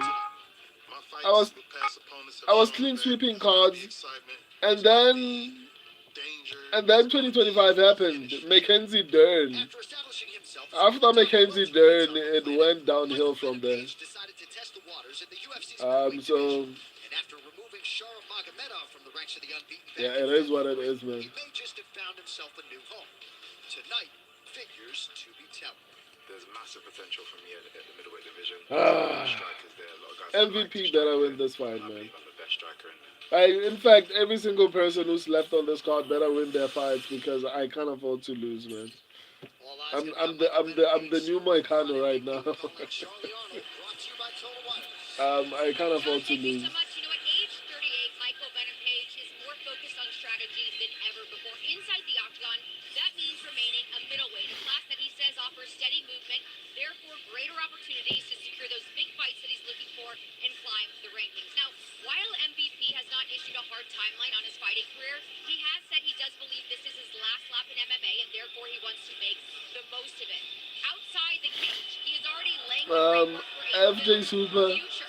I'm at a loss for words for how bad I'm doing. Man, it seems like you and Shoshot McGee had more or less the same picks because he's saying the same thing. All right, Charlie, thank you very much. Um, Sioux Fighters, where the Warriors lay here.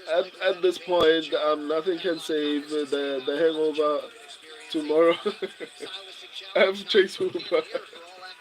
Maybe the most unique stylistic challenge because he comes from the world of point kickboxing. Or point Shoshot karate McGee. fighting, rather. Prospects do not exist. If you're not in the UFC, you probably won't get more than one contract at this point. Yeah. Let me see. Prospects do not exist. If you are not in the UFC, you probably won't get more than one contract at this point. I agree, man. FJ Super. Maybe if Hamzat and Prates win. I think Hamzat wins. I don't know. Prates at this point, the way things have been going. I don't know, man. FJ Super. Prospects equal cancer.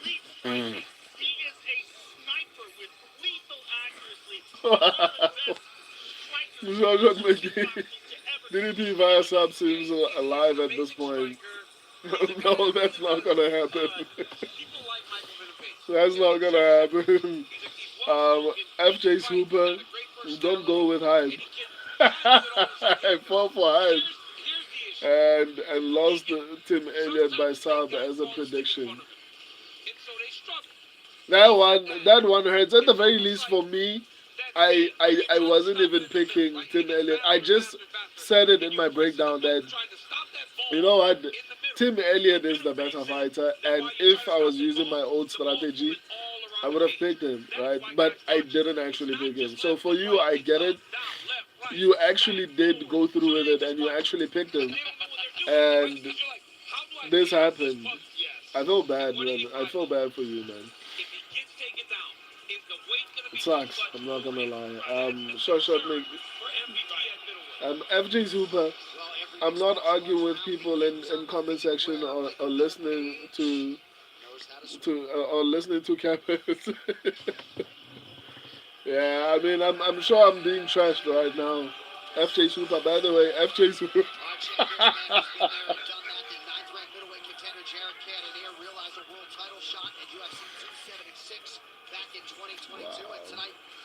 FJ Super. FJ Super on the grave.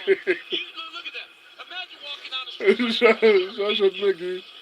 Tim took years off, got a new gym, and turned up on a Japanese God no.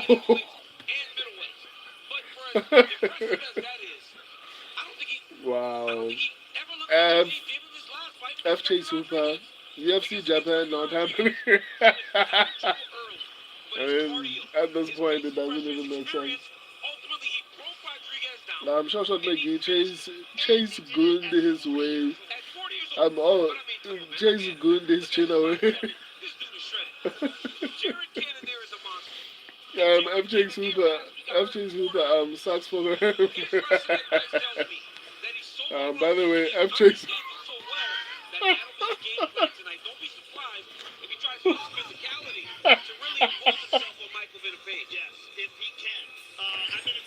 Oh. Your name is hilarious, man. Jared Cannonier is really a very unusual fighter in the durability and the endurance and cardio and the desire and discipline and focus that he still maintains at 40 years to me. The Gregory Rodriguez fight was a huge, huge win for him.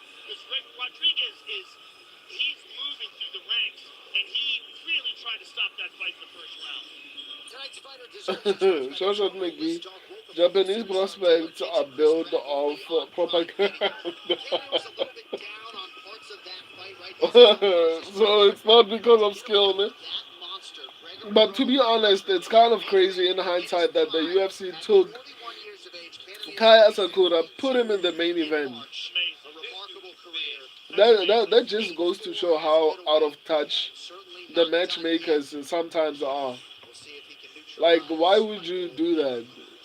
To someone, like, at the very least, the guy that they took from Rizin should have been at the very least able to what do you call it? To beat Tim Elliott. Like, how are you fighting for a belt if you can't get past Tim Elliott? That's honestly sad. Ladies and gentlemen, this fight is 3 rounds in the UFC middleweight division. Like, how do you struggle to get past Tim Elliott when you're fighting for the belt, dude? F. Chase Hooper, Connor is older and projected to lose by the majority of these so-called experts and analysts on YouTube and other platforms. So that means Connor by decision. I guess that includes me. F. Chase Hooper is mad. Shoshat McGee, his eyes look like a plowfish during the show. Wow.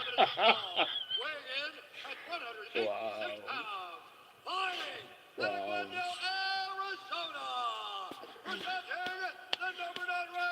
But and you guys called it, man. You guys called it. You were like, man, I'm worried that there's going to be a lot of upsets on this card, and I was like, nah. I didn't say nah, but I was very skeptical of that many upsets happening. But here we are. I'm 4-4. As good as it gets, Mark Goddard. Why are you laughing, Sean? Because at 41, when I went the octagon, I couldn't pull my shorts up high enough to hide my belly. If I looked like Jared Cannonier, I'd have fought till I was 45 years old. I mean, come on. He's 41. My shorts kept falling under my stomach at 41. I'm Russian guy. Does he have the speed? Yeah. He has the speed to close the distance. What can he do with this puzzle that is Social media, I thought they were gonna pop. Russian guy, hi. Will you show the broadcast? I can't, my guy. I would effectively be committing a crime if I did that. Shoshat McGee, dogs are up so big this card, yeah. Very, very up, man. They are doing really well. A lot of underdogs have won. And it feels like whenever underdogs are up, it's not going to just be one guy or two. When underdogs win, it's going to be a lot of them. Shoshat McGee, MVP leg about to snap. Yeah, they look skinny, dude. Like the difference in leg size for. Performance AI glasses are here. Cannonier has been in 6 straight main events.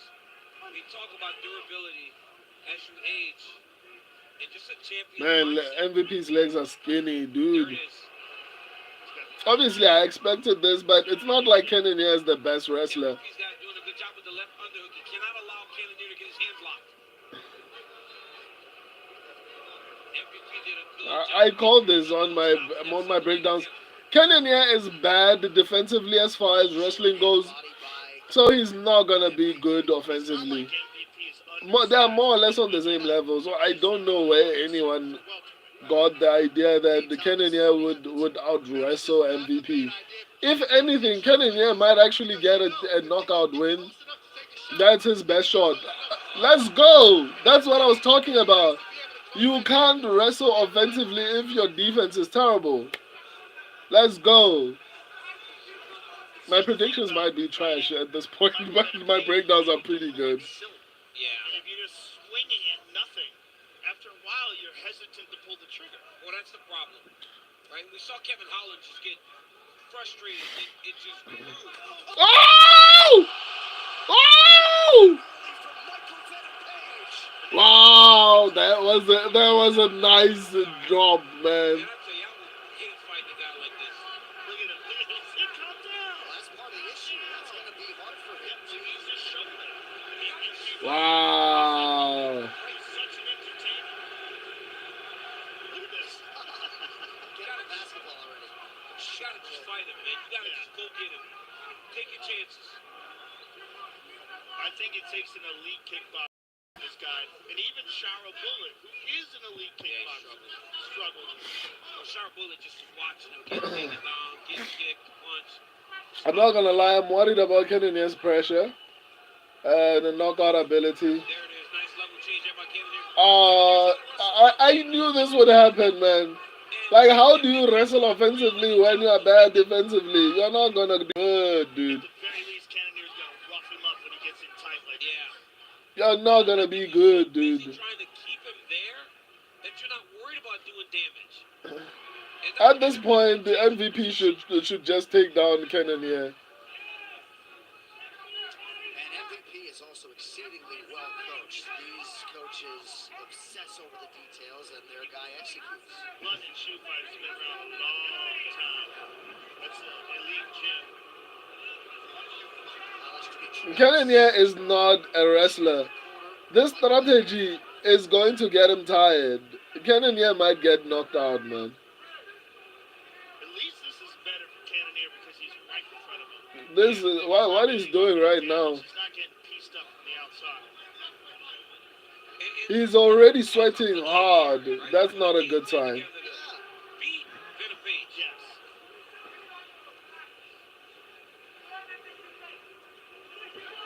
I mean, he's trying. Well, he's throwing him by, but he's not going to the next level. Right. Once he creates an angle, it's not going to be just a shove by and get him. You're going to have to go 2 moves to take MVP down. But this is One MVP, yeah, 100%. for Jared will at least take some of this 100%. MVP. Man, Cannonier looks old and slow, man. Round 1 belongs to Michael Venom Page. I mean, his understanding of distance is just second to none.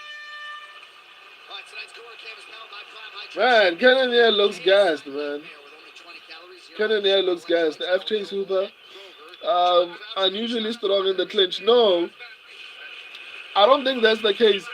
I think a lot of people overestimated Cannonier's wrestling ability.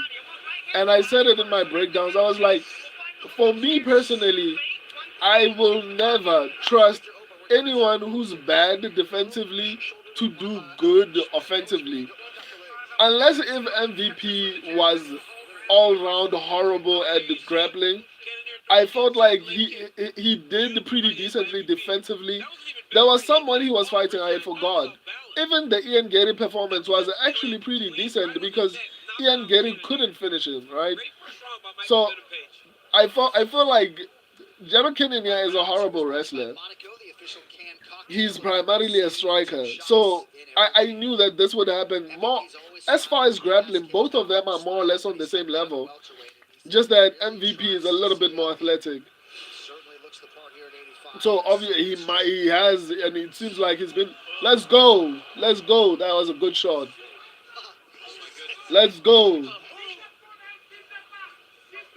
But Jared Cannonier has power. That goes without saying. Looks like there's some swelling under the eye of Jared Cannonier now. And he has the ability to finish the fight with a knockout shot. I'm not going to act like there's no way Jared Cannonier lands that one big shot. No, that's not it, man. MMA is elite point fighters. Yeah. And elite point fighters that learn how to fight MMA, they just have this advantage of being able to close the distance like no one else. Jared needs to shoot, man. The moment he starts getting him close to the octagon side, he's got to wrestle a single leg. Otherwise, he's just missing. On social media posts brought to you by Threads for conversations happening inside and outside the octagon. Take it to FJ Super and defensively sound. They are very defensively sound, man. He's very defensively sound. Shot McGee.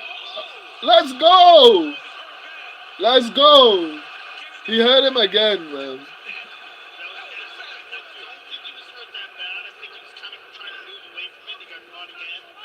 But it looks bad. I agree with with Joe Rogan. It looks bad. He didn't actually hurt him that much. He hurt him, but it looks bad to the judges, man. And this isn't all of Michael Bennett Page's skills either. You're not seeing any knees yet, flying knees. Like, look at the angles. Like, he throws a punch and misses. He's nowhere near you. Man, that was Kennedy's first clean shot that landed. That jab. Without throwing anything, really is going to allow him to dictate the exchanges, right? You got to just keep going. He's trying. I know he's missing, but he's still... Shot McGee knockdown saved the round for MVP. I mean, it's not like Kennedy did anything, to be honest. Except clinch. I think even without the knockdown, he would have done really well. I think MVP got another job. Man, what do you call it? MVP is making Kennedy look like a bum rushing fighter. He's landed a couple of low kicks. I'd like to see him attempt a few more of those. He's got a strong low kick. Wait, tore Anderson Silver's knee with the low kick. Yes. FJ's Hooper. I expect Kennedy to get him down though. Nah, that's not gonna happen. Shot McGee, I think he get knocked out he get knocked every round. Yeah, I agree with you, man. And that makes sure that he oh snap. FJ's Hooper was right. He did get him down. He did get him down, not for long though. Man, Gerald Kenyon is guessing himself out doing this, man. But this is exhausting for Jared as well. So MVP had a training partner that came to train with my kids in my academy. Man, Gerald Kenyon looks tired, man. That's who he's wrestling every day. Gerald Kenyon looks tired. If he slows down, he's gonna be in trouble. And he knows that the only thing that really slipped him up in the octagon so far was Ian Gary's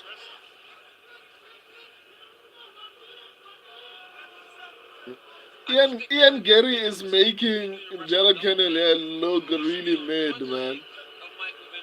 The fact that Ian Gary was able to have that much success. All he's doing is kind of gluing himself to MVP. It doesn't seem to be really leading so much. Wow, man. It's kind of sad to see Kenyon like this. The dude who once wrestled with Israel Adesanya. But I mean, the dude who once went but in a strike for strike with Israel Adesanya to a decision is now resorting to clinching. Wow, it's honestly sad to see this happen. FJ Super, one knockdown is better than clinch control. So, two rounds MVP. I'm with you there, 100%. I mean, he didn't do anything with the clinch and control, so it doesn't make sense to give him the round. Shot McGee, MVP versus Rob. That's a good matchup, to be honest. That's a good matchup. I agree with you. Shot McGee, Rob versus MVP feeds families. Yeah. As a main event, that would be very, very good. Georgie. Hello, Georgie. How are you, man? Championship gold on the line October 4 in Vegas. Magomed on Goliath looking to turn back the former two-division king Alex Pereira in a blockbuster light heavyweight title rematch. Co-main event, Marab Dvalishvili in defense of his bantamweight belt against Oh my goodness. 320 live from Vegas Saturday. FJ Super, I like Izzy versus MVP, but they are bad buddies, so it wouldn't work out. I think Israel Adesanya is afraid of MVP. To be honest, I think MVP would beat Israel Adesanya. But you know what? Let me not say that. I think, but Israel Adesanya looked good against DDP and got knocked out by Imavov. So I don't know. Tonight's social media posts are brought to you by the Smashing Machine, starring Dwayne Johnson and Emily Blunt. Man, Jared Kenyon here looks like he's ready to get knocked out now. Oh, he gave him an easy position. Get up, MVP. Got him flat on his back. MVP got a little bit impatient, and now he finds himself stuck on his back. Well, MVP was getting kind of reckless. Yep. He was looking for the knockout. And now Jared, who has tremendous top pressure and nasty ground and pound, is on top. And that's not his style. MVP's a measured fighter. He's calculated. He doesn't take that many chances. And right there, that Superman punch, that was uncalled for. And he finds himself stuck on the bottom now. And Jared is a guy who's known to come from behind and win fights by stoppage. Plenty of time to work here, 3:25 of the clock. This is huge for him. And a massive pressure. Such a strong guy. He's trying to work his way out. He's got to be careful here, though. Nicely done. Full mount by Jared Cannonier. MVP's in real trouble here. Yes, he is. Sit on his chest and just go to work if he can. Here comes the shots. Big shots by Jared. He's got to maintain top. This is fine. Into half guard again, but at least he's on top. Cannonier needs to make this matter. Man, Even if he doesn't finish him, if he can get a 10-8 round by dominating, he salvages a draw. And when you got beat the way he got beat in the first 2 rounds, you want to walk out of here without a loss. Cannonier rallied memorably against Gregory Rodriguez his last time out. Big elbow. Trying to pull out another one here. 2.5 minutes to decide it. Yeah, there's a lot of time left here. yeah, there's a lot of time on the clock, and that worries me. Get off some real shots. MVP doesn't seem like he knows how to get up. And this has been the Achilles heel of MVP. Yes. It's the grappling. They train together so they will be gay like him and Wonder Boy. Shot Mickey. Wow. Showing as much You're almost there. Well, Jared's a bigger guy and he's a stronger guy. And, you know, when you're coming down from heavyweight and light heavyweight, this is a different frame. Oh, Kimura attempts. Hard to finish from half guard. It can be done, but it's hard. He really wants to step over with his left leg. can't really get the arm bent. Yeah, he wasn't getting the arm bent. He went for it, but he wasn't bending the arm to create the type of angle he would need to finish the curl. Oh, arm triangle chance here. Real possibility here. MVP's doing a good job of keeping him, securing that head in position, but yep, he's out of it. He's out of it. Jared couldn't secure the head. Jared's going to grab the wrist with his other hand. At least he's trying to. Great top control by Jared. He's got to land something. He's got to land big shots here. Okay, the clock has been moving. I've been holding my hand and my breath, and I'm like, no, I can't afford another one, man. If MVP wins, which I think he should win, man, a lot of predictors who are classified as good are going to get a lot of picks wrong. A lot of people picked against a lot of my picks. Oh no, not a lot of my picks. Like the picks that I got wrong, they got wrong as well. And then the picks that I got right, they got wrong. So a lot of the great predictors out there picked Jared Cannonier that I saw. They're like, nah, Jared Cannonier takes this one. So their picks are gonna be bad, man. Oh, shame, man. Jared Kennan, yeah. Oh, good show shot. Jared Kennan, yeah, got a lucky. Appreciative crowd acknowledging the athletes. Jared Cannonier, Michael Bennett Page go the distance. And MVP Let's once go. again building a lead. Jared has zero IQ. I agree. 2-1 MVP. Short McGee. 2-1 MVP. I'm with you there. Challenger Jared Cannonier here. Let's see. DDP, whatever he wants. Georgie, I disagree with that. Right here, we'll see some Um, of the work from let me see. Michael What Bennett didn't I Page. Early, nice reply to? right-hand drops. Jared Okay, I Cannonier. think I replied to everything. Short MVP with McGee. the counter Okay, right I hand. replied to this one. Just get out of place. Um, Then he hits him with the left. Short Then the McGee right. submission Hits him with another is left. so Knocks him dumb. down. way too I way mean, to get the throw it strike. away. And I think you should have focused on Cannonier ground was and through the pound. line, but then You are right, the short shot. MVP makes a mistake and sends F it Chase down. Hooper, 2-1 MVP. I'm with you there. Short shot McGee. By Jared Cannonier. Wasted 3 minutes going for nothing. Peel back some numbers. Throw away the mount to hand submissions. Yeah, it was honestly stupid. He should have grounded and pounded.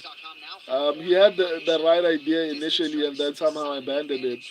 Short shot McGee, MVP or it's rigged. Yeah, MVP definitely has to take this one. He did more. He won the first 2 rounds, that's for sure. It shouldn't even be close. Or rather, it shouldn't even be up for discussion. I know a lot of people who picked Jared Cannonier, and I know a lot of people who picked what's his name, Gerard Mearshard. All right, time now for the official decision brought to you by The Smashing Machine, starring Dwayne Johnson and Emily Blunt in theaters everywhere October 3rd. Watch the trailer on. Wow, my logo looks nice, eh? Here's Buff with the cards. Ladies and gentlemen, after 3 rounds, we go to the judges' cards for decision. All 3 judges score this contest 29-28 for the winner by unanimous decision, Michael. Let's go. Let's go. Jared Cannonier thought he fluked it out. He looked disappointed. It was like, damn it, I didn't get the robbery.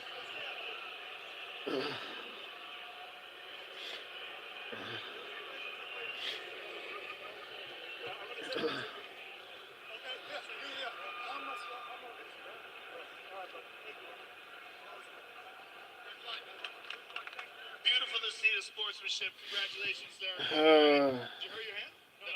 Oh, no worries. Michael Bennett Page, you're one of the most elusive and difficult puzzles to solve inside the octagon. It seems like you were having your way in the first 2 rounds, but in the 3rd round, you just really opened up. Did you feel pressure to try to get a stoppage? Do you feel like you opened up too much? No, I wanted to push a little bit more in the 3rd round. I made a silly mistake, and bloody hell, he's so strong on top. You know what? It's been an honor. Chicago, it's been a massive honor to fight in front of you guys. Man, MVP didn't absorb that much damage, man. Look at his face. My best to deliver. It's kind of impressive. I actually thought I maybe hope you guys enjoyed this. I thought maybe Cannonier would have cut him a little bit, but Your division now, are you going to stay at 185? Do you still have thoughts of 170? I still have a lot of thoughts of 170. Until I clear that out of my mind, it's difficult to fixate on this division. But if there's great fights like that to be had, then you're going to see me here again. Well, you're one of the most exciting guys. It's always a pleasure to watch you perform. why does MVP want to go to welterweight, The dude? one and only MVP. MVP, Like, ladies and gentlemen. there's a lot less competition. There's a lot less competition in what do you call it? Jared Cannonier on the scorecard tonight. In the middleweight division. Of course, he's not gonna win against people like Khamzat, but he can fight at a high level in the middleweight division. Or probably maybe he's looking at the fact that maybe Jack Della Maddalena is the champion.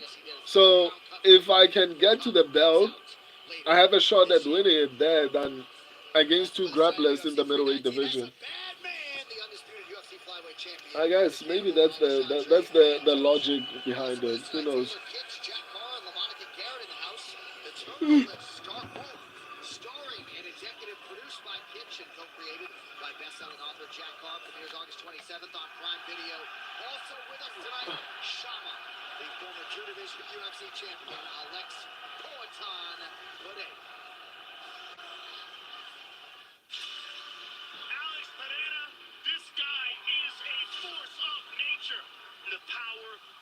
just extraordinary.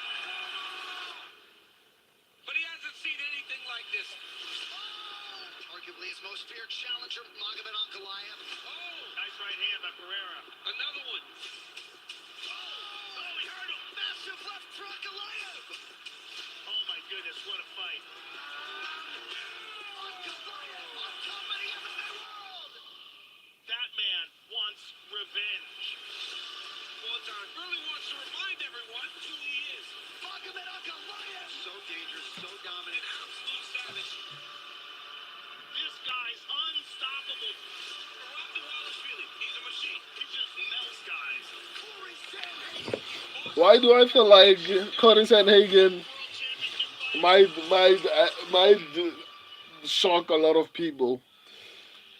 Less than 2 months away from the rematch. Shoshat McGee, there is 11 people in the top 15 at middleweight that are 34 or older. Yeah, From Alex Pineda. UFC is cooked. The expectation that he was going to have to beat this man twice. That is UFC 320, Joe.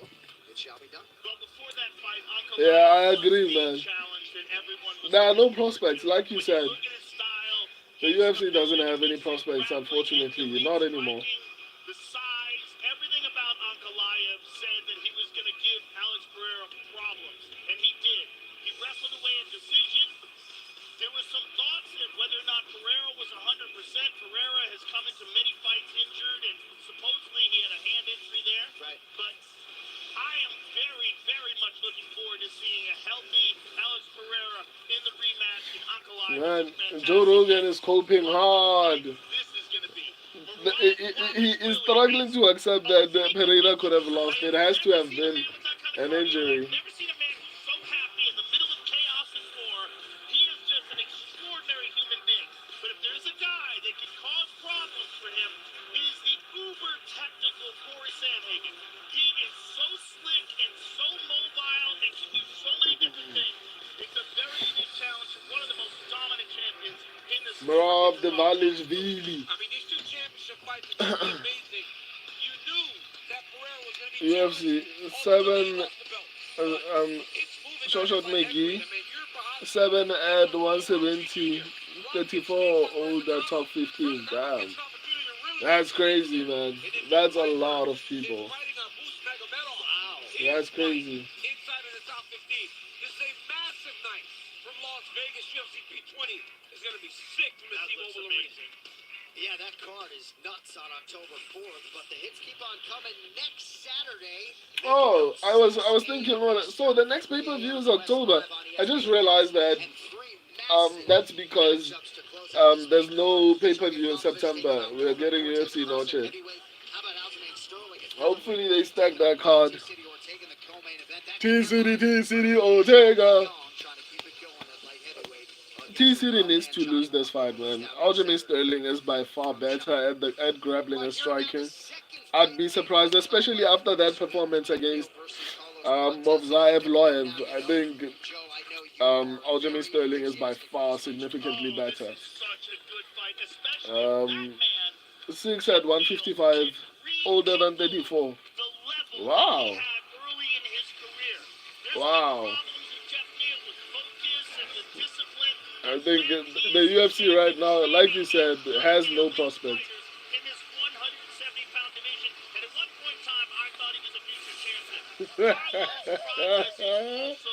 Officer Neil, you guys are really racist.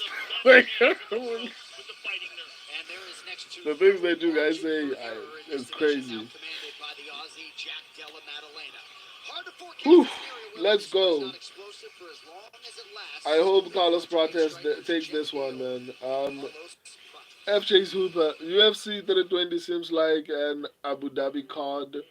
Why is it in Vegas? What do you mean, dog? But it's honestly stacked. It's surprisingly stacked. Like a double championship header is kind of crazy, especially because I feel like Merab is good enough to actually headline a pay-per-view, but maybe they feel like Cody Sanagan is not the right dance partner. So I guess maybe that's the reason. Who knows? Um, but yeah, that's a pretty stacked card. I'm not gonna lie to you. The fights are really good. Shoshat McGee 145 has 8 over 34 in the top 15. Man, that's crazy. That's crazy. F Chase Hooper, Carlos gotta pull it off. Yeah, I'm honestly worried a little bit to be honest, but yeah, I think he should. F Chase Hooper. I mean, it's only fair for Sharma to come to Big Ang's friendly territory to retain what was once his. Alex Pereira is not going to win, guys. Alex Pereira is not going to win. The sad part is Magomed Ankalaev was not even using his wrestling that much. Everyone keeps saying Magomed Ankalaev didn't land takedowns. I don't think he was trying to take the fight to the ground. I just think he was mixing it up enough to confuse Alex Pereira. Alex Pereira is not going to win that fight. Let me see. F Chase Hooper. Also, I seen fighters like Mirzukhanov and Abbas. That would be fitting for an Abu Dhabi card. but I think the thing for me is that there are good fights. Like Abbas Magomedov versus Joe Piper is a really good fight. Mirzukhanov, I didn't see who he's fighting. But I think Mirzukhanov is actually very exciting. Like there are really good fights there, to be honest. So I hear what you're saying, even though it's kind of racist, but it is what it is. We're here now.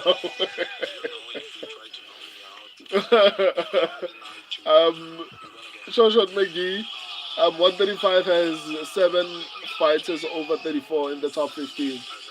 Wow, so it's a there's a lot of older fighters in every single division. That means Shoshat McGee 4 at 125 over 34. Okay, I mean 125 makes sense because that division requires speed. It requires a lot of speed, right? So and as you get older, I think it gets a little bit harder to do well um, at the top. Carlos Prates needs to stop smoking weed and not weed, cigarettes and focus on becoming a good fighter and probably, hopefully, a champion. 10 and 205 over 34. That's crazy. So over 66%. Actually, exactly 66.6% at light heavyweight is over 34. That's crazy, man. F. Chase Hooper Carlos is one of my favorite fighters to watch. I hope he pulls this shit off. I mean, he's a really good fighter, but his smoking his smoking habit is going to kill his ability to become a champion. Um, F. Chase Hooper, I called the MVP fight perfectly. Maybe I can rebound on the main card. I hope so, man. I don't. I know the feeling of getting picks wrong, and it doesn't feel good, man. So hopefully you do rebound, my guy. Short man. F. Chase Hooper, I should have stuck with my Tim pick from literally 2 days ago. Sometimes it's hard to even tell, man. But for me personally, I actually said it, and even in my upsets predictions, I actually did say that there's a high possibility Tim could actually win. Right, so it is what it is, though. We win some, we lose some. I know you'll be back stronger.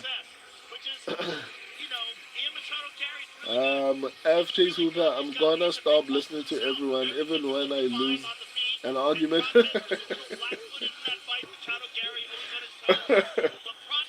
But in all honesty, if I if I didn't have a channel, I would honestly implement that strategy.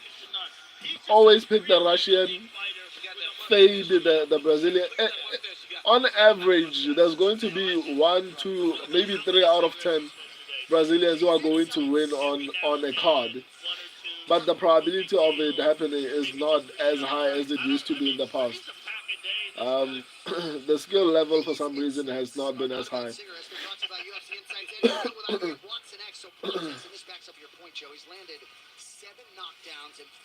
The only Brazilians so far, especially on this card that have won, are fighting from the Fighting Nerds. um, FJ Super, I'm picking Charles Johnson. Charles Johnson, Zhao Long, Gage Young as underdogs next week, and nobody's changing my mind. I feel you, man. Like I feel you, and those are solid, solid picks. um, Johnson, and there's another one.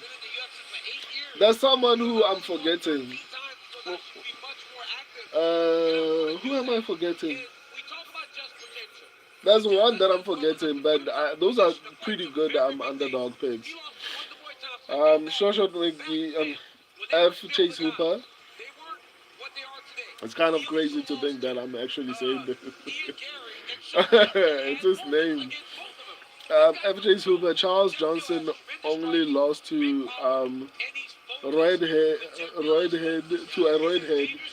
In his last fight, Xiao Long is an absolute marauder, and Gage Young can take heavy shots in a slugfest, way better than Maheshate.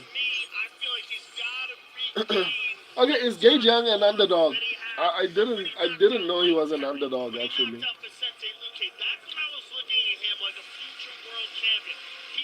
Um, FJ Super.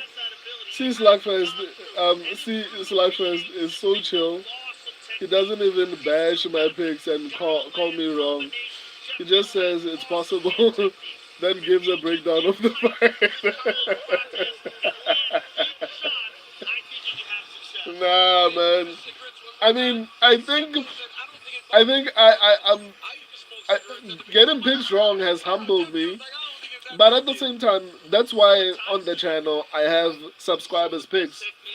Because even at this point, the subscribers are leading, right? I'm 5-4. The subscribers I think are 6-3, if I'm not mistaken, somewhere there. 6-3. I'm 5-4. So I'm humble enough to know that subscribers have a higher prediction. I don't know what to call it, but obviously in the past couple of weeks I've been better. But you guys have been really good at predicting fights. So having the subscribers picks makes me understand that I'm not always correct, right? And obviously on this card I'm 5-4 so far. I need to get every single fight correct in order to recover properly. So that makes me understand further. Sometimes, man, like you can't be right all the time, and also I learn a lot from you guys, and even interacting with you guys, it enhances my knowledge of the sport. And also, like FC's Hooper and Shot McGee, you guys normally have like really really good picks, right? So just because it didn't go your way on one night or even two, it doesn't necessarily mean that your picks all of a sudden become terrible. So if you feel like, and even people, someone like Johnson is very dangerous, man, and as well as Long. Xiao Long is also very dangerous. So there's one that I'm actually forgetting. There's another person that I feel like on that card I'm honestly worried. Oh, Walker. I know a lot of people are thinking Walker is going to get slapped. I think Walker might actually be a surprising upset, potentially. FJ Super. Other people straight up go keyboard warrior and call me a casual for picking underdog. And it's kind of crazy. Don't pay too much attention. That's one of the things that I learned about the internet is that when you pick too many underdogs and you get them wrong, you are a casual. When you pick too many favorites, you are a casual. Like you can't win. Just go with what you think is going to actually work. And like I said, your picks are not necessarily bad. Like those are pretty solid underdogs. I'm not gonna lie to you. Those are pretty solid underdogs. But he's got to tackle those legs, Um, cut off that movement. Nice leg um, kick by Protest. FJ Super. Then when I switch my pick and get it wrong, someone else bashes me. It's always like that. It's just better to go with what you are comfortable being wrong with. Like if you are like, this was my decision, that's how I cope with my own losses. At least I can say, you know what, no one made me take this. No one made me take this pig. So I mean, it's my fault. I need to improve, as opposed to saying, damn it, I should have done 1, 2, 3, 4, 5. And even now, even though with my old strategy, no, Jeff Neal, what are you doing? Even now, I said my old strategy, I would have picked Tim Elliott, I would have picked Bobby Green. However, I'm not going to then abandon something that has been working because last week it got me 10 fights correct, 2 wrong. Before that, I got 9 correct and 3 wrong. So before that, I think I got like something like 8. I can't remember beyond that, but still, I genuinely feel like you deal better with getting picks wrong when it was your decision and your analysis. It's cool to listen to other people, but that's why I try not to watch too many of other people's breakdowns and videos because I'm trusting in my prediction abilities. I know I put in a lot of work and I don't need the people making me second guess myself. Also, that's another reason why I don't look at odds. Odds will make you change your mind. You're like, shit, why is this guy like minus 1,000? And then they come in and they lose. So another thing, apart from listening to too many people, I also I also don't, what do you call it? I don't look at odds. I start to look at other things once I've made predictions. And even after making predictions, damn, Jeff Neal is taking these shots really well, man. A lot of the time they would have dropped to someone. Man, Jeff Neal is not afraid, man. These guys are trying to take each other's heads off, man.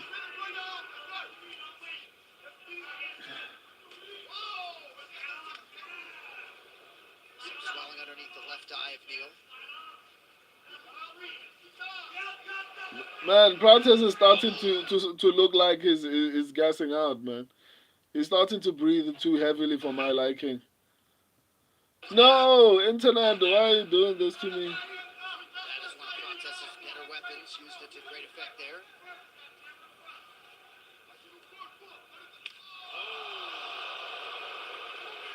Neal cannot stand this kicking range, man. No. He's got to get inside of those kicks. He's got to let the hands go. Yeah, he's got to force these exchanges where he's tight. Yeah, that left eye is already swollen up. Yeah, he's swollen already. And Protest really picking his spots well. He got clipped there. Yes, he did. Protest is landing at a 60% clip here through 4+ minutes. Practice is already breathing heavy, man. I don't know what happens if. Oh, almost dropped him, man.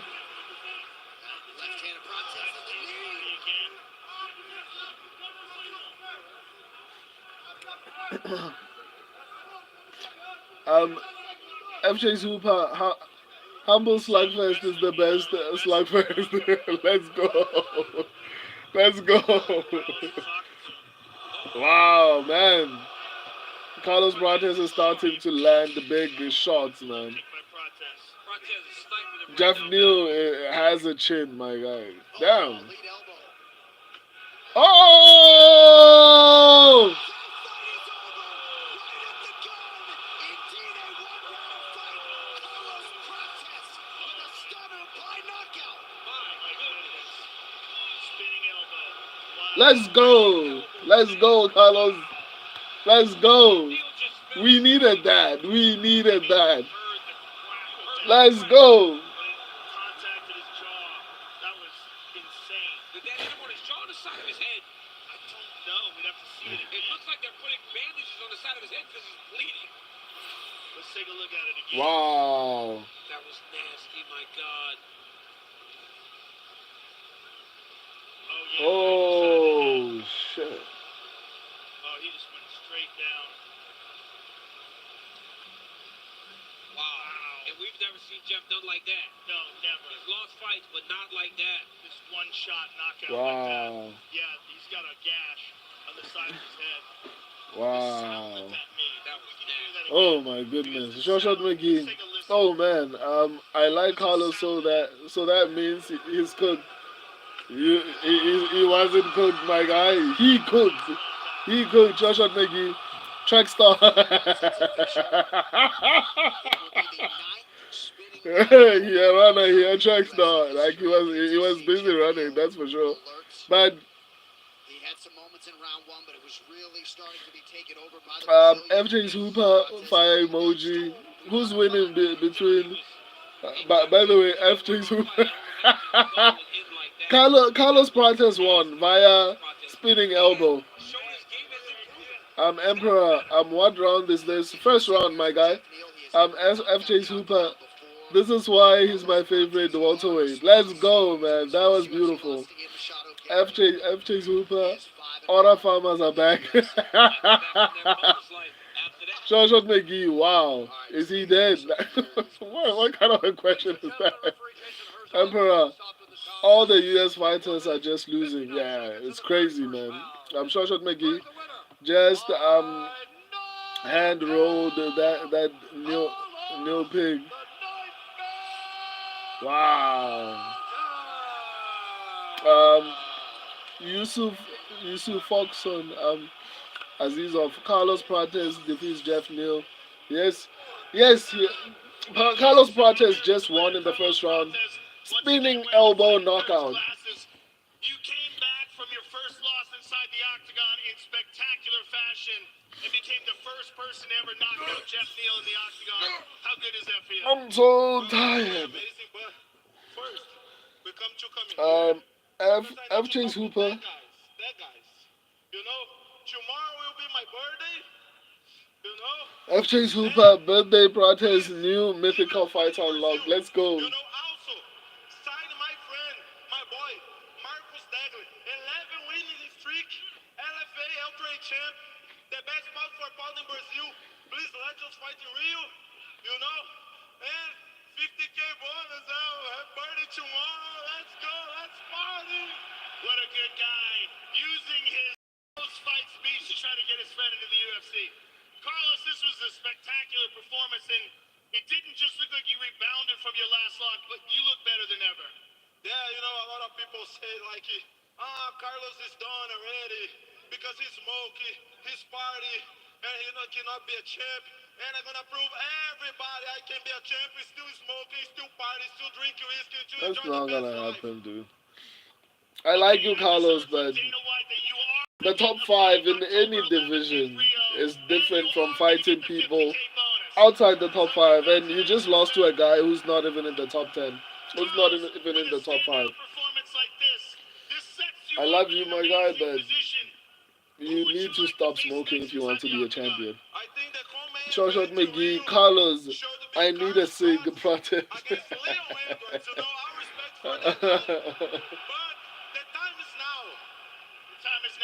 Congratulations, sir. An amazing performance. Carlos Prates, ladies and gentlemen. Carlos Prates is right. Carlos, I need a cig protest. And he's fighting in Rio.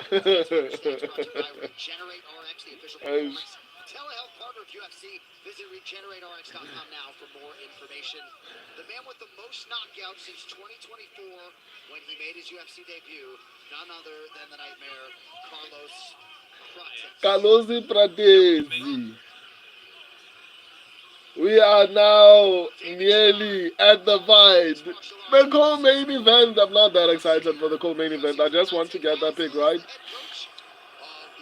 And then Former UFC welterweight champion, the Nigerian Nightmare, Kamal Usman, is with us, as is Chicago's own, the former UFC welterweight champion, Bilal. why are they booing? Why are they booing him at any time? That's what I was wanting to ask. Like, why are you doing Bilal like that, man? Good to have them in the building.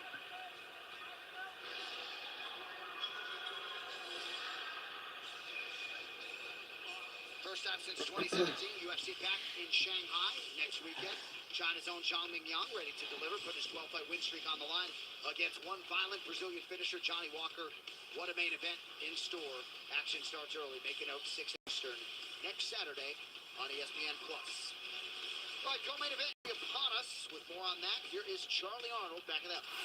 Thank you, John. Ace after turning pro, blue chip prospect Aaron Pico makes his UFC debut. Pico, Aaron Pico Graham. he says he feels like he's in the best shape of his life, in part because of his FJ's Hooper, Feed Prates, D-Rod, Feed Prates, D-Rod. I'd love to see D-Rod laid out after beating Holland with that horrible Juliana Pena hairstyle. I mean, Prates is already ranked. Okay, yeah. I guess he needs a ranked fight now. Give him Prates. In all honesty, I just wish D-Rod would fight a talented prospect just so that they can take the spot in the rankings. There's no way D-Rod should be ranked at this point in his career, man. And it's all Kevin Holland's fault. I think we shouldn't ever forget that. F Chase Hooper making me go 0-5. Emperor, whose fight is next? The co-main event. The co-main event is up next. The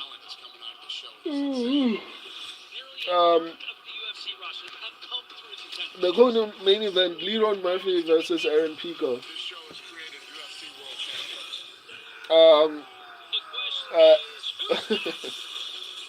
FJ Super, Shitbull, and Big Dog. Better get chipped.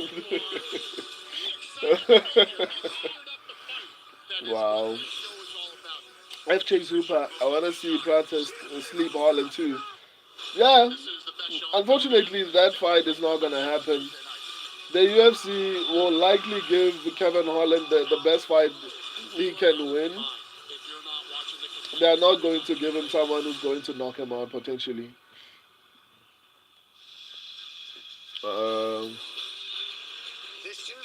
FJ Super. Dude, I just realized something.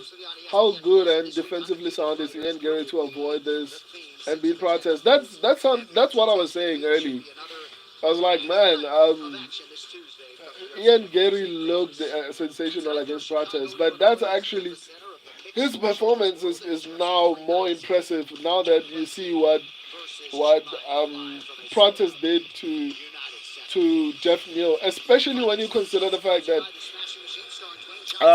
what's his name, Shavkat Rakhmonov went to war with Jeff Neal, and Jeff Neal, granted, he showed a lot of heart and chin. I felt like that spinning elbow, and unfortunately, was a sad ending for Jeff Neal because he was taking a lot of Prates' shots. Right, he was taking a lot of Prates' shots. So Jeff Neal does have a chin. Just that, I mean, Prates clearly is an incredible striker. FJ Hooper, Ian genuinely might be a champ one day. Yeah, I also agree with that. Shot McGee, they should do Carlos versus Barkley. I agree. That would be a sick matchup. I agree. Playboy, Asakura. I mean, I blame the UFC at this point for that one. I genuinely blame the UFC. They brought this guy in to fight. When I was in third grade, I wanted to be a fighter. I wanted to be a UFC champion, and Wow, there's no fight that's that footage. goal. I'm not here for a participation medal. I'm here to show that I'm the best fighter in the There's world. no fight Just footage, fight the right fight. obviously because the UFC has been trash in PFL. Aaron Pico, the fighter, is vicious. I'm dangerous everywhere, but I love to knock people out. Every fight that I've been in, it's been exciting. But for me, I didn't set out on this journey to just have great fights. I set out to have Yeah, as I was saying, I think I blame the UFC. Like, that's what they're doing with all these guys. Patricio Pitbull came in, fought Yair Rodriguez, who I think is not that good, and still lost. Now they are putting him again. They wanted to put him against Movsar Evloev. Now it's Leron Murphy. Hopefully Leron Murphy knocks him out, and the UFC will stop doing this silly nonsense that they like doing. Shoshat McGee, Rob versus MVP, and Carlos versus Buckley. Take my money. I'm with you there. Those would be sick matchups for a pay-per-view card as main card fights. Those would be sick. I'm not gonna lie to you. Um, Neil versus Randy Brown. Yeah, and Randy Brown performed really well against Brian Battle. To be honest, he performed really well. Arguably could have won that fight. I think Randy Brown versus Jeff Neal makes a lot of sense. Shoshat McGee, Asakura versus PFL. Yeah, Asakura is not like a UFC caliber fighter. Lost to the champion and then lost to Tim Elliott at 30. Like, come on, dude. Like, come on. ready to go straight to the top.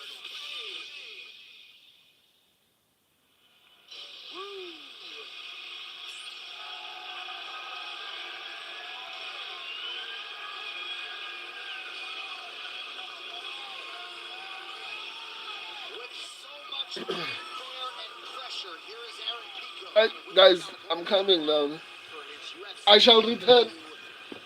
I said to him in our fight arena, Joe, I'm not sure a bluer blue chip prospect has ever existed in mixed martial arts. A lot of us remember his pro debut in 2017. He was 20 years of age, and 8 years later, he finally checks this box as a UFC fighter. Yeah, he has been on my radar from the very beginning as a guy that had a background, an elite background in wrestling, an elite background in boxing, a drive to compete. Another guy who trains at the training lab with Sam Calavita.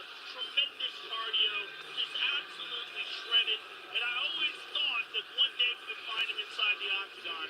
And he steps in here tonight in the co-main event position against Lerone Murphy in a very difficult task to prove that he is everything that everybody thinks he is. Tonight's Prep Boys brought to you by DraftKings Sportsbook, the official sportsbook of UFC. The crown is yours. And we've seen him in other organizations who's spectacular. We have not seen him face a fighter that's the caliber of Lerone Murphy. Joe, you talk about his background in wrestling. I used to coach this kid named Kane Brock, who became a 3-time NCAA All-American. He beat Aaron Pico one time at 10. I celebrated like he had won the Olympics. Aaron was special all the way back then. He never lost. And I believe if Aaron Pico kept wrestling, he would be an Olympic champion. That's how good he was. He stopped wrestling at 18. He always wanted to do this. Yeah. No one has ever had more expectation. It was hard in the beginning, but he seems to have settled himself with the right team. He looks in phenomenal shape. The guy can fight a long fight. He's got great boxing, great wrestling. It just feels like it's been a long time coming that we see Aaron Pico here. Tonight he gets an opportunity. Now, can he stay patient? Can he stay calm? Can he not make a mistake, right? Because when he gets hit, he likes to get it back because he's a fighter. Yeah. Can he not make a mistake that's ultimately going to cost him against the guy in the sniper who is Lerone Murphy? Sorry. Tonight's social media posts are brought to you by Threads for conversations happening inside and outside the octagon.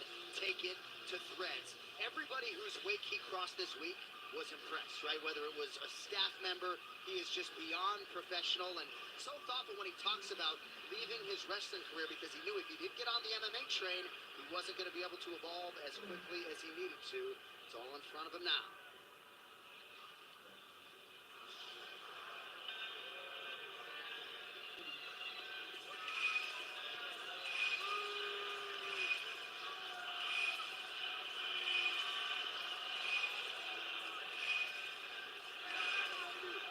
Well, the profile continues to grow for the budding featherweight contender, the undefeated Lerone Murphy, 8-0-1 in the UFC. DC, I don't have to tell you, he has passed myriad tests here at the big show, and we'll see how he handles Aaron Pico here on pay-per-view tonight. Yeah, and he's fought great wrestlers before. He beat Tavares Pico in one of his first UFC fights.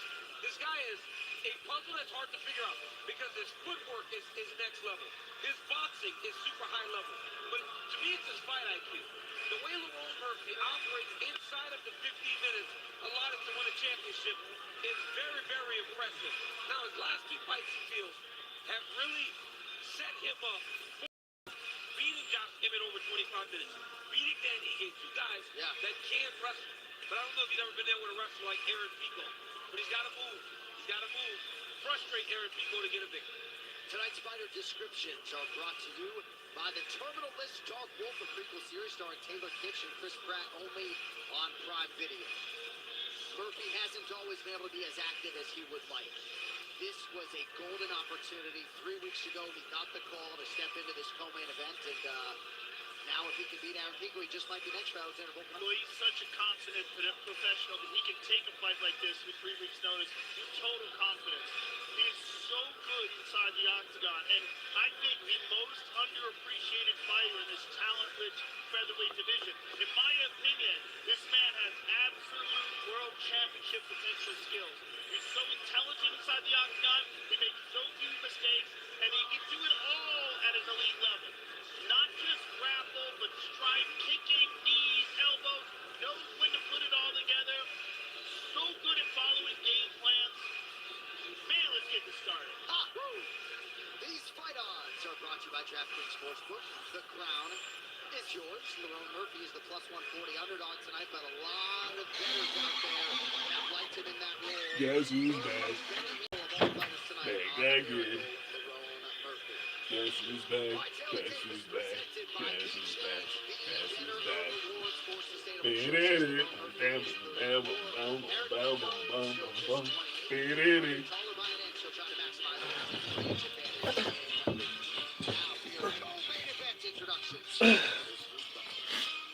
Ladies and gentlemen, this is the co-main event of the evening. Presented by New Amsterdam Vodka.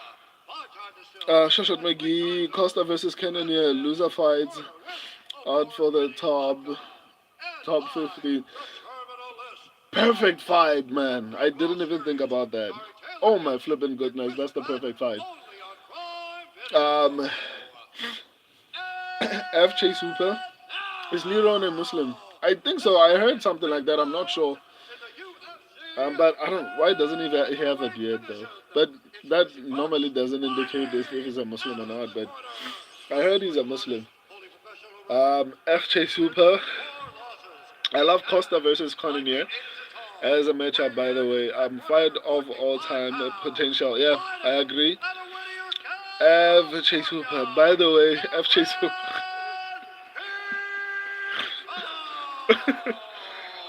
Shoshat McGee. He probably was forced to convert by the locals. How dare you, Shoshat? How dare you? F. Chase Hooper. Muslim fighters always be winning, and their fan base online is insufferable after. Am I insufferable though? I'm not insufferable. I don't think so. F. Chase Hooper. Yeah, I love this with the decision. I mean, yes, thank the very kind local. Wow. Wow. assignment of the night for her. Game Mark Goddard will handle the main event. Aaron Pico lose. I'm almost confident that Khamzat Chimaev wins the main event. I just need this pick. Leron Murphy needs to win this one, man. Otherwise, I'm cooked. I'm getting 7 out of 12, which is honestly bad. Good right hand by Pico. Oh, vicious left hook to the body by Pico. Man, Pico looks good. That's one of his best weapons, that body shot. You do not want to get stuck against the Man, Pico looks good, man. You can tell the kid's been boxing his whole life. Okay, what dropped Leron Murphy though? Because they were done exchanging when Leron Murphy went on his knee. I wonder what can someone actually identify like what dropped Leron Murphy? Because I think they were done exchanging and then Leron Murphy somehow went on his knee. Shot McGee. Oh, let's go! Leron Murphy almost found a shot. Let's go! Submission! Oh no!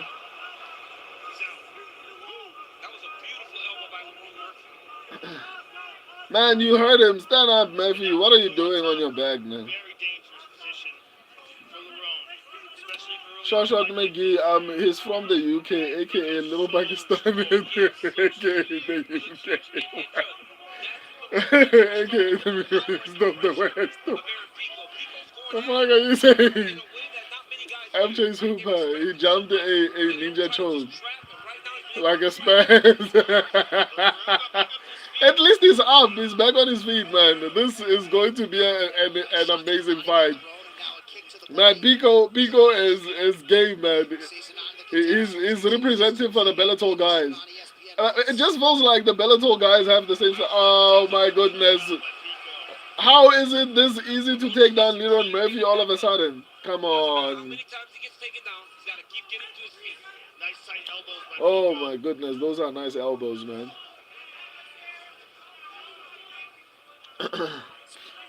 Shot McGee. Reinhardt leaving the pocket.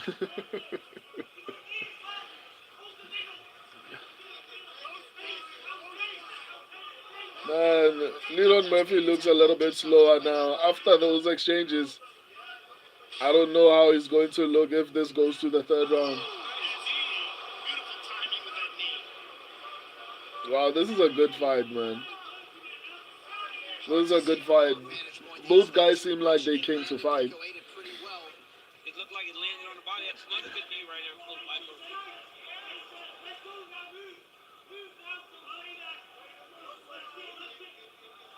Yeah, that knee landed right in the chest.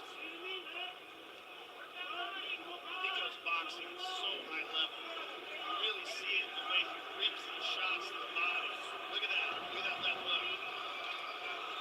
FJ Super, let's fucking go. Nasty spinning elbow. Are you serious? So that means I'm behind. Oh! What? What? Let's go!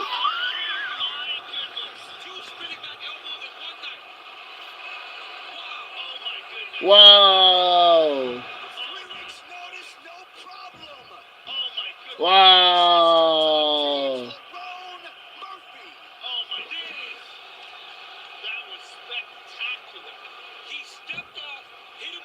Let's go! Let's go! Wow, man. Shout out. Now all we're left with is Khamzat Chimaev in the main event. Wow, that was beautiful. Wena, you ruined it for me. Why did you FJ's Hooper, why did you tell me, dude? I wanted to be shocked. Wow.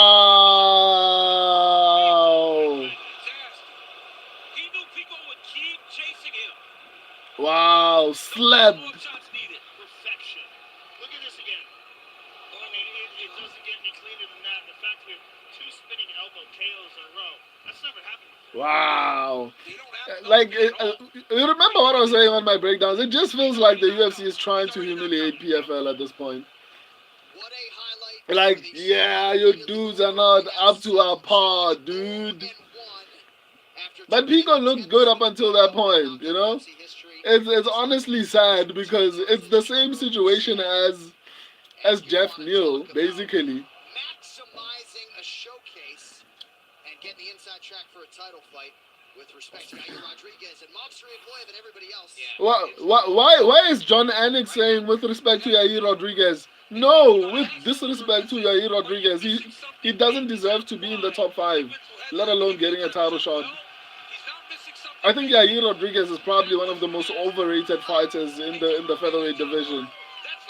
The dude gets handpicked fights that he's tailor-made to win. Fight Movzaev Loev. There's no why is he getting a title shot? At one point, I used to love Yair Rodriguez, man, but oh my goodness, I hope he fights someone who can sleep him. He needs to be slapped. Like, I genuinely don't like Yair Rodriguez at this point. He's so entitled. Justin Gage is starting to get into that list of entitlement. But at the very least, Justin Gage has sweat and bled for the sport. So it's a little bit different. Yair Rodriguez has done nothing except be given favorable matchups. It honestly irritates me. To everyone, someone needs to make a big statement in order to really stand out. You have been amassing this undefeated record, but tonight you made a big statement. Yeah, man, this sport's all about moments, and I just created one. I need Who was saying Allah should give us should give Lerone Murphy the win? He said decision. I was like, nah, man. Take the first round finish. Wow, man. Who was saying in the comments that like all these Muslims keep on winning? I mean, it feels like that's the recipe for success. Want to win? Convert to Islam as an MMA fight. It's gonna work for you. It's gonna work for you. Just convert, you know, and you'll become a champion at some point. Wow, man, that was an impressive shot. Longest active UFC win streak. Oh, nice. Wow. And you made a very compelling argument for you being next in line for the title. Yeah, can I just say one thing?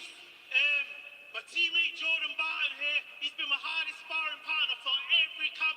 He deserves to be in the UFC, European champion. Get him on Dana White's contender service. Please, Dana, please, he's ready. And I'll tell you that he told me before the fight that you were going to win by knockout. And I think you said first round as well. He's a killer, yeah, absolutely. Sir, congratulations. Amazing performance. Lerone Murphy, ladies and gentlemen. Lerone Murphy. Leslie's beating elbow. F Chase Hooper. People forget, man. Pico is a KO down. So is he your favorite KO artist? Winning is one thing. Winning I need to make that t-shirt, man. My favorite KO artist. I need to figure out distribution worldwide first, and once I get that figured out, I need to make that shirt, man. Even Unkfest, I just need to find a way to distribute everything cheap worldwide, and then I'm going to. The merch is gonna be crazy. But yeah, man. My favorite KO artist. Shoshat Megi finally got a dog pig right. Let's go, man. FJ Super had Leron decision though. Yeah, I mean, it was the most logical way to go, man. No one could have seen this coming. FJ Super didn't have the balls to pick KO. I mean, he normally goes to decision.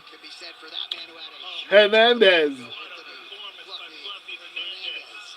Fluffy de Bluffy.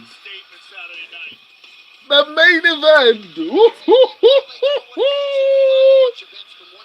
The moment we've all been waiting for. Hopefully this fight lasts long enough for us to enjoy it. Now that it's the main event, that feeling, that anxiety, that mixed with a bit of fear, excitement and fear into one, is starting to come out now. Oh my goodness.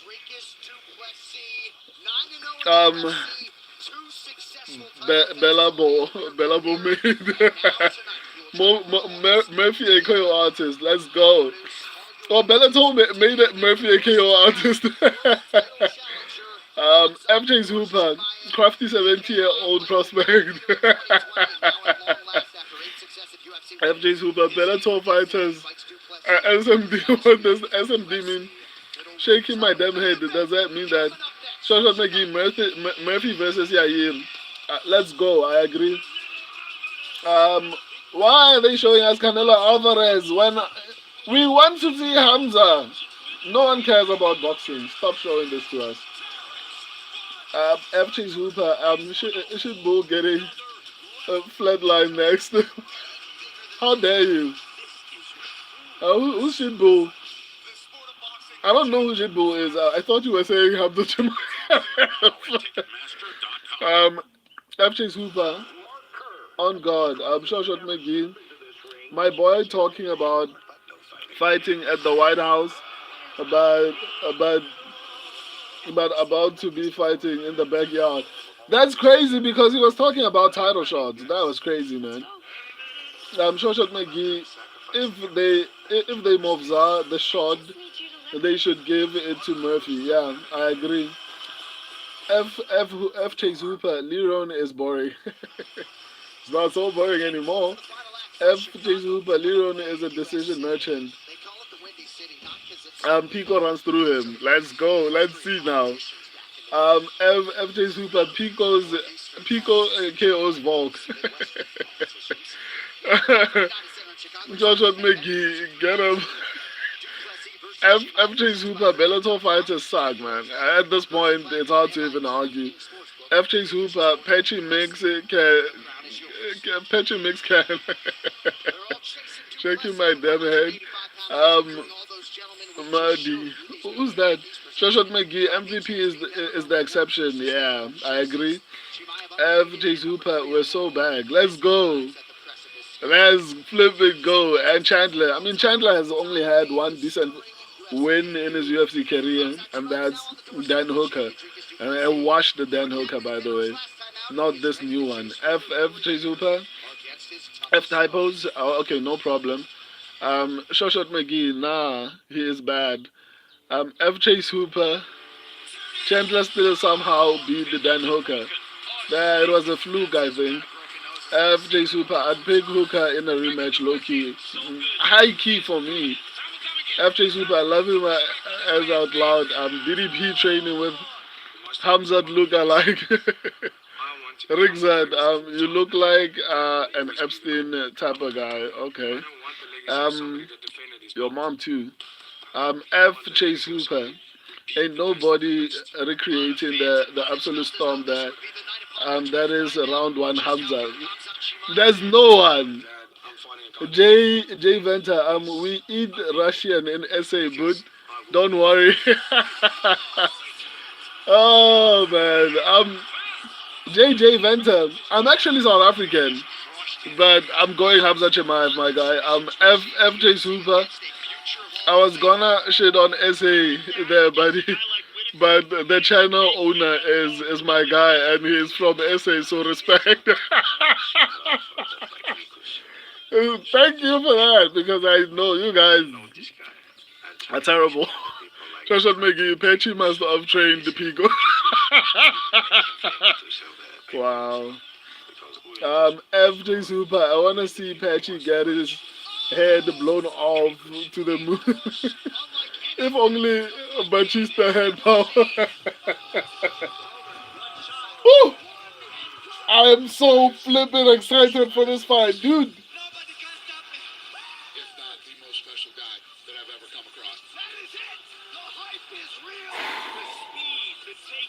everything. That's why Hamza is about to become a superstar, a global superstar. Let's go. He's 16 and deserving of all the hype. But, this is a different level. Man, I've never been this excited for anything in a very long time, man. Get better. I can't remember being excited for anything. What that person represents.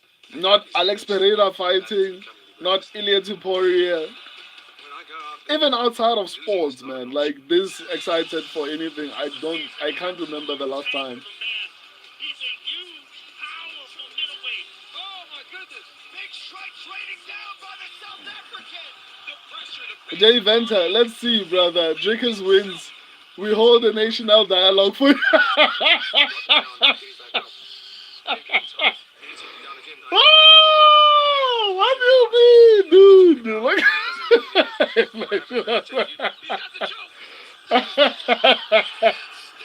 I'm not patriotic enough. I mean, I'm going for skill. I mean, Hamza is special, dude. Jay Venter, where are you from in South Africa? Are you based in Pretoria or in Joburg or Cape Town? Just like that, Dricus Du Plessis. Let's go. I will prove to this guy. I'm so flipping. Let's see the walkout. Hamza's walkout is. Let's go. It's time. No, no one Chimaev trained with it did good tonight. I agree, but like I said, the Gutateladze trained more with Khamzat Chimaev, still losing to bums. Darren Till was training every day with Khamzat Chimaev, still performed horribly. Shoshat McGee just say, no, that's true, man. Jay Venter, I'm in Joburg, Sundown. I don't know where that is, man. Is it? Oh, you just said Joburg, Sundown. Shout out. I'm based in Pretoria. Shout out to you, man. It's the first time seeing you on the stream. Welcome. I don't have a lot of South Africans on the stream, so hopefully you stay. F. Chase Hooper, if Dricus gets past the final boss here, he might be the GOAT. I agree. There's no way it happens, man. If it happens, I don't think anyone is beating Dricus Du Plessis. If he somehow gets past this guy, I don't think anyone is getting past Dricus Du Plessis. Woo! Shoshat McGee, and I think Chimaev retires if he lost. I don't know, man. I think he would fight Alex Pereira, for example. It seems like he still wants that fight. I don't think he retires, that's for sure. Oof, man. Oh. That combination of fear and excitement. Khamzat Chimaev is a guy that many believe was going to be a UFC champion. But maybe didn't think it would take this long. Khamzat Chimaev has been a dominant force in the UFC. That drone was flying by just casually, and Khamzat Chimaev just passed it like it was nothing. Aren't you afraid it could like cut you or something like that? And who's the stupid guy flying a drone so close to the athletes? This close to a main event. How dare he want to ruin this for us?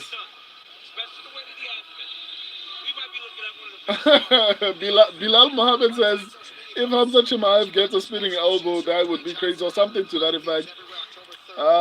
Emperor, I'd like to see what with Islam. What do you mean?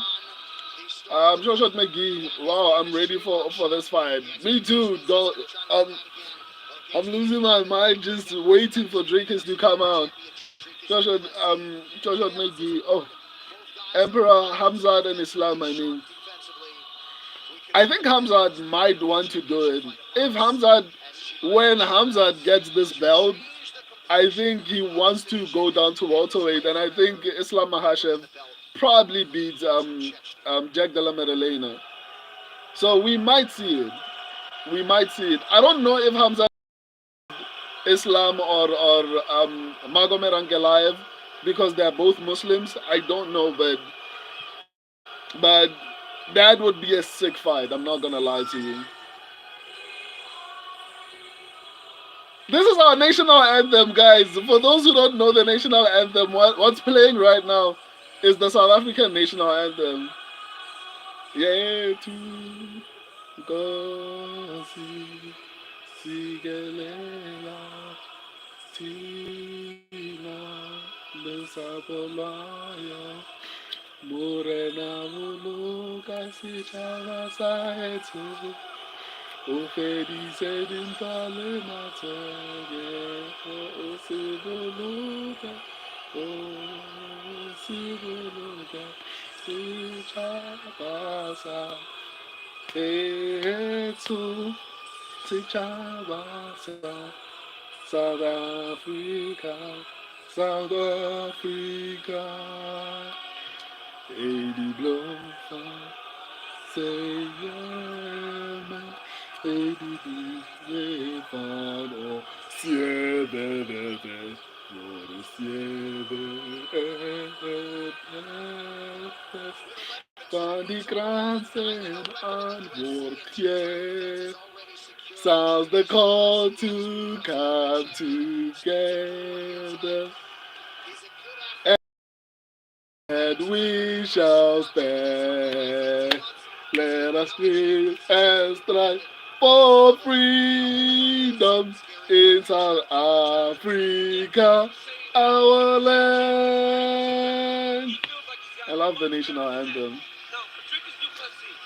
Jay Venter, before I reply, Joshua make it DDP. Jay Venter. If Dricus walked out to Monatem Polai, I guarantee DDP win by absolute man. Oh, that would be crazy. I don't even, does DDP know what that is? That would be crazy. I think South Africa would be losing its mind right now if he did that. Emperor, DDP, let's go low. By the way, Molatem Bolai, guys, is a South African like hit dance song. So I know we're talking about something that probably a lot of people outside of South Africa don't know about. Jay Venter. But since it's the national anthem, it will be DDP decision. DDP is not winning this fight.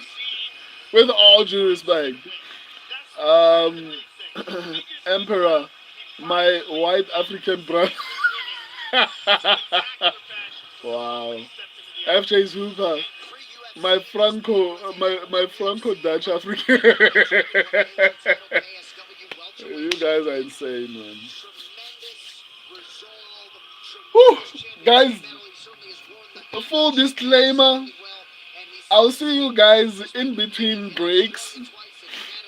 I don't know if I'll be talking. I'll probably be losing my mind throughout for the duration of this whole entire fight. I think it'll be difficult for me to actually speak because, like, even now, that feeling is building up. So, whew. So yeah, I'm not going to be talking a lot. I'll try to come back to you every time in between rounds if it gets there. Emperor.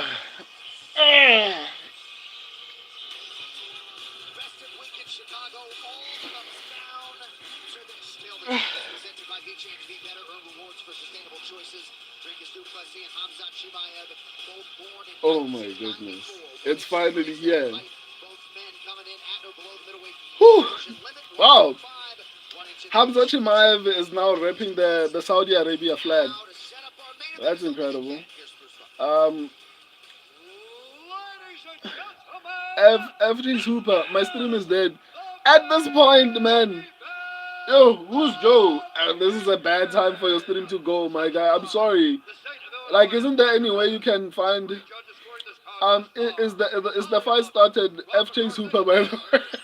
No, it hasn't. It's about to start. It's about to start. I'm sorry, my guy. FJ's Hooper, Dutch African versus Chechen UAE. FJ's Hooper. Yeah, FJ's Hooper. Jay's Boba could never give us this feeling.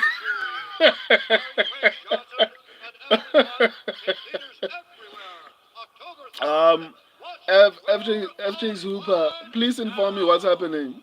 I'll do that, man. I was saying I'm not going to speak too much, but since your stream is down, I'll do a running commentary. But I'm not going to read the comments just because I know my stream is like maybe a few seconds behind, so I don't want any spoilers. So I'll just do a running commentary. You will also read the comments as the fight happens. So now it's introduction, so I'll start talking when the fight starts.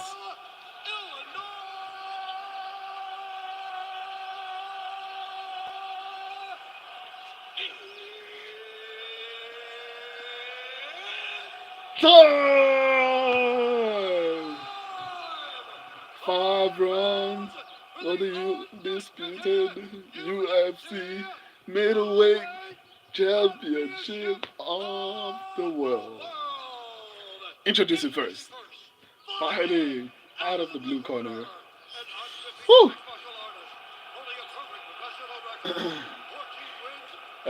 FJ Super, you're the GOAT. Shout out, man. You guys mean a lot to me. Anything for you guys. FJ Super. Introductions, yeah. My hands are sweaty as well. I had to wipe my screen to type. I mean, my heart right now, dude, like, oh my goodness. I feel both scared and excited. It's a crazy feeling. Emperor, yes, I'm going crazy right now. I'm with you, dude. Like, I'm losing my mind. FJ's Hooper fire emoji. What happened? Nothing is happening. They're still introducing. So it's just that build up. Like, this is the actual. Like, we've been waiting months for this. Woo!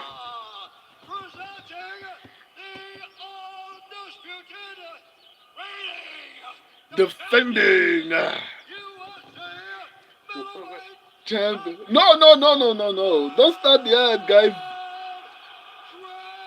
Man, Khamzat Chimaev is amped. I hope this energy brings. I normally don't like guys reacting this way. I just hope Khamzat Chimaev gets this one done, man. FJ's Hooper, DDP is a Chad. I'm so nervous, man. Let's go! Let's go. Here we go.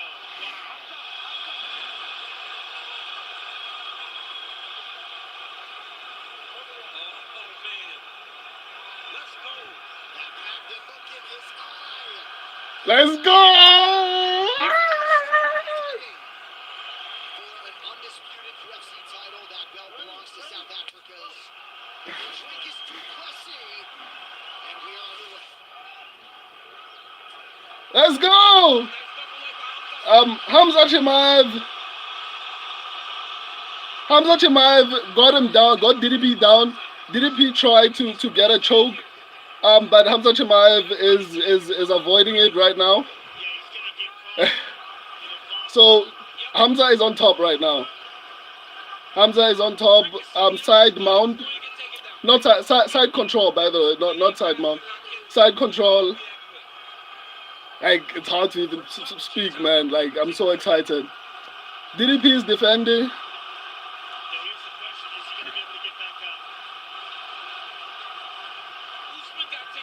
It's still inside control.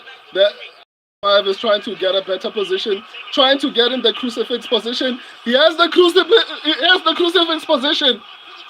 Are you kidding me? No. Some back of the head shots. Come on. There are back of the head shots, but he's not doing any damage. But he's in crucifix position right now. DDP is trying to power out. He's not getting out. He's landing, but DDP is stuck in the crucifix position right now. Khamzat Chimaev is just landing small punches, nothing too impactful, but Dricus is stuck in the crucifix position. I think the problem is DDP is showing the back of his head, so Khamzat Chimaev cannot throw with a lot of intention. Man, I think it's gonna be an illegal. I mean, I get why Khamzat Chimaev is avoiding doing too much, because I mean obviously it's the back of the head.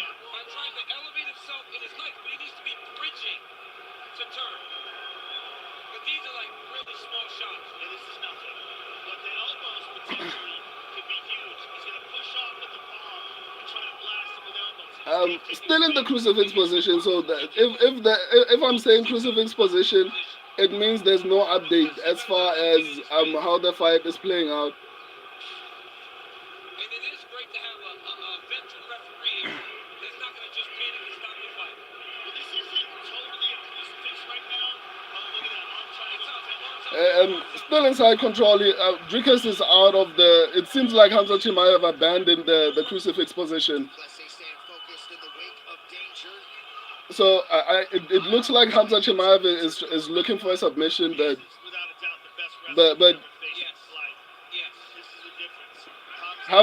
Dricus is near the fence. His feet are on the fence right now. Still inside control. Khamzat's still inside control.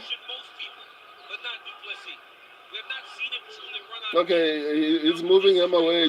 Khamzat Chimaev is not doing that much damage. It just looks like he's trying to find a good position to land or find a submission. Dricus Du Plessis is basically covering up, like he's holding Khamzat Chimaev to prevent him from doing any damage. Khamzat Chimaev is trying to go to full mount. No, Dricus Du Plessis is grabbing the fence quite literally. It was a horrible fence grab, by the way. So Khamzat Chimaev still in tight control. The clock is on 1 minute. So obviously this is a dominant round. It's not the patented, or rather the trademark dominant Khamzat Chimaev first round. But Khamzat Chimaev doesn't look like he's actually gassing out. So he basically, it seems like this might be Khamzat Chimaev's strategy to not run out of gas, to not force things, whether it's chasing. I think Khamzat Chimaev is prioritizing position over submission at this point. He's struggling to find a good position to land because Dricus Du Plessis is doing. Khamzat Chimaev has hooks in. Dricus is up. Okay, he's back again on the ground. Woo! The round is about to end. Khamzat Chimaev performed. Woo! I'm so flipping scared, man. Yeah. So round 2, we're going to round 2. Look, my hand is shaking.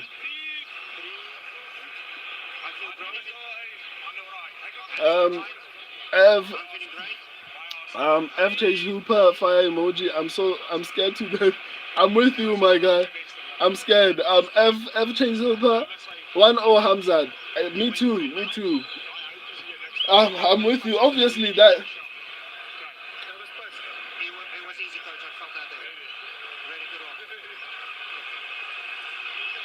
Man, the fact that Dricus made it past the first round is honestly impressive.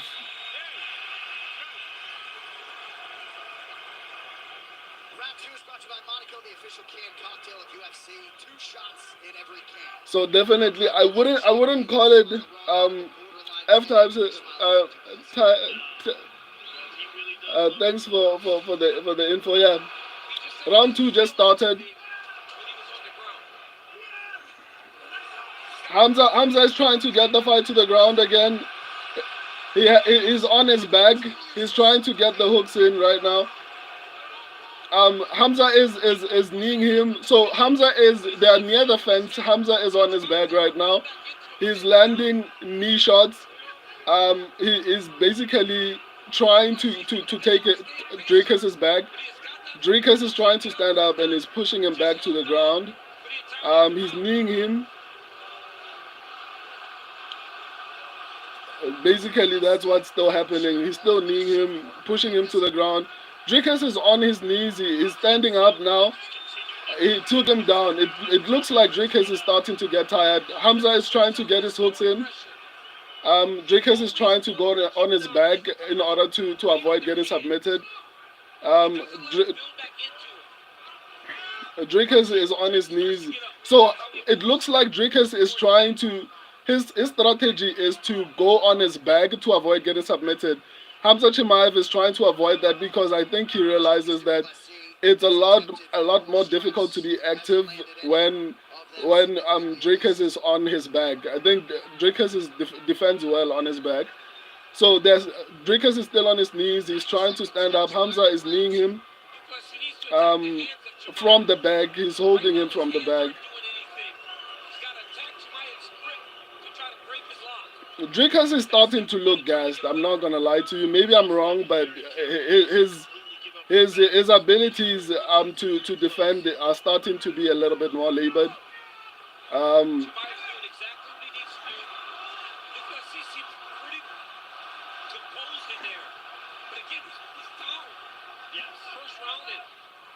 so still same thing. Dricus on his knees. Hamza is trying to take his back. They are on the fence. Nothing too significant is happening at this point. Um, Basically, just imagine someone burning the clock. Hamzat is trying to get the submission. Dricus defended it well. Back to the same position. Uh, Back to the same position. Obviously, Hamzat is still on his back. Dricus is on his knees near the fence. Okay, he's actually trying to get a submission in. I don't know if he's going to get it, but Hamzat is trying to get his hooks in. Hamzat is trying to drag him down. He's landing. Hamzat is basically trying to guess out the Dricus Du Plessis. Dricus is starting to breathe heavy. Damn, the striking difference. Total strikes 171 for Khamzat Chimaev. Dricus Du Plessis 12. Dricus is tired. Dricus is tired. Dricus is tired. I think Khamzat is going to finish him in this round or in the second round. If I'm correct, Khamzat Chimaev will probably finish him in this round or in the second round. Dricus looks tired. Dricus looks tired. I'm not gonna lie to you. The hand fighting of Chimaev, the wrist control is very impressive. So I think Dricus is trying. I mean, Khamzat is trying to get Dricus tired. Nothing. Same position. Same position. Khamzat is on Dricus's back. They are near the fence. Dricus is trying to be as responsible as possible as far as defense. They are still on the fence, right? Nothing significant has changed. Like Khamzat is still trying to knee him. So nothing really significant. Like there's no change in position, to be honest. They're just moving near the fence. Khamzat Chimaev is kneeing him. People who bet Khamzat Chimaev by decision, you may be cashing soon. Yeah, he's fighting really well. It doesn't seem like he's tired. So far, it looks like Dricus is breathing heavy. He's breathing heavy. Like Dricus is breathing heavy. Khamzat is starting to ragdoll Dricus Du Plessis. He's got to make the takedowns hard. That's the thing. Even if he gets taken down, it can't happen when you're working 10. Dricus looks tired. Do more to try to get a takedown. Dricus looks tired. I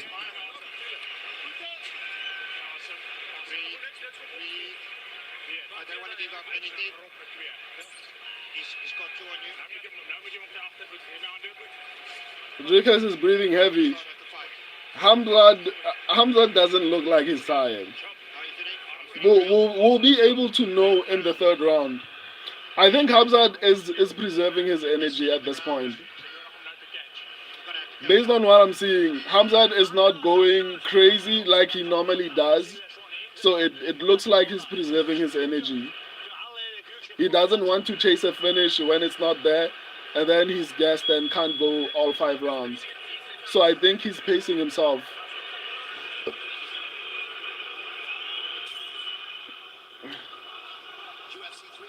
Now Khamzat is not tired, man. Khamzat is not tired. At this point, it looks like Dricus is the one who's fading. I told everyone that there's not going to be a gas issue. If Dricus wins, it's going to be via knockout. Dricus's strikes are starting to look slower. Wow, he took him down very easily. Okay, Dricus is up now, but Khamzat is now getting positions a lot easier than he was before. No, stream, what are you doing? My stream just, I don't know if it's the internet or what's happening, but yeah, Khamzat is on top at this point. Yeah, I mean, what do you call him? Dricus Du Plessis at this point. It looks like either he's gonna be finished or he's gonna need a finish. To be honest, either he's going to be finished or he's gonna need a finish. One of the two. My I don't know what's happening with my stream. But yeah, so far that's what's happening. I mean, whoever is like their stream is working can continue to update. I'm just trying to fix this right now. Whew. But now I feel like Dricus is probably going to be submitted right now, as my stream is busy acting up. But yeah, I have a feeling that this fight doesn't get past the third round. I don't think it gets to a decision. Dricus looks too tired to get to a decision. So yeah, I think Dricus is too tired to get to a decision, to be honest. Whew. I'm so flipping excited. I don't want to lie. Come on. Who's Joe?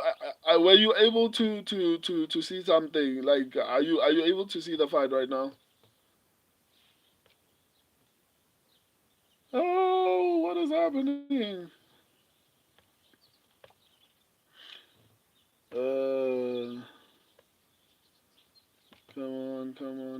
Come on. I thought we in the second round already. Emperor. No, we're in the third. Khamzat Chimaev already took the first 2 rounds. We're in the third right now. My stream is acting up. Oh my goodness. Oh.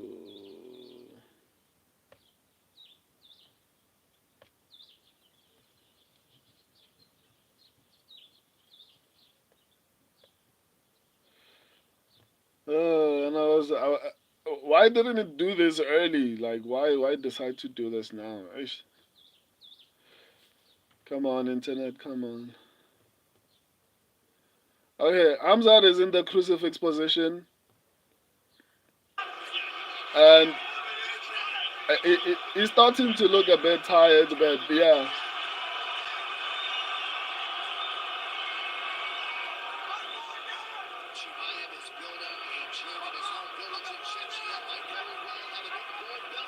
I think Khamzat Chimaev needs to use his okay, but he can't use his elbows.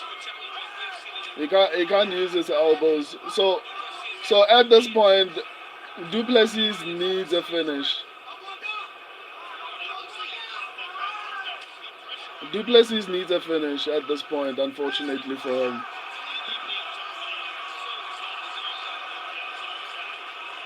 He lost this fight pretty dominantly.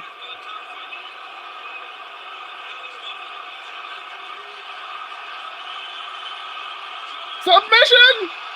Submission! Okay, there's no submission. Who's Joe?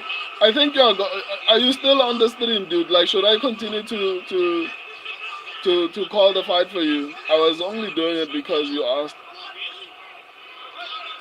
Um, I'll respond to you once it goes to ad break.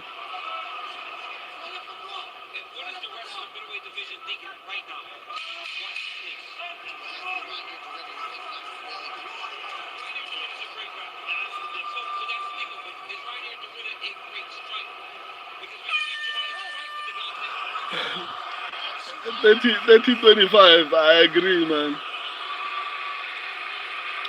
Um, um, Azrael Hamzat fighting style is boring. Of course.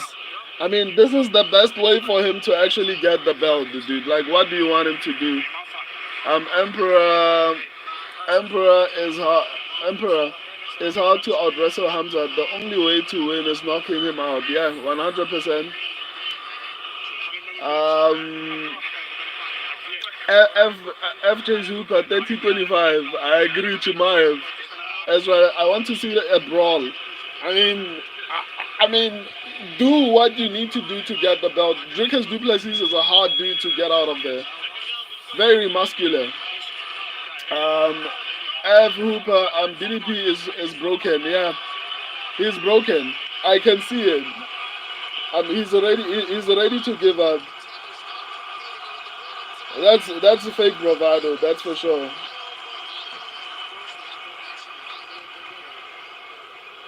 Man, there's so many middleweights watching this, man. Top five middleweights, a lot of them.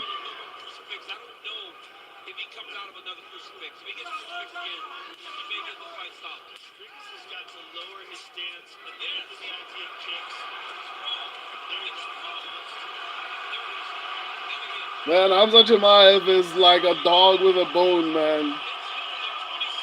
Khamzat Chimaev is like a dog with a bone. Yeah, I mean, I think Dricus is done, man. I thought it would be over in the third round, but I think it's about to be over in the fourth. I'd be surprised. I'd honestly be surprised if Dricus gets to if Dricus gets to a decision. At this point, I'd be surprised.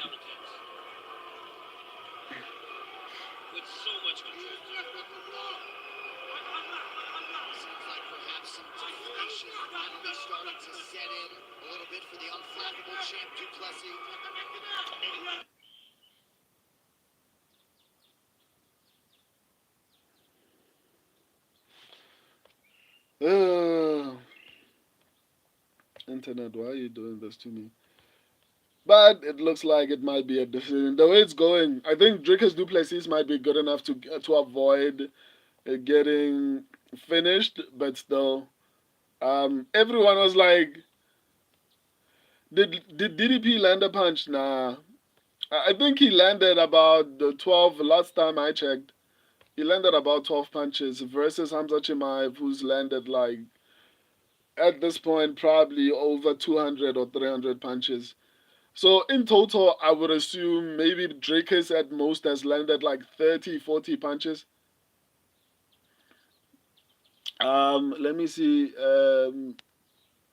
Emperor DDP always looks broken in every fight, only for him to win out of nowhere. I think that usually relies on him and his wrestling. Without the wrestling advantage, unfortunately, that's not gonna happen. Unless he finds a way to knock out Khamzat Chimaev, which I don't see happening. My internet is doing its things today. But yeah, DDP. Okay. Emperor. DDP land a punch. I I think I answered that. Um, Israel Hamzat is the new Bilal. Come on, man. For me personally, I don't mind this guy. I mean, everyone was saying Hamza Chimaev is going to lose a decision, right? That's not happening. So now that it's not happening, it's now Hamza Chimaev is the new Bilal. Come on, I generally don't agree with that. Dricus Du Plessis, one of the biggest reasons why we were so nervous for this fight was because we knew how difficult it would be. Can't get that arm back. I mean, that's the top pressure that Khamzat has. It's just amazing. The where Hamzat is messing up on that crucifix is he's putting it right between his legs. You don't need to do that. You need to put your knee above the elbow. Man, I feel like Then their arm just goes up and down. Dricus Du Plessis did the right things to avoid getting finished, man. Kudos to him. He he did what he needed to do in order to avoid getting finished. I think he deserves a lot of credit for that. I mean, this is going to be one of the craziest scorecards we've seen in a long time. If it continues like this. Like Amanda Nunes versus Felicia Spencer, 50 to 40 in there. I mean, this is not bad. Man, he's dominating him, man. Emperor. All I can say is Hamza has silenced haters. All I can say is Hamza has silenced haters. So did DDP. Hamza is the new champ because decision is on Hamza's side. I bet Guru is coping. Jesuba, he's definitely coping hard. I mean, I'm sure he's going to be complaining hard about this performance. Dangles the carrot for Du Plessis. He gets taken down immediately by Chimaev. Ninth takedown on 11 attempts. He also dangled the carrot for the bloodthirsty savages in the crowd that wanted to stand up again. I mean, and just the way DDP's going back to the mat now, you can tell he's wearing down. Look at that. Oh, there it is. It's almost over, man. Hamza Chimaev dominated 4 rounds. The most dominant 4 rounds that we've ever seen a challenger have. Taking no punishment whatsoever. Wow, man.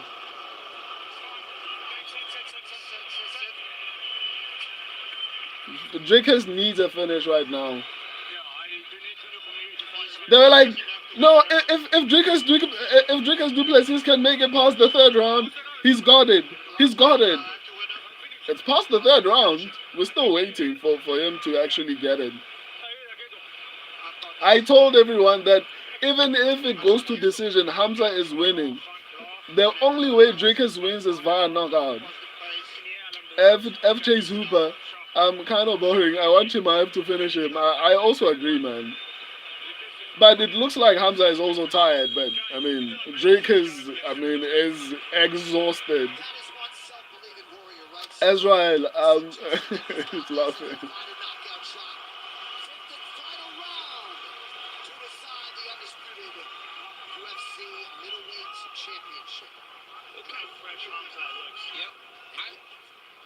No, he has shattered the record for ground strikes landed in the UFC fight by more than 100. We got 5 minutes to go. I love his corner telling him, you've got to get low. You've got to get low. Swap your stance a little bit if you're DDP. Man, DDP is fighting back now. You did good, man. Let's go, Hamza. Too easy, man. Too easy, man. Hamzat is a special wrestler. You can call it whatever you want. Hamzat is a special wrestler, man. I feel like Hamzat needs to learn how to ground and pound because like he's had really good positions and he hasn't done much with them as far as brutality. Like it,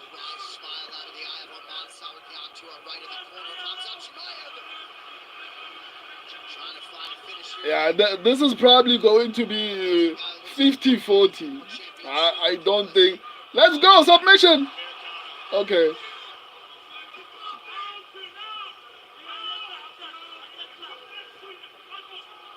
Dricus is now trying to go 2 hands on 1. Israel, Basically trying to are take you having trouble the base watching the fight? No, no, I'm not. I'm watching it right Chimaev now. looks over to try to choke him. She grabbed that wrist, Um, turned it. everything super. New Mirab and Bilal. Right there. Now he's got to keep that wrist. Of course, you guys would say that. Still, He's obviously just wrestling. everything super boring. 2 hands on the wrist. I mean, Keep the I wrist. think this is probably. I think you guys expected a train wreck and you didn't get a train wreck. I think from a challenger, this is one of the most incredible performances. I think people are going to call this bad, forgetting that this is probably one of the most difficult fights for Khamzat Chimaev. Getting past Dricus Du Plessis means he reigns in the division for a very long period of time. A bit frustrated in between rounds. You can see he didn't He reigns for a very long time, dude. Like, obviously, this speaks to how good Dricus Du Plessis is. but you can sense.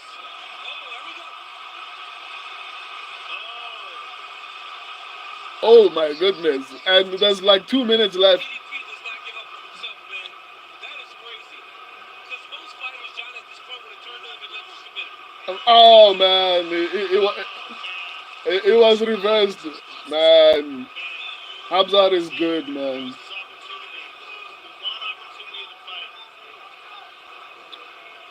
Khamzat is good, man. Yeah, Emperor and New. Israel, my service is bugging. Sorry, my guy.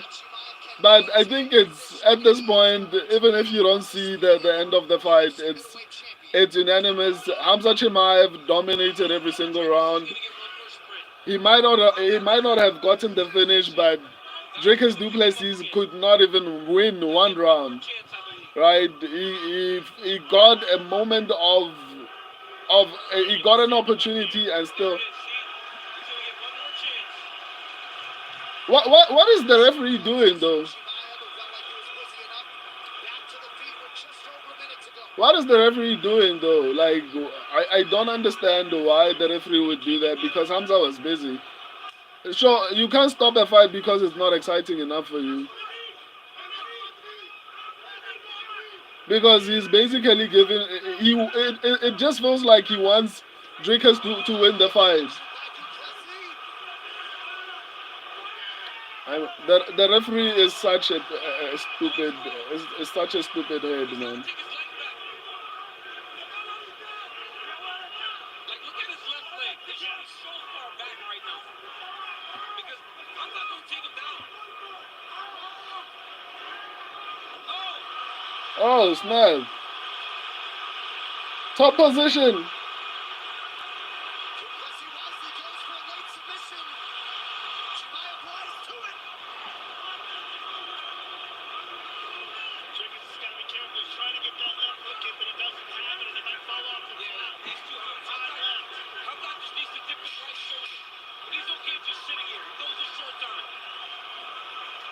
But not enough.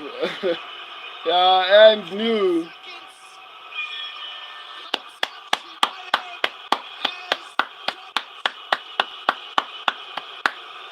And New. And New.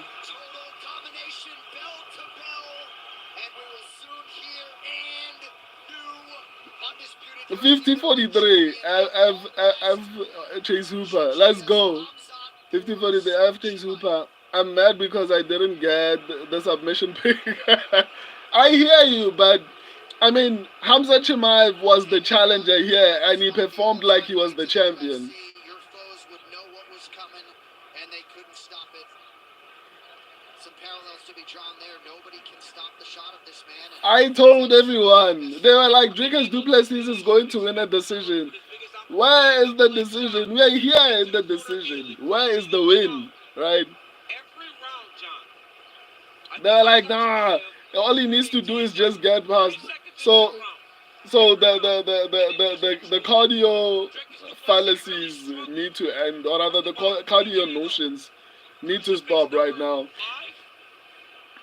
Takedown number 11. Khamzat Chimaev had his way with one of the best champions we've seen in a really long time. But just pace, pressure, wrestling. Every time DDP thought he'd have an I opportunity. mean, there's no way DDP gets a rematch here, man. Like, Punch, shot, double leg. this was too much of a dominant performance by Khamzat Chimaev that There's no I don't think anyone wants to see this, to be honest. We don't want to see a rematch. I'd much rather see Khamzat Chimaev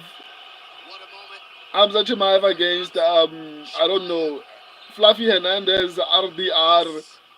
Maybe those are the people that I would like to see him against. No, Khamzat Chimaev's brilliance here tonight as we crown a new undisputed. you know what? In hindsight, now after seeing this performance, I think Islam Makhachev might be a problem for him. If he plans on going down, Islam Makhachev might be a problem for Khamzat Chimaev.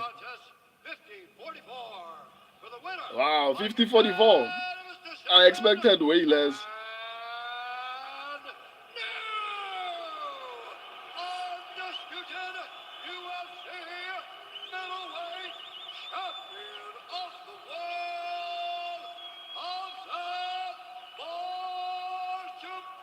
Let's go.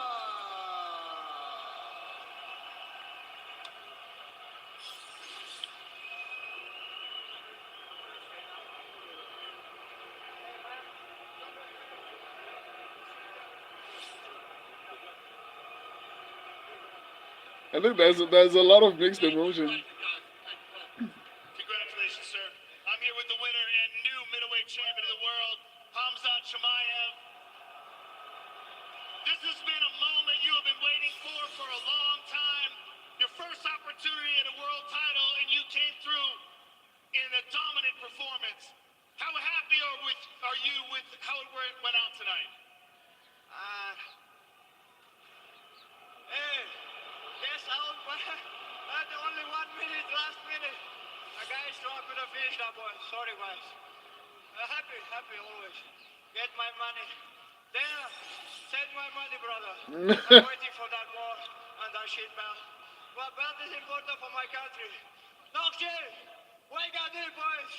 Tawa nog een probleem, no social Hey, I think Khamzat needs to improve his ground and pound.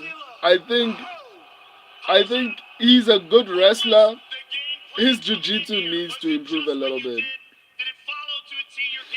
FJ Zuba. whatever FJ Zuba.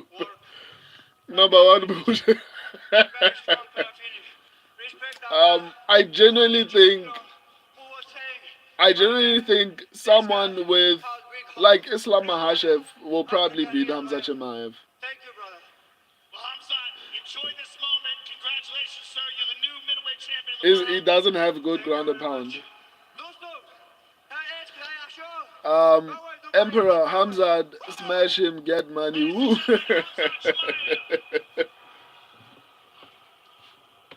Dricus, you fought like an animal. You had an incredible drive. You came up short tonight. What, if anything, was surprising to you? Yeah, I mean, the man has incredible control on the top. He was just like a blanket. I mean, it wasn't a matter of strength or, he wasn't that physical. He was just, he knew, almost as if he knew what your next move was going to be. And he got it without using too much power. And I had to decide, am I going to be on my back or have him on my back? At the end, I went for it, had the back. I could almost taste that victory, but, big ups to Khamzat. He deserves this 100%. He beat me fair and square tonight. He was the better man tonight, and I'll be back. And I'll come a bit, get my belt back. But for now, it's his, and he deserves it, and he has to enjoy it. Thank you for all the fans who came out and supported us. You make this amazing, and without you guys, we don't have a job. So we really appreciate it. Thank you, everyone, for showing up. I'll be back stronger, better than ever. I believe that, sir, and I look forward to seeing you again. Thank you very much. Everybody in South Africa, you all know this flag means the world to me. I'm sorry for anybody that I let down. I'll be back stronger. Now, as South Africans, we rise, we fight through adversity, and we'll show the world they still don't know what we know. We're coming back stronger than ever. We will not lose this fight lying down. I promise you that. See you all soon. Thank you, everybody, for coming out once again. Dricus Du Plessis, ladies and gentlemen.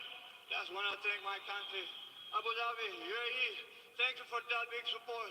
All my camp, you was helping me, guys. Thank you. His Highness, I want to thank him too. The King. Thank you very much, brother. So Khamzat Chimaev moves to 15-0. He becomes the 15th undisputed UFC middleweight champion. Dricus Du Plessis dripping with class in defeat. I think everyone was expecting a finish and a car crash, and we basically got. Oh, Hamza Chimaev got a black belt finally. This is the kind of the kind of black belt I respect. If you are able to get a belt, unlike Kobe Covington became a black belt in the gym. I will admit it was anticlimactic. I also was expecting a train wreck, but that also speaks to Shawshot McGee. Wow. That honestly speaks to how good Dricus Du Plessis was defensively.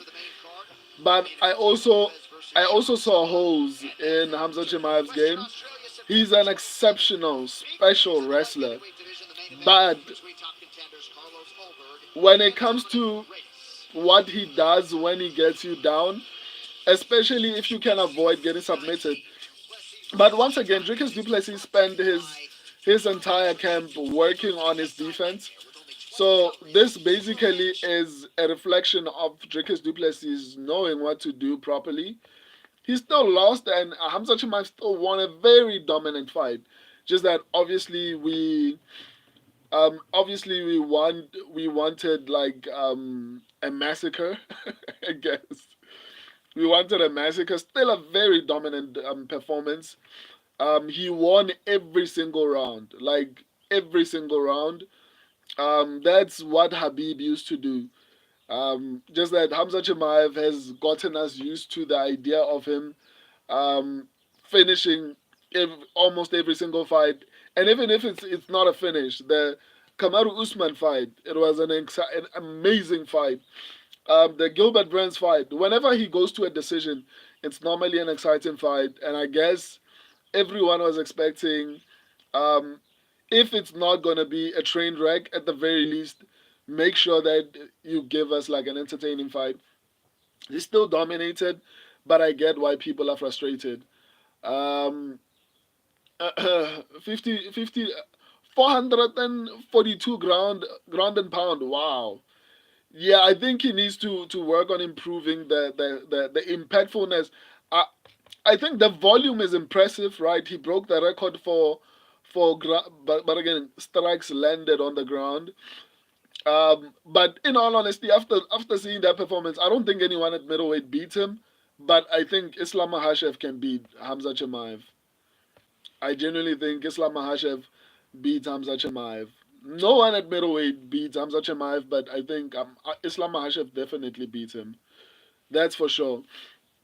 Um, so yeah, my subscribers kicked my butt on this card. They got 9 picks correct and only 3 wrong. I got 8 correct and I only got 4 wrong. Not horrible considering I expected a way worse performance. Um, Emperor Imavov can beat Hamzat. Nah, Imavov is not going to beat Hamzat, man. I think that's wishful thinking. I don't think there's anyone who can beat Hamzat at middleweight. There's no one I can think of. Maybe Fluffy Hernandez might have a shot. I highly doubt, but he might have a shot. The thing about Hamzat is that he might not have the best ground and pound. I think I didn't like the ground and pound. I think he was in a position that he could have found ways to finish the fight, but it doesn't seem like he trains for that, which is fine because he focuses on what's important, controlling someone and getting the fight to the ground, right? I think Hamza Chimaev is by far the best wrestler in the UFC, right? The problem is he needs to, number one, improve his jiu-jitsu, and I respect Hamza Chimaev for prioritizing position over submission, right? Because there are areas where he could have been like, let me go for the submission, but he didn't want to risk it, right? I respect him for that. Shout out to him. Um, so yeah, I feel like I feel like there's a lot of people that I need to dunk on, because a lot of people were busy saying dumb things like that DDP is going to win via decision. Hamza has bad cardio. Now what are they going to say? They are not going to even speak about that. They're going to be like, yeah, he didn't get a finish. It was boring. Say what you want. He dominated the champion, right? He didn't just beat him. He dominated him. Dricus Du Plessis didn't land more than 50 punches versus 442 ground strikes. That's not a win. It's a dominant performance, right? Just that, like, and I understand why people felt the way they felt, because even when Hamza wins dominantly, it's not satisfying because we expect a train wreck and we didn't get a train wreck. He still dominated, but still, I get it. It's not enough. We wanted to see crazy exchanges, and obviously, he has to pace himself. That's what I told a lot of people when people were saying Khamzat Chimaev has bad cardio. I was like, guys, he's fighting 3 rounds. He knows he can dump all that energy, recover in the second round, and come back on the third round. But he can't dump that energy in the first round.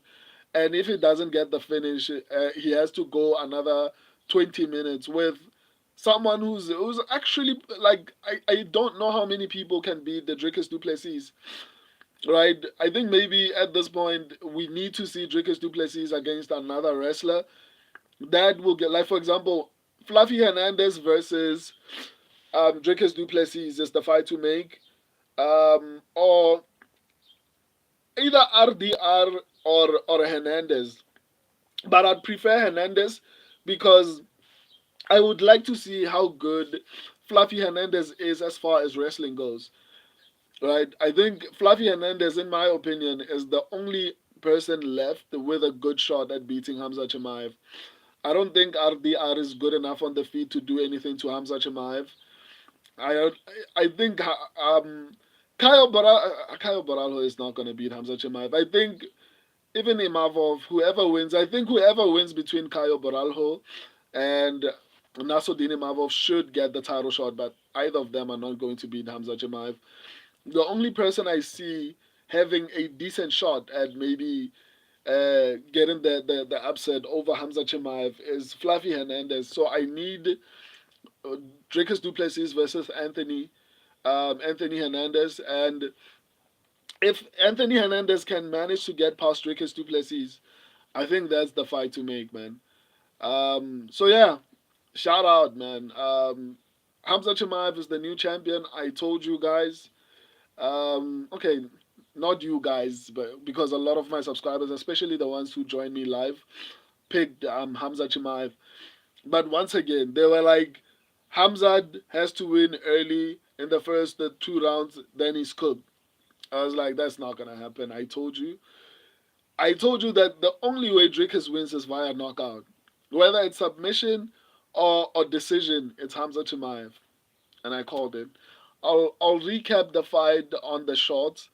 Um, Once again, guys, I'm going to be improving my equipment very soon. I'm going to try to make sure that your experience of the channel is way more improved.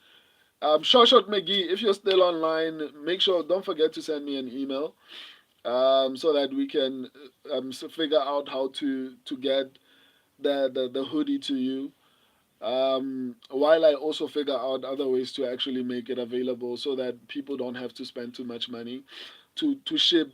Like, I don't want for someone to say, okay, I'm going to spend $25 or even 30 on a hoodie, and then you have to pay like $150 for shipping.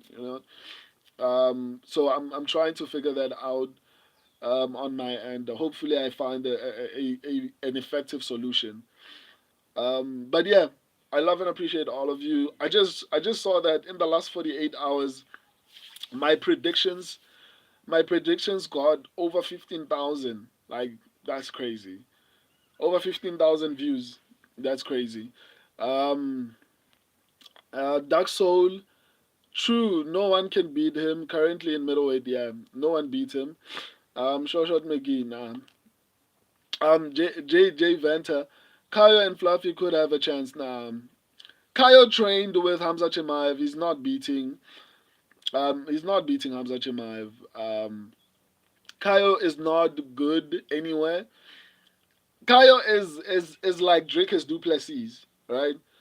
Maybe Kayo might have better defense than Dricus Du Plessis, but I just see I just see Kayo as a lesser version of Dricus Du Plessis because I don't think Kayo has that much power.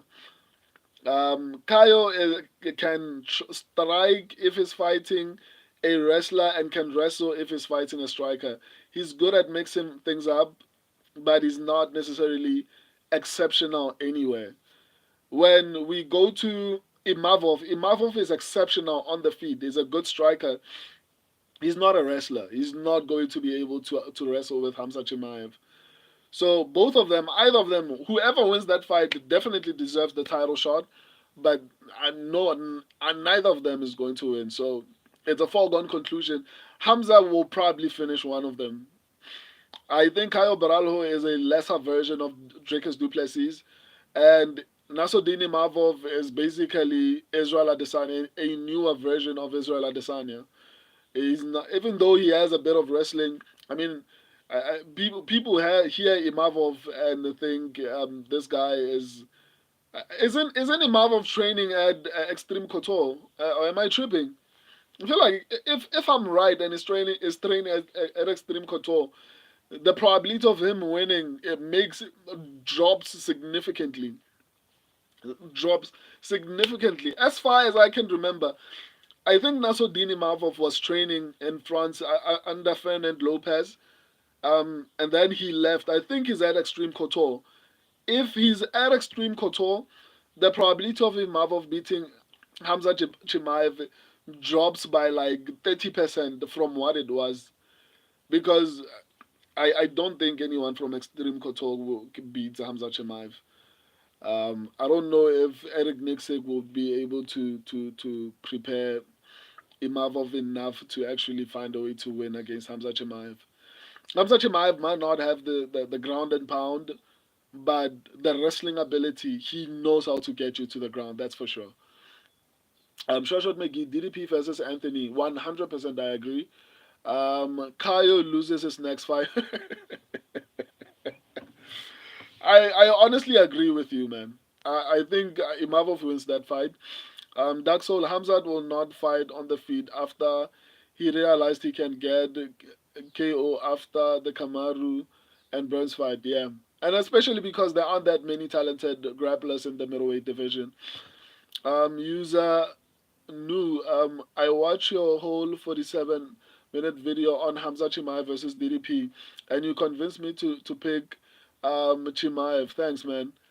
It's my pleasure. It's always nice to hear people actually pointing that out. It means a lot to me that I was able to actually help you with that regard. Dark Soul, the fight happened the way I expected. Dominant wrestling. Yeah, I think a lot of people, even the crowd, was booing, obviously because we wanted a train wreck, and I'm not going to blame anyone for wanting a train wreck. That's why we love the sport. We want train wrecks, but it was still a very dominant performance against the champion. And once again, I will emphasize, Hamza Chimaev came in there as the challenger. I think people expect it's kind of crazy because this was the kind of the reason why it was exciting was because we don't know who's going to win because it's so competitive, right? A lot of people were like, nah, Dricus Du Plessis is going to win if it gets past this point.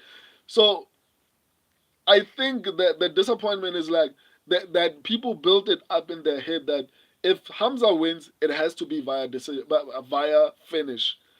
Because that didn't happen, and he won a decision, it's kind of like conflicting. But it was still a dominant performance, right?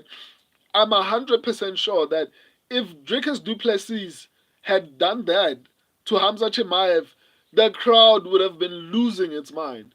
Like if Dricus Du Plessis had dominated Khamzat Chimaev the way that Khamzat Chimaev dominated him, the crowd would have been losing its mind. So I felt like people are being unfair to Hamza because they expected things to go in a particular way. He still dominated, just that because he didn't finish or fight how the crowd wanted. Now all of a sudden, oh my God, the 1, 2, 3, 4, 5 is boring and everything like that. Dominant performance against the champion. Shoshot McGee, RDR versus Chimaev, Kayo versus Imavov, DDP versus Anthony, MVP versus Rob, Jared versus Costa. Let's go. Amazing, amazing matchmaking. Allen versus Izzy. But where's Sean Strickland? I feel like it's unfair for Israel Adesanya. He got knocked out by Imavov. I think it's Sean Strickland's turn to take the. But I mean, Allen is not that good, so I think you know what. If I'm Israel Adesanya, I'm taking that fight. Um, Shoshot McGee, that's the best way to line up middleweight as of right now. That's good matchmaking. I wish the UFC could see this. Actually, send them an email and suggest it. Who knows? Maybe they might listen. Shoshot McGee will do, brother. Shout out to you, man.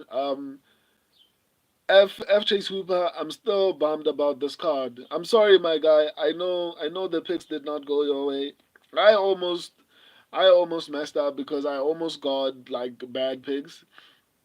Um, I mean I recovered really well because I think I almost swept the main card.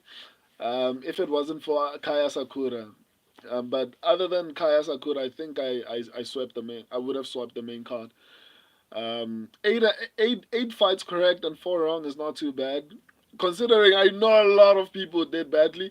Not talking about you guys. I'm specifically talking about the YouTube predictors. A lot of people had the Kenanya, um, uh, obviously Asakura. A lot of the picks that I got wrong, those people picked those people. And then the ones that I got right, a lot of them picked against those particular picks. I'm not gonna mention them by name, but yeah, there are a lot of people who got picks wrong on this particular card. Um, F Chase Hooper. You know, your name just reminded me that Chase Hooper just got almost flatlined by Hernandez. Kyle gets pissed up by Imavov. 49-46. I agree. Kyle is not that special, in all honesty. F Chase Hooper, maybe a finish. I could see that. Shoshot McGee, yep. F Chase Hooper, but I can't see anybody beating Chimaev other than flu or retirement. That's crazy. Why am I? You're late, dude. Why are you so late? You should have been here early. Why are you coming in late, Wamai? Dude, you were supposed to be here. Wamai, Murphy assassination. Let's go. FJ Super Chimaev might have been underrated all along. I seen people picking Costa to beat him. Yeah, I remember talking about that. I was like, how is Costa going to beat Chimaev? And people were like serious. They were breaking it down. I remember even maybe I'm mistaken. I would need to fact check this. I think Guru was saying something to that effect. Guru was saying something to that effect that Costa had a shot. But maybe I'm wrong. I remember hearing him something like, okay, let me not go too deep into that because I can't remember specifically. But there were people who were like, people were speaking, and if you've been following my channel for a long period of time, I've been saying this thing of people saying Hamza Chimaev does not have cardio is insane because when you consider the pace that this guy has been fighting at, it makes sense why he gets tired. It doesn't matter how incredible your cardio is. If you go at 100 for a long period of time, eventually you have to stop or you're going to die. And because of that, that's why people think, well, he doesn't have cardio, but they forget the pace of the fight, which is kind of crazy to me. But yeah, I've been telling people for a long time, and even in my breakdown, I said to people that I've been very good at predicting both Dricus Du Plessis fight and Khamzat Chimaev fight. I picked Dricus Du Plessis to beat Robert Whittaker. I picked him to beat Sean Strickland. I picked him to beat Israel Adesanya. I picked him to beat Sean Strickland again. Obviously, Khamzat Chimaev, I've been picking him for the major for the period of his career. So I've been very good at predicting those fights, and I've been even in all my predictions, I've been saying Hamza does not have a problem with cardio. Just that he fights at such a high pace that it looks like he might have bad cardio. Um, well, my DDP would have had him in round six. Of course, Wamai. Of course. Daniel Tower, 1 cent for the green beanie. It's hoodie, my guy. Does this look like a 1 cent? Does this look like a 1 cent hoodie, dude? Like, no, man. No, this is a trademarked brand. This is the same thing. Like, this is at Nike level, a trademark brand. I'm not joking though. Like my brand. This brand is trademarked. This logo is trademarked. Like the logo that you see on the shorts at the top. So this is my brand. I'm also building another one. So 1 cent. That's funny. F Chase Hooper. Yes, Leron Murphy took the Bellator can out. I'm honestly convinced that the UFC is trying to humiliate Bellator, but again, PFL to be honest. I think the UFC is trying to humiliate PFL. At this point, it's no longer even funny. Okay, it is funny, but I don't. Why does the UFC bring in these guys and put them against the top level competition? I like, and I said this when I was breaking down the fight. I was like, I feel like the UFC is trying to humiliate PFL. Like they always do this. They did it with Petchy Mix, Patricio Pitbull, and now Aaron Pico. Michael Chandler got lucky at least and was able to fluke a TKO win against Dan Hooker. But that was a washed Dan Hooker. The Dan Hooker today would beat the living crap out of him. So that wasn't a good win. The only other win is Tony Ferguson. Just imagine. And that's the guy that the UFC is trying to get into the UFC, get into the White House against the Conor McGregor. Who wants to see that? Okay, give someone more interesting. Give Charles Oliveira Conor McGregor. I mean, but Charles Oliveira probably grapples. Who knows? Give Conor McGregor a striker. Even if they knock him out, I mean, he's leaving the UFC anyway, so that's fine. Who's a good prospect? And yeah, give Conor McGregor. Who's the fighting nerd at lightweight? I forgot his name. Mauricio Rufy. Yeah, give Conor McGregor Mauricio Rufy. Why is Chandler fighting Conor McGregor? Like we don't want to see that. Um, F Chase Hooper, so satisfying. Oh my, I can't believe Murphy was the underdog. It's crazy, man. It's crazy. F Chase Hooper, Pico God, flatlined by Adam Boris. What was that? The elite wrestler. You're a horrible dude, man. MJ Hooper, like the things that you say, dude. Pico beats Volk. Wow. FJ's Hooper, when Mobza versus Pico fight was rumored, I was literally like, who the fuck is this?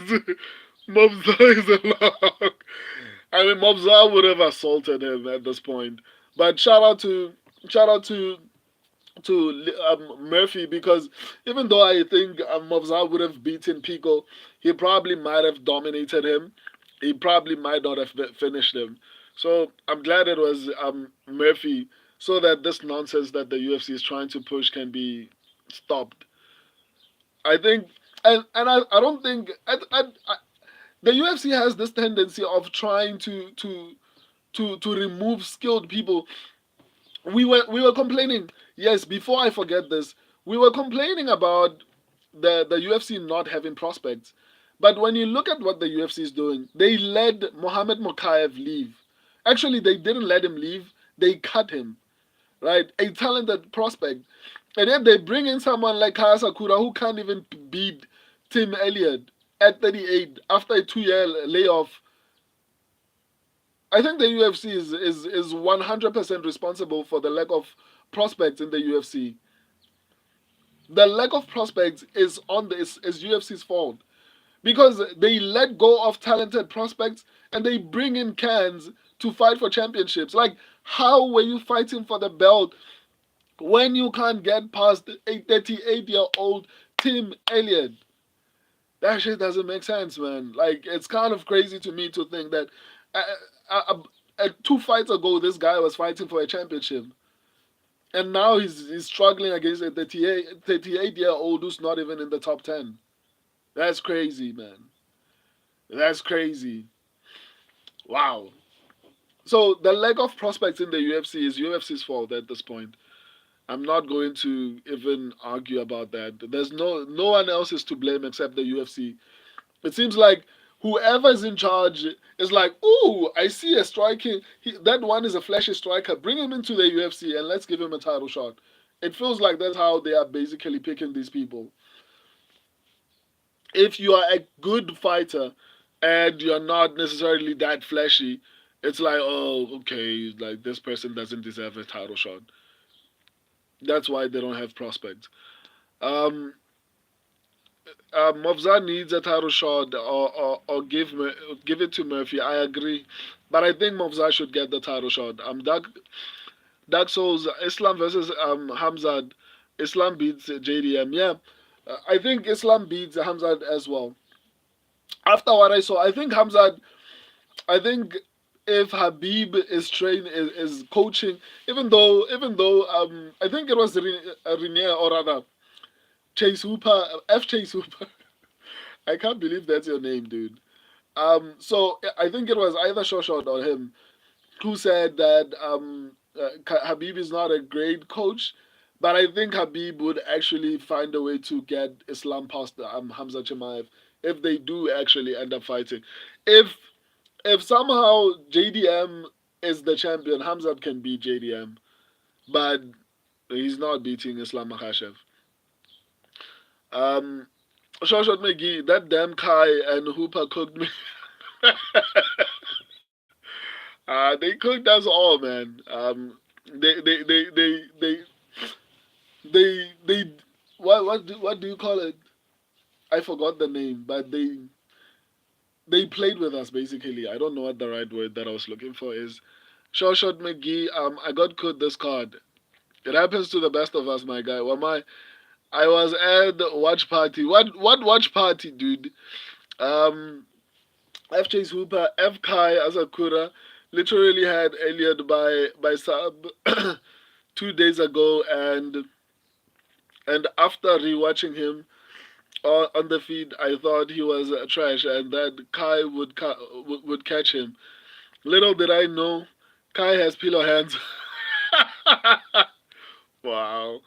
Doug Solo Murphy odds was a joke. I don't know why he was an underdog. I mean, it's cool. They deserve to lose their money. Whoever bet on Pico and made him a favorite.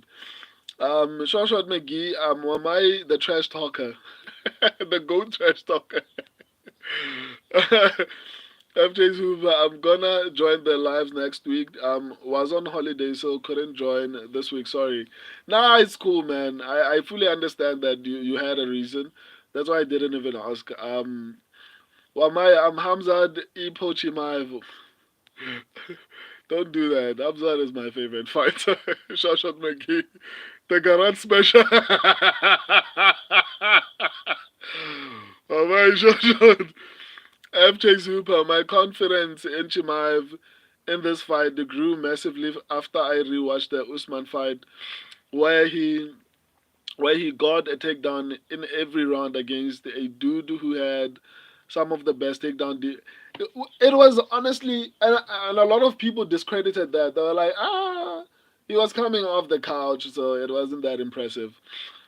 So I wonder what they're going to say now. I'm genuinely curious. FJ Super Maybe DDP can get around 8 guillotine next time.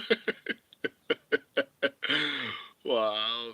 You know what, Mickey? DDP did not take risks like I thought he would. Chimaev had him shook off the rib. Yeah, he was very safe. I honestly expected him to be a lot more aggressive. Well, my once upon a trademark fest, and it is a trademark fest. I've submitted the 3 trademarks right now. This is the main one. This is my brand. Like I've I've loved this brand for a very long time. So one of the other reasons that I put it there is because I wanted to build it up globally so that the day I start, because I generally do want to build like a solid brand like Diesel at some point. I want this to be eventually become on Diesel level. This is not going to just be merch. It's going to be like a proper brand. Obviously, I need to build capital, but yeah, um, it's once upon a trademark fest. That's for sure. If I'm putting this much effort into marketing it, I mean, I need to make sure that I own it. I'm sure McGee, DDP is part Brazilian. I mean, he tried though. Come on, man. DDP said, "Fuck man, I need this job."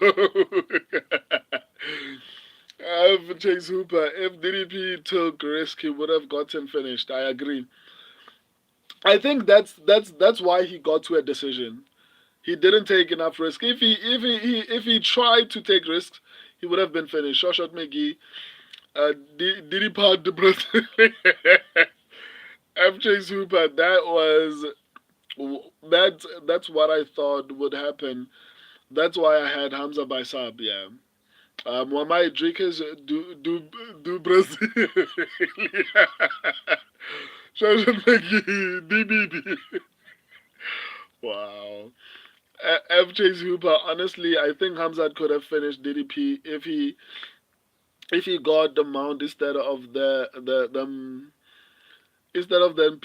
pillow crucifix strikes, because DDP left the huge openings in mount trying to escape. I think DDP worked exceptionally hard on his defense as far as submissions go, because whenever Hamza was trying to lock in the hooks, I think DDP would do something, but I don't know. But I feel like he was defending really well. I think that's one of the reasons why it ended up going to a decision. And I think a part of DDP was hoping that Hamza would get tired so that he would take over. Um, well, my Murphy round one finish and Hamza decision wasn't what I expected. I mean, that's crazy to be honest. That's actually true. FJ Super, I thought it would be the other way around. Yeah, man. Well, my Mofzal would have beaten Pico by vicious splinters. That's not fair, guys. Chase Hooper, F Chase Hooper, last card they fought together. It was lead on decision and Hamza by round one finish, so they exchanged. F Chase Hooper, yeah, Mofzal by brutal knee to the thigh and clinch reversal. Not to mention them nasty food, the stomps are holding on to body lock for 3 minutes. Well, my Mofzal via first full stomp to full stomp KO in UFC. I mean, does Mofzal do full stomps that much? Come on, man. I don't think so. F Chase Hooper, Mofzal and KO in the same sentence. YouTube, yeah, DDP is a horrible fighter. I don't think so, man. I don't think so. Just because he lost, it doesn't make him a horrible fighter. I think we should send the Kaya Sakura 2 3 years to Fluffy's garage and forget. I agree. Well, I think we cope with Hamza Chimaev being on EPO. To be honest, don't do that, guys. I'm Chase Hooper. Come show the Ipo my.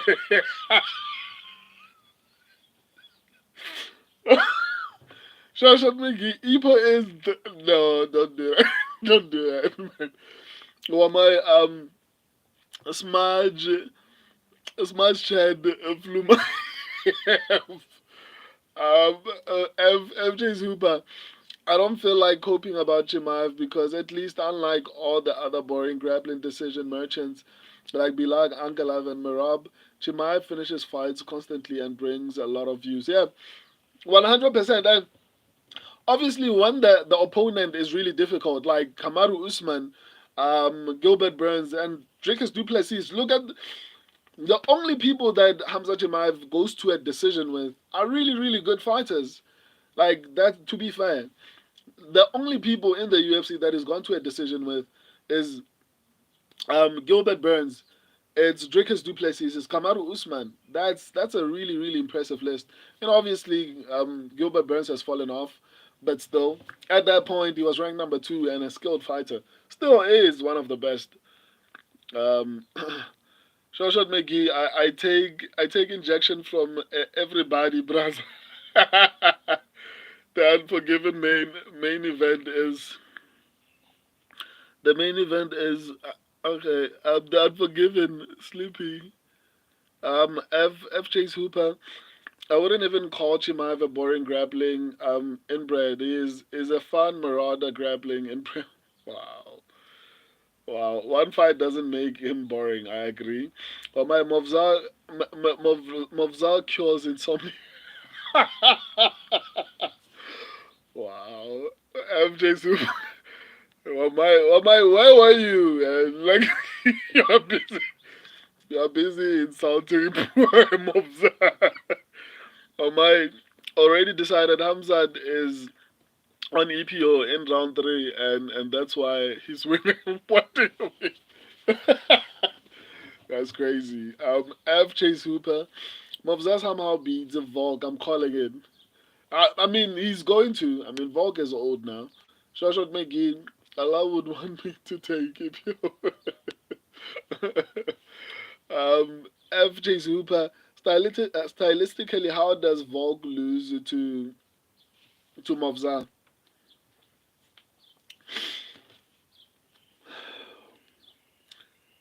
It's hard to say, right? Because I think Mavzai is a decent striker, but obviously not on Alexander Volkanovski's level. I think he wins by mixing everything up. I think he shoots for the takedowns, grapples him a little bit. I know you're going to say, well, Islam Makhachev didn't have the same success, right? The Australian guys have been really good, but I think Mavzai can mix it up enough to actually find a way to win.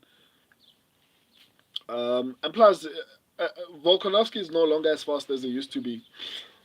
We saw that against Diego Lopez. Even though Lopez lost, I've been saying Lopez is overrated.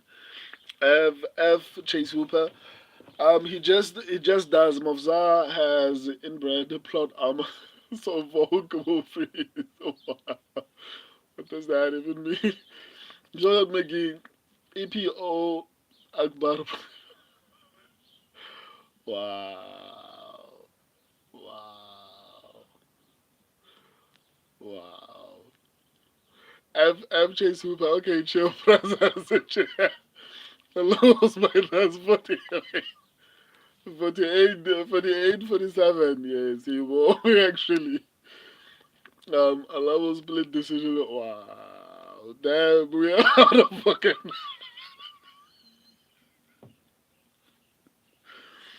Yeah, you're out of pocket, guys. That's for sure. Inshallah, I get Kimura, brother. What is that? Brother, Shoshat McGee. Inshallah. Wow. Wow. You guys are out of control, man. Um, FJ's Hooper, Pork is raw, steroids good. Try out. Guys, I have to edit videos for today. I honestly expected to do horribly on picks. I did decently. I would have liked to do a lot better, but yeah, that's what you get for trusting Chase Hooper and Kaya Sakura. I mean, those two, if I got those two right, I would have gotten 10 out of 12 correct. So it is what it is, though. Shout out to you guys for joining me. Well, I might be on time next time. Georgian era. Georgian era is better. Dark Soul, Russian era is back. Georgian era is better. F Chase Hooper, I am officially the worst of all time for picking fights. Nah, man, come on, my guy. You're not, dude. I mean, like you've been doing really well. Just because, just like you said about Hamza Chimaev, just because you had a bad night doesn't mean you're horrible at picks. Come on. Shosho McGee, let's go. Nah, that's me. No, dude. Like you guys have really good picks, and even when I break down fights, sometimes you guys actually make good points and you actually end up being right. Just because this card you didn't do so well doesn't mean you all of a sudden are bad at predicting fights. There are fights whereby you've called it and you're like, nah, this guy is not going to win because of 1, 2, 3, 4, 5, and that actually happens. I can't remember which one, and it wasn't that long ago. It's either it was 2 weeks ago or 3 weeks ago, somewhere there. Out of the two fights I got wrong, I think there were fights that you guys called. Out of 2 weeks before that, somewhere there. So you're not terrible. Come on, man. Wamai Ilya sleeps. Islam easy. Islam Smajev. That's not gonna happen. I'm telling you now, Wamai. I'm telling you now, and you must be here for that stream. I need to rub it in your face. No Diddy, but I need to rub it in your face. Because you've been talking a lot of trash about Islam. So I need you to be here when that fight happens. So that I can be like, I told you, Amai, I told you. What now? I'm not gonna forget this. I'm not gonna forget this. Um, F. Chase Hooper, Islam Makapa. What is that? Why did I should make you? Amaya, prepare yourself. Your baby boy. Not lose. That's not gonna happen, my guy. Not gonna happen. FJ's Hooper, Dagachev by submission. Wow. Wow. Well, my Islam Durkachev. What does that even mean? FJ's Hooper, the jacuzzi twin.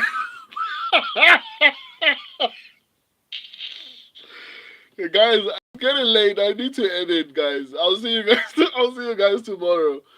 I'm Shoshat McGee. Islam, I fight anyone, anytime, but Ilya needs to prove more. Guys, yeah, there's no way I'm leaving after you said.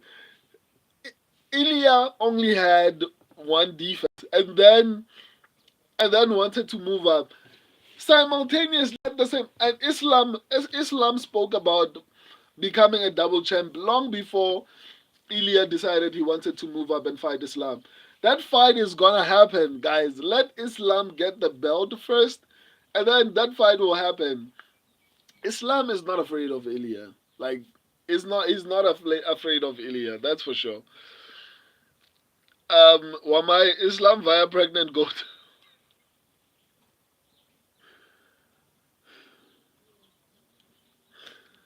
You guys are ungovernable.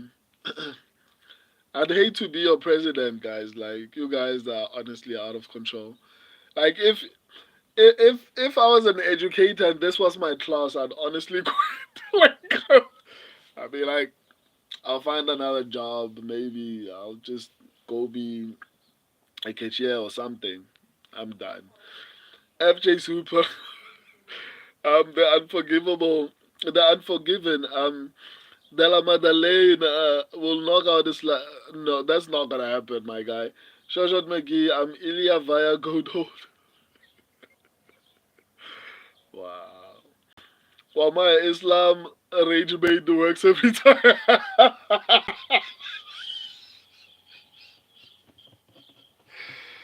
Wow, you're such a horrible dude. So you were rage baiting me. You're terrible. Islam Magadu Chachev via in Brainstorm. Ilya Gold Blog Islam round. Wow, Shoshan. Ilya the Goat Slayer. That's not gonna happen. FJ Super. um, well, my once upon a bait fest. Wow. Charlotte McGee, Ilya via Shepherd Boy on Islam. Oh my, I'm rage baiting, but Islam really gonna nap. Nah, man. That's not gonna happen. I can promise you that. FJ Super, once upon a glazing. Okay, let me understand this. Once upon a glaze, a Dhaka Chef Fest. Wow. Wow. I'm going to put these things on t-shirts at some point. Mama, I'm rage baiting, but Islam really gonna. Wow. Um, F for Chase Hooper. I'm joining in on the rage. Shout out Maggie. Guys, I need to go edit. F Chase Hooper. Islam getting put out cold, friends. That's not gonna happen, dude. Islam is much okay, not much better, but he's definitely better. Probably one of the most complete fighters on the roster. Pure wrestling, it's Hamzat, but the most complete fighter on the roster is Islam. That's not gonna happen. The Unforgiven Aman needs to impregnate Nina Drama in front of her boyfriend. What is that coming from? Where is that coming from, Mama? Aristotle, Plato, and Socrates is stream chat. Wow. Jonathan McGee, shame. Islam, shame, whole, cliff. Wow. F for Chase Hooper. Nina Drama was supposed to sniff Alex Pereira's feed while a BF was watching and recording.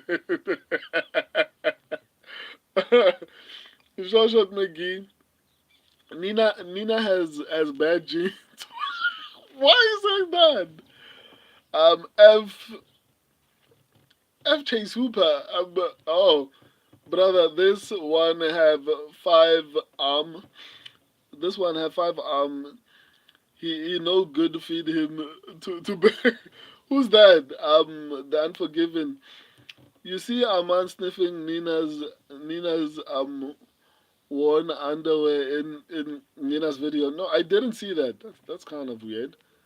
F Chase Hooper, yes, based. Oh my, a man crib, I don't know how to pronounce that. Guys, I'm about to leave. F Chase Hooper, Alex Pereira, Sean Strickland, Aman, and Mirab all took turns giving Nina back shots while I be.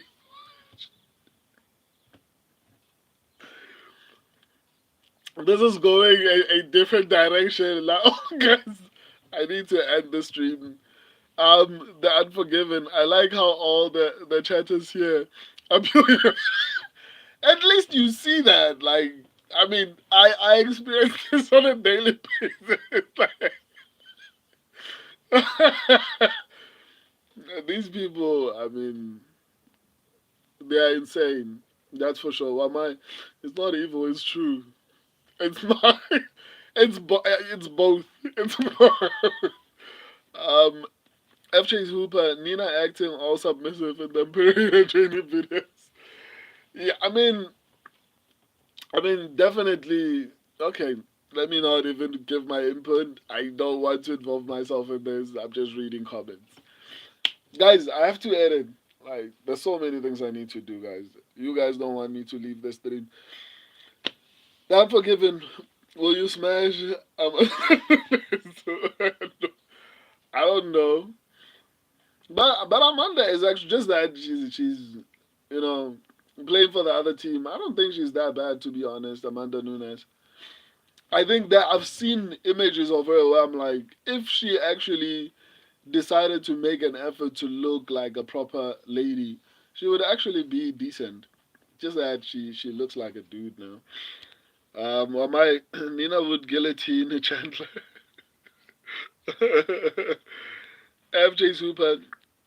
The chat has here between being of a higher plane or of existence. No, you. Well, mine is probably high wherever he is. Well, my Nunes would smash us. FJ Super, yes, I was smash. God forgiven. How about Kayla Harrison? I don't know, man. I don't know. Too muscular. F Chase Hooper. Yes, I don't know, man. Uh, yeah, why are you asking these kind of questions? Man? Well, my Kayla Harrison would have her way with all. Oh, I think Kayla Harrison back years ago didn't look the way she. I don't know, man. Um, God forgiven. Will you rather smash Kayla Harrison or Aljo? Alright, guys, it's time for me to leave. What kind of a question is it? Aljo less this. Well, bye. Okay, guys. Time out. I'm about. Guys, the fight ended almost an hour ago, guys. Like the card ended almost an hour ago. I have to leave. I have to edit. I'll see you guys tomorrow. Until then, deuces. Thank you for making this special. I'll see you guys. Frederick, I'd rather die. Wow. F. What? My no, it's you. You said Aljo. Like, don't involve me in that. So, FJ Super, I'm finna go soon. It's nearly 7 a.m. In South Africa, it's nearly 8 a.m., guys. I need to go. Mama wants to. It's not me, it's you, man. Don't involve me in that. Um, the Unforgiven. See you, Master, tomorrow. Shout out to you guys, man. I'll be doing the breakdowns. Obviously, as always, tomorrow. Thank you guys once again for joining me. Um, these fights are more amazing with you guys. Today I probably read over 1,000 comments. The amount of the way my brain is tired, I can feel it. I probably read throughout this 7 hours. I probably read over 1,000 comments. I'll see now. Once I end this stream, it'll show me how many comments I got. Wamai, good night, everyone. What do you mean good night? You're in the UK, isn't it morning? Like, what are you talking? Isn't it about 8 a.m. in the United Kingdom? Why are you saying good night, Wamai? It's not night. Like, probably Shawshot McGee. Probably Shawshot McGee is probably dozed off. I haven't seen his comment in a while. He's probably holding his phone and it's probably dozed off. I'm in South America right now. Oh, okay. That makes sense. See you guys tomorrow. Love and appreciate all of you. I'll be waking up at 3 p.m. Oh, okay. We'll talk, guys. I mean, we'll talk. Deuces. I'm leaving now.